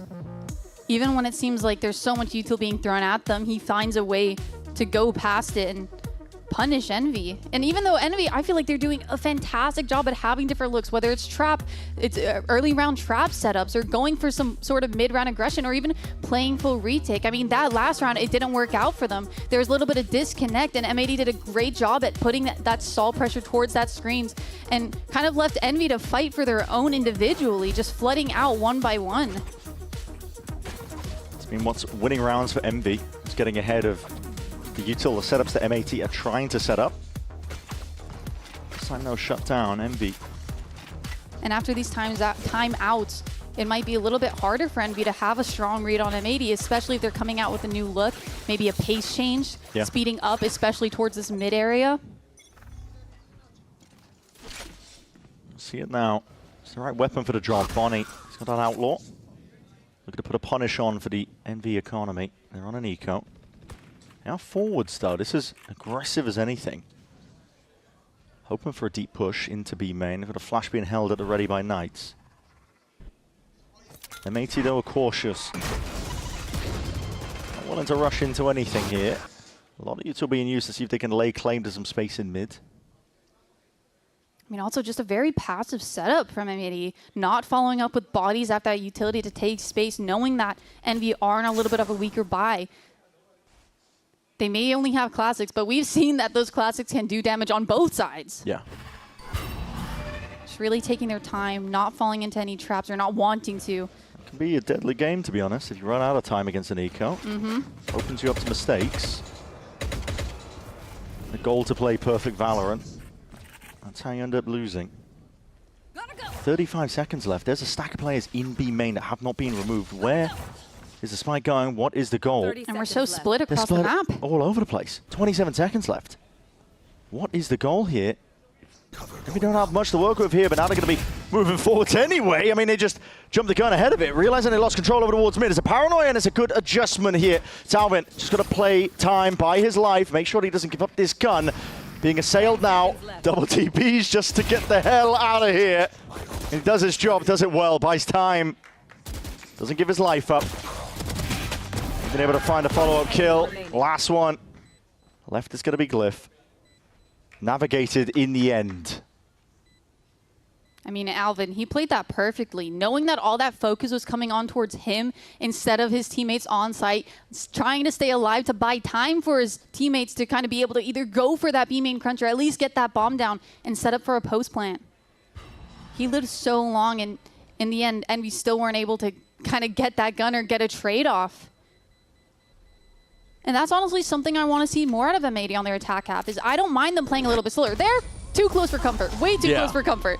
But I think they have such good lurkers with SPZ and Alvin. They're great at kind of dictating how they want to go about taking space or giving it up and just holding. They have great reads individually. And I think that's something we haven't seen shine yet. One enemy remaining. A little bit too close for comfort, but got them a win regardless. And it smiles on their faces. It's good to see, because at times, especially in that first map, it was feeling like the pressure was definitely get to them. Yeah, it was getting tense. There was missteps. Communication was pretty tight as well when we had that listen in. A nice pace change coming up from here. M80 love going for these contact burst exec plays to really catch off the enemies off guard. In this case, it's Envy. Oh, Demon 1 could be in trouble here, but he knows his job, knows his role. Is immediately going to be vacating out towards B. A lot of that. And that Viper utility not allowing them to instantly flood if they wanted to. Envy, when they do these full retakes, they look a little bit rough. They're trying to go for it now, but they've got a pit to contest with as they run it back in the hands. That's going to be leading this one forward. The rest of his team hoping to follow through. Snapping to the dome. Nismo is no more, but still, it's M80 answering back. And as long as they survive, as long as that pit remains strong, there it is. Another one on the board, now trailing just by 2. This is very real presence by M80. It's nice knowing that they have different looks, and Caillou's kind of getting a feel on when to call them. That's something that he used to shine so well at in Tier 2, is having an idea of when to go fast and go for a straight exec, or when to slow and kind of feel, or play slow and feel out the map a little bit more. And this was a perfect example of, you know, how he's able to call on a feeling, on a whim. And Envy, if M80 do decide to play at this pace, Envy are going to have to work a little bit more, be a little bit more cohesive when it comes to those retakes, and have a set idea going into it. Making it feel like it's a lot of presence just with Nismo and the Boombot. Not a whole lot more behind it. Just the team. Just the one player breaking that Prowler. Doesn't give away the game just yet, but now they want to send it flying forwards regardless. Vacated is the site. M80 in the post plan. They've got very good control over towards ramp and main. Looks like Envy might contest that space though. Yeah, looking to see if they can gear up for the fight. Caillou going to be hunting for a little bit more, but if he lets loose with this, oh, he's going to be getting good information. The rest of the team is not even there. We'll see how M80 deal with it on the extremity. Envy left wondering where is the pressure actually coming through and forwards. This great util. Gun's even better as well, but a supplementary as the spam and glide forwards is shut down here. And Nismo, just from the side, it's a fantastic post plan from M80. Yeah, having like planting for heaven, keeping that A main control and that triangle setup, that's something that a lot of teams often don't get a fall back into because they had so many bodies alive. They weren't contested on that exec, and Envy took a hot minute to actually regroup for it. It was something I was seeing missing actually when we were looking at M80 play split before they were playing in the play-ins. It was a month ago, granted, it was a long time ago. But I wanted to see that evolution in their play on Split. I'm glad we're seeing it now, a reason for why they picked it in this series. It's very nice. We're starting to see all that, you know, preparation paying off. Huge. All these VOD reviews paying off. Yeah, there you Literally go. what I just said. There Thank you go. Nismo, we are in sync, bro. There you go. Evidence straight towards it, and now just one round down against Envy. The momentum has shifted. Looks like they're playing a little bit slower here too, which I don't even mind. Hello, Forsaken. Just trying to make a play towards it. See, stun ricochets out. Nismo's so ready for it. Red like a book. You haven't seen that play before. Knights, you are hard committing into the corner. Bloody hell. Lucky that he's alive there. It is an eco. Just trying to find that gun that just wasn't there for him in the first place. Is up on the box. Shut down. Re-clearance of the space over towards B main. Spike, by the way, not picked up, so M80 have no intention of rushing into things again.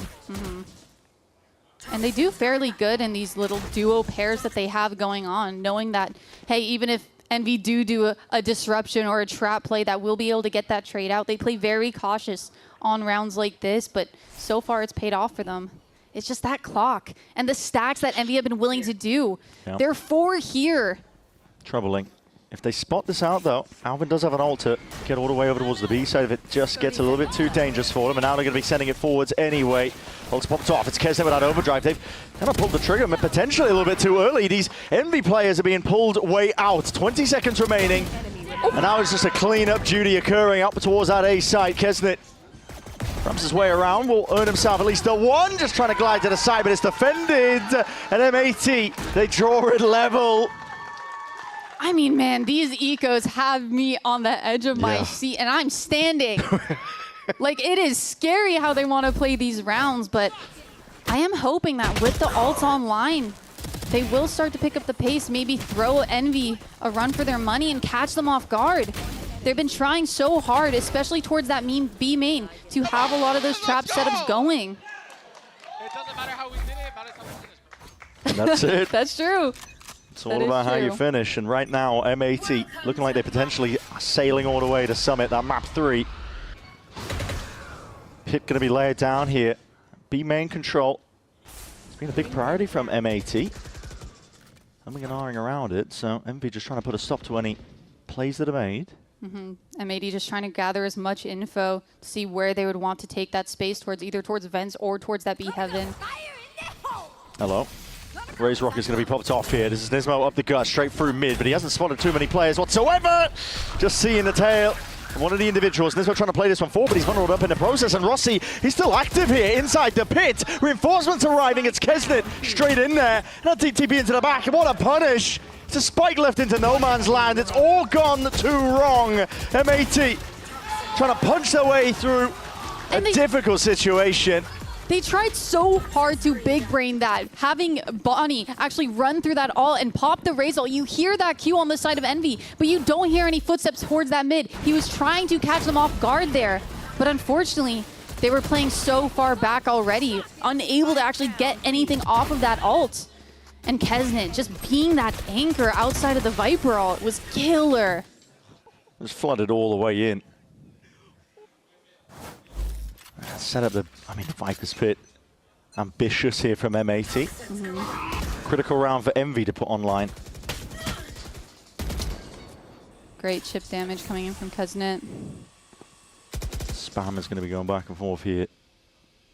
Still a lot of tension in the air. M80 are not out of the woods just yet. Envy going for they're going for a flash play. It's a paranoia. It's the stun and a flash. It's going to go on either way, but this is all Envy. What a play to make. Straight back to the playbook, which has carved out so many rounds for them. At aggression, getting ahead of the play from M80. I mean, Envy had the read. M80 have been putting a lot of this pressure towards that mid space, even if they're doing it quietly. Every round they've seen that they have players there. Instead of allowing M80 to wait for that Viper util to go down and make that first move, they just shut them down before they can even get started. Doubled up. It's all contained. And up to 12 rounds now, Envy 2 chances to see if they can drag it all the way and send M80 toppling down to that lower bracket. I mean, that was perfect. They were all out in the open. Leviatán-esque, really. Yeah. They love that little triple play with the duelist in mid. Bro. Nice, bro.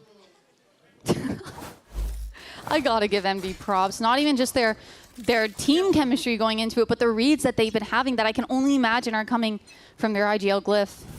It's phenomenal. It's been a good turnaround for them. Looking for a little bit more now. The pressure potentially overwhelming, but should be contained. Not quite. Hold on, Alvin.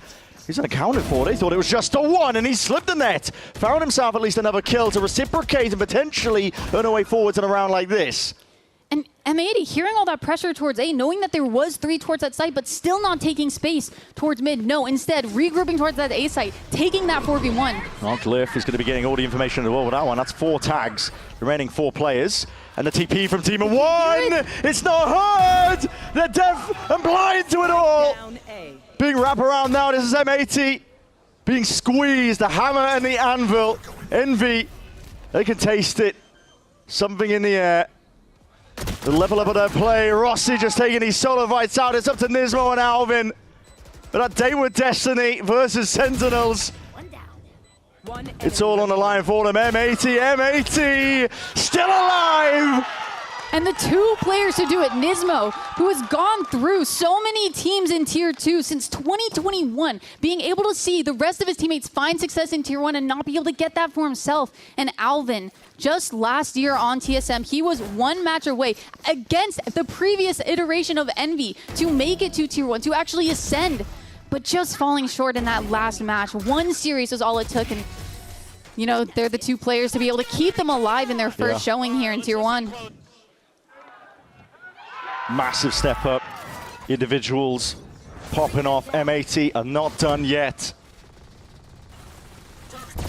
And we're pulling out the Odin, are we? Okay. And trying to keep it cool, still willing to play slow, try and utilize their lurker towards that A to get info and maybe find an opening for them that'll simplify the round. Dog catches. Yeah. SPZ's going to have to respect that space. Immediately retreating M80. But look at the rotates it brought over from Envy. Mid is completely open. Massive over-rotation.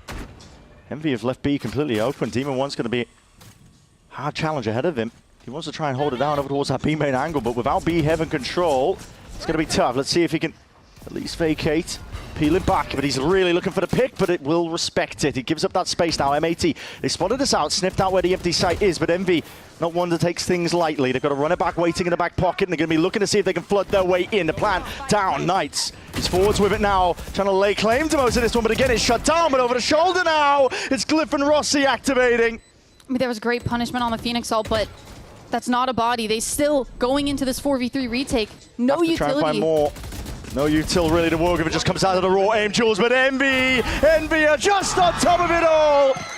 And on top of the world, with a win like that, M80 denied that Dayward Destiny versus Sentinels. They move forwards in the bracket, and they send them spiraling downwards. That's definitely not what they wanted to show today. They wanted to show the team that's been grinding, finding that success in Tier 2, the team that put in the work all month to find that early success here in Tier 1. But unfortunately, Envy, they really stepped it up this time around. They look so good. And this brand new team, and that was only with a week turnaround. And, you know, if they're able to keep up that momentum, they might be the underdogs that we never expected to kind of come in and find their time here. You're completely right. It's a completely different Envy that we're witnessing. It's such a short turnaround. Barely any time at all to work with.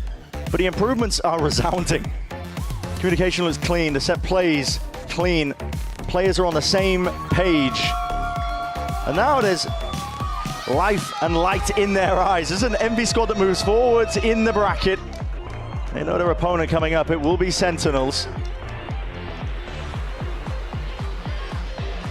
They can take a bow here with pride. They did the hard work with almost everybody counting them out in a matchup like this against the pride and joy of Tier 2 NA. It goes without saying, M80, no slouches, but that 15-match win streak ended.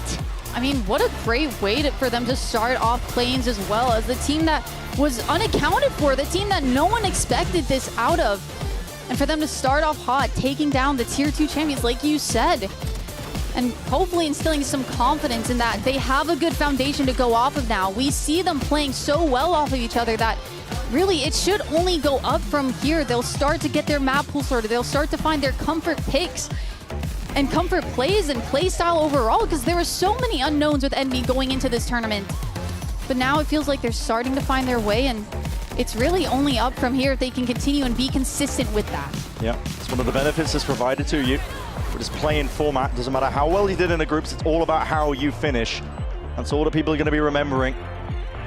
We've seen teams go on runs before. Envy, it's early days. I'm not going to tell you too much, to be honest, but listen, that is a fantastic opener for this Envy team. Dismissing an M80 that was just looking primed and ready, and everybody really looking towards them. Phenomenal opener for them, honestly. Let's send it out to GB, though. He's ready and waiting for that Verizon post-match interview, so please take it away. All right, guys, give it up for Rossi and Envy.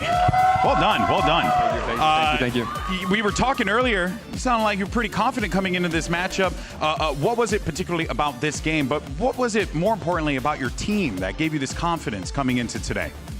I mean, if you look at our roster, like, look at our team. Like, we should never be losing. We should not be anywhere close to the worst team. So it's like a fundamental issue with a bunch of things. Yeah. And we finally like overcome that. It took us basically the whole year, even though it was different like roster durations. Yeah. But our practice has been like really, really good. And as you see, I mean, those M80 guys, they're really good, but it's just, look at our team. We have Demon 1 Kesnet. Those guys have never been and never will be as close to as good as them. So GG. Yeah. I mean, hey, I respect it, but also I would have to agree with you on Kesnet and Demon 1's talent. Absolutely unreal. It does feel like you guys are vibing out there a lot now. Was that like a part of the goal, the mission, to just like kind of loosen up out there, feel a little bit more like you're having fun rather than feeling that pressure? I mean, if you win, you laugh. You lose, you cry, right? So that's just what it is. It's simple logic, right? So we've been winning in practice a lot, so everyone's much happier, and that's just what it is. I mean, obviously there's conversations, but winning fixes everything. Yeah, no, of course. Now, looking at how the series played out and everything, you guys started things off quite nicely, right? You had a couple good runs there, especially with that Ascent game. Did you feel like with Ascent and kind of setting the tone of that series, it gave you that leg up to give you the result you have here today? No, definitely not. Like, we knew we came into this game, we saw the draw. Like, I mean, we knew the draw 1 month before. You know, it's scripted. Like, we all knew we were going to play the M80 because everyone wants to see Sentinels. But we knew we were going to beat those guys. It's not like, there's no offense to them. Like, I keep saying that they're great, but yeah, it's tier 1 versus tier 2 for a reason, right? Ooh, that's just what it is. All right, hey, I respect it. I think that the confidence is certainly playing forward here. Are we expecting more Envy as this bracket continues playing? Maybe Envy play off run, perhaps? I mean, well, only God knows that, right? But we're gonna, that's it. No, hey, it's perfectly fine. It's perfectly fine. Now, as far as this whole like experience and teaming with these guys and going through this grind, right? Do you feel like it's actually made you into a better IGL, better leader, just in general? Not even IGL, just a better leader and a better person for this team, because you guys previously have had a lot of ups and downs, but you have had to have some personal growth yourself, I'm sure. No, I wouldn't say so. I think, I mean, I've played with Max before, like on Lev. Christian is literally a kid. Connor is a very nice, quiet guy, and Kez is my boy. It's just like, it didn't really grow. It's not really growing. It's just more about finding who yourself is again. I didn't get better. I just played like how I normally should play and how we all should be normally playing. Well, we were never bad in the first place. We were just showing that we're bad because of regression, not progression. You know what I mean? No, I totally understand. It's just about being ourselves. That's it. And hey, it looks like it worked out, especially here today. Guys, give it up for Rossi. Give it up for Envy. That's going to do it for a Verizon post-match interview. But for now, it's match point without me. Ooh, that's weird.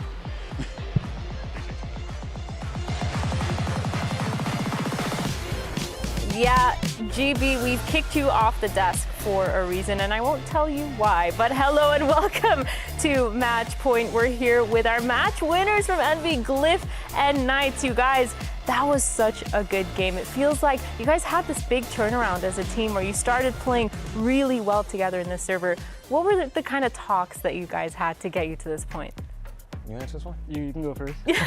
I mean, no, there was definitely a lot of hard conversations that we had, Yeah. A lot of losses. There's going to be a lot of discussions about what we can fix and what we can improve on, especially with so many matches that we had to go through. So the discussions were definitely not easy, but I'm glad that we went through them and had this little hard period to improve and work on ourselves. That's fair. And for Knights, I mean, you guys were the 2 most recent additions to the team, but mainly you were the most recent. How was it? What was the transition like to join this roster? Did you feel like it was fully established and you didn't really feel like you had a spot, or did you have a big say on how you wanted to play your role? I mean, it was just a fresh team. Like the team is like just fresh. Everybody's like new. Yeah. Everyone new, like working with each other. So like it was a lot of like learning. I want to say anything's established. We're like just built, as soon as I joined, we're like building everything and building like the team and stuff. Like how do we want to play? Started off with I'm playing this, and then we moved on to me playing different roles. Yeah, that's really valid, and I think it looks great. But we're gonna jump into our game today. Ignore that. We actually have a My First. We're gonna get to know our players a little bit better through some notable firsts. This is a nice little board here. I'm gonna reveal one category at a time. You guys get to pick which one you wanna go with first. Okay. And you're basically just gonna give me a little story about whatever the subject is. So Glyph, come on, pick one. I'll pick the second one from the bottom. This one? Yeah. Like. All right, so my first impression, hold on. Oh, I ripped it. Of teammates. What's your first impression of your teammates? I mean, definitely a very talented group, you know? Yeah. I mean, I'm sitting at home playing Tier 2, Demon 1's winning champs already. I mean, I see Chris in ranked all the time, just frying, and everybody else. I mean, you see all of them on the international stage at some point, you know, Kesnet and also Rossi. So my first impression is definitely like, wow, these guys definitely have the talent. But the thing for me is like, I didn't know how they'd be as people. So I'm very surprised by how they are as people and very happy to be able to work with them because they're a great group of guys and they're hilarious all the time. Oh, I love that. That's really nice. Do you want to answer this one or you want to go next? I'll give you the choice. I'll go next. Okay, which one do you want?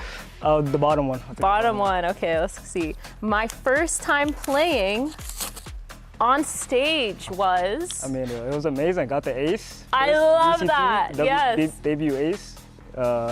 Yeah, it was like a lot to get used to. It was definitely like uncomfortable at first because I'm not used to like how to stage. Yeah. But as it progressed, got more comfortable, got an ace. Hey, amazing. I mean, you look pretty comfortable. Yeah. Your first match acing, I mean, that's pretty impressive. Yeah, the first map was shaky, then I was like, second map, like, I understand it now. And then, Did you feel it was nerves and then you shook it off or you just... Definitely not nerves. Okay, cool. Alexis, This I'm team gonna has let you so pick much one. aura, oh my god. I'm gonna let you pick one. You're part of this. Can Pick I have one. number one, please? Number one, okay. My first video game played. Ooh, this is fun. I'm gonna get you guys all to answer this. Oh, I'm gonna answer this? Go. Ooh, my first video game played was probably like Mario Kart on the N64 when I was a wee lad. Dang. Okay, nice, go ahead. I have no idea. Probably like Minecraft or something. Okay. Oh, no, Wait, how old are definitely... you? Actually, don't tell me. I don't want to feel old right now. Oh, no, definitely Roblox now that I think about it. Okay, that's fair. Go. Mine was definitely Call of Duty, like just from my older brothers and taking it from them. I like a favorite Call of Duty that you've played? Hot topic or controversial pick, maybe, but Advanced Warfare was my favorite. Oh, okay. Ooh, I don't know anything That's a about that. niche All right, I'm gonna pick one. My first agent mained. Cliff, go ahead. Omen. Omen? I played Omen at the start of the game for sure. Did you actually? Yeah, and yeah. You're innie? How did you transition from that? That's crazy, actually. I think it was just over time, you know, maybe other people wanted to play different roles when I started playing competitively, and there's more opportunities, so I just tried out different things, different roles to get experience on it. I love that. All right, Knights, you got this last one. You ready? Yeah. My first signed team. First signed team? Qbert? Yeah, Qbert's my first signed team. Yeah, the Sentinels Academy team. And yeah, amazing group of players, but like that, the roster got like switched out a lot, but like at the start we have Scuba there, and then he won a champs, amazing group of players. Nismo, very talented and smart, and yeah, everybody there was like amazing. We went through like a lot of variations, but it was a nice time meeting like Sen as my first org. Yeah, that's awesome. I love to hear that. Do you want to answer this or not? You're done. I mean, last one. Come on, you got. Yeah, my first signed team was Cloud9 in 2022, maybe. I was on their academy team. Oh, okay. Oh, I remember C9 Acad. That was I a know fun someone team. else that was on C9. Hey! Hey! Well, let's finish this game, and we're actually going to take a look at the play-ins bracket. Now, coming up tomorrow, we have 2G versus Furia and C9 versus Fluke Show. Real quick, what are your guys' predictions? Knights, you go first. Wait, who? C9, 2G versus Furia and C9 versus Fluke Show. 2G and then C9. Okay, what about you? I'll do the same. I'm also taking 2G and C9. Okay, I love that. Alexis? I think the same. You I think the agree. same? Yeah. You think the same? You know what? I'll go same, just for fun. Aw, just for the vibe. we're all matching. But thank you guys so much. Congratulations again on your win today. Thank you for watching, and we'll see you all tomorrow. Here is the Samsung OLED Fast Replay. We've got challengers on the main stage. I like to always say there's nothing scarier than a team with nothing to lose. Feels like that very well may be the case for a team like Bestia. Lost still toggling, getting it to halfway. Pros don't fake. Done. 4-1 the count. Bestia up big.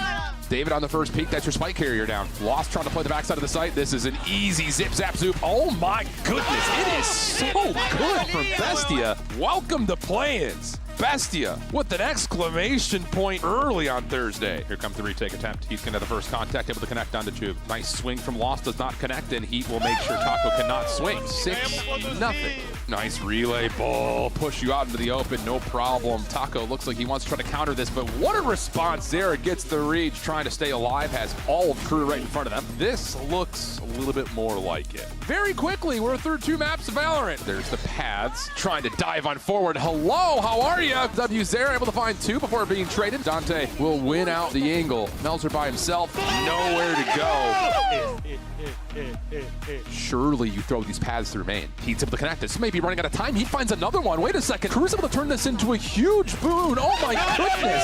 And what started with an exclamation point will end with a whimper. Crew said Bestia down to the lower bracket.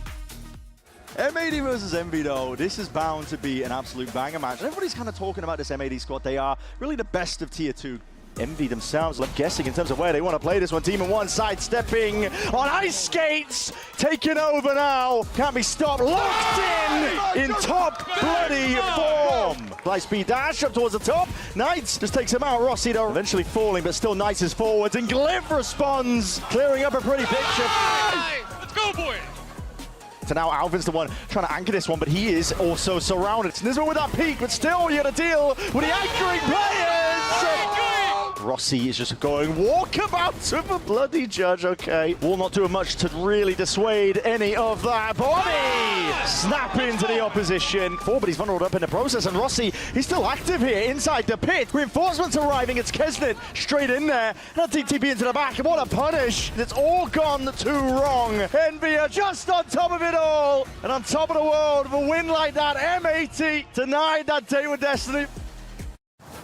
Okay, I just want to say, boys, obviously, guys, there's going to be a bit of match nerves, and it's very normal. I do want to say use it in a good way, guys, okay? Don't be scared. Whenever you feel like you're getting stressed, take a deep breath. It's normal to be stressed, guys. The best athletes in the world get stressed. It's just a normal thing. Have fun, guys. Go next. Whenever you feel like you're getting stressed, just say, all good, this is normal. Take a deep breath. Play with your teammates, guys. Fight together. That's going to be even better for us. And remember, bro, fundamentals is #1 thing for us. So make sure we apply them. Yes, sir. Yes, sir. Let's go.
Ayy, drop the confetti. We had to show 'em who ready. Flooded the watch with baguettes. We max it out, we go legendary. Yeah, we taking it straight to the moon. These diamonds just lit up the room. I go celebrate with my dogs. We handing out sweets like a bloom. Hey, what you reppin', dog? Houston, Texas, dog. I ain't bum, but I'ma be a legend, dog. Ain't no questions or no second guesses, dog. Phone on D&D, I'm not accepting calls. We forever ball, leaving with it all. Whole city out.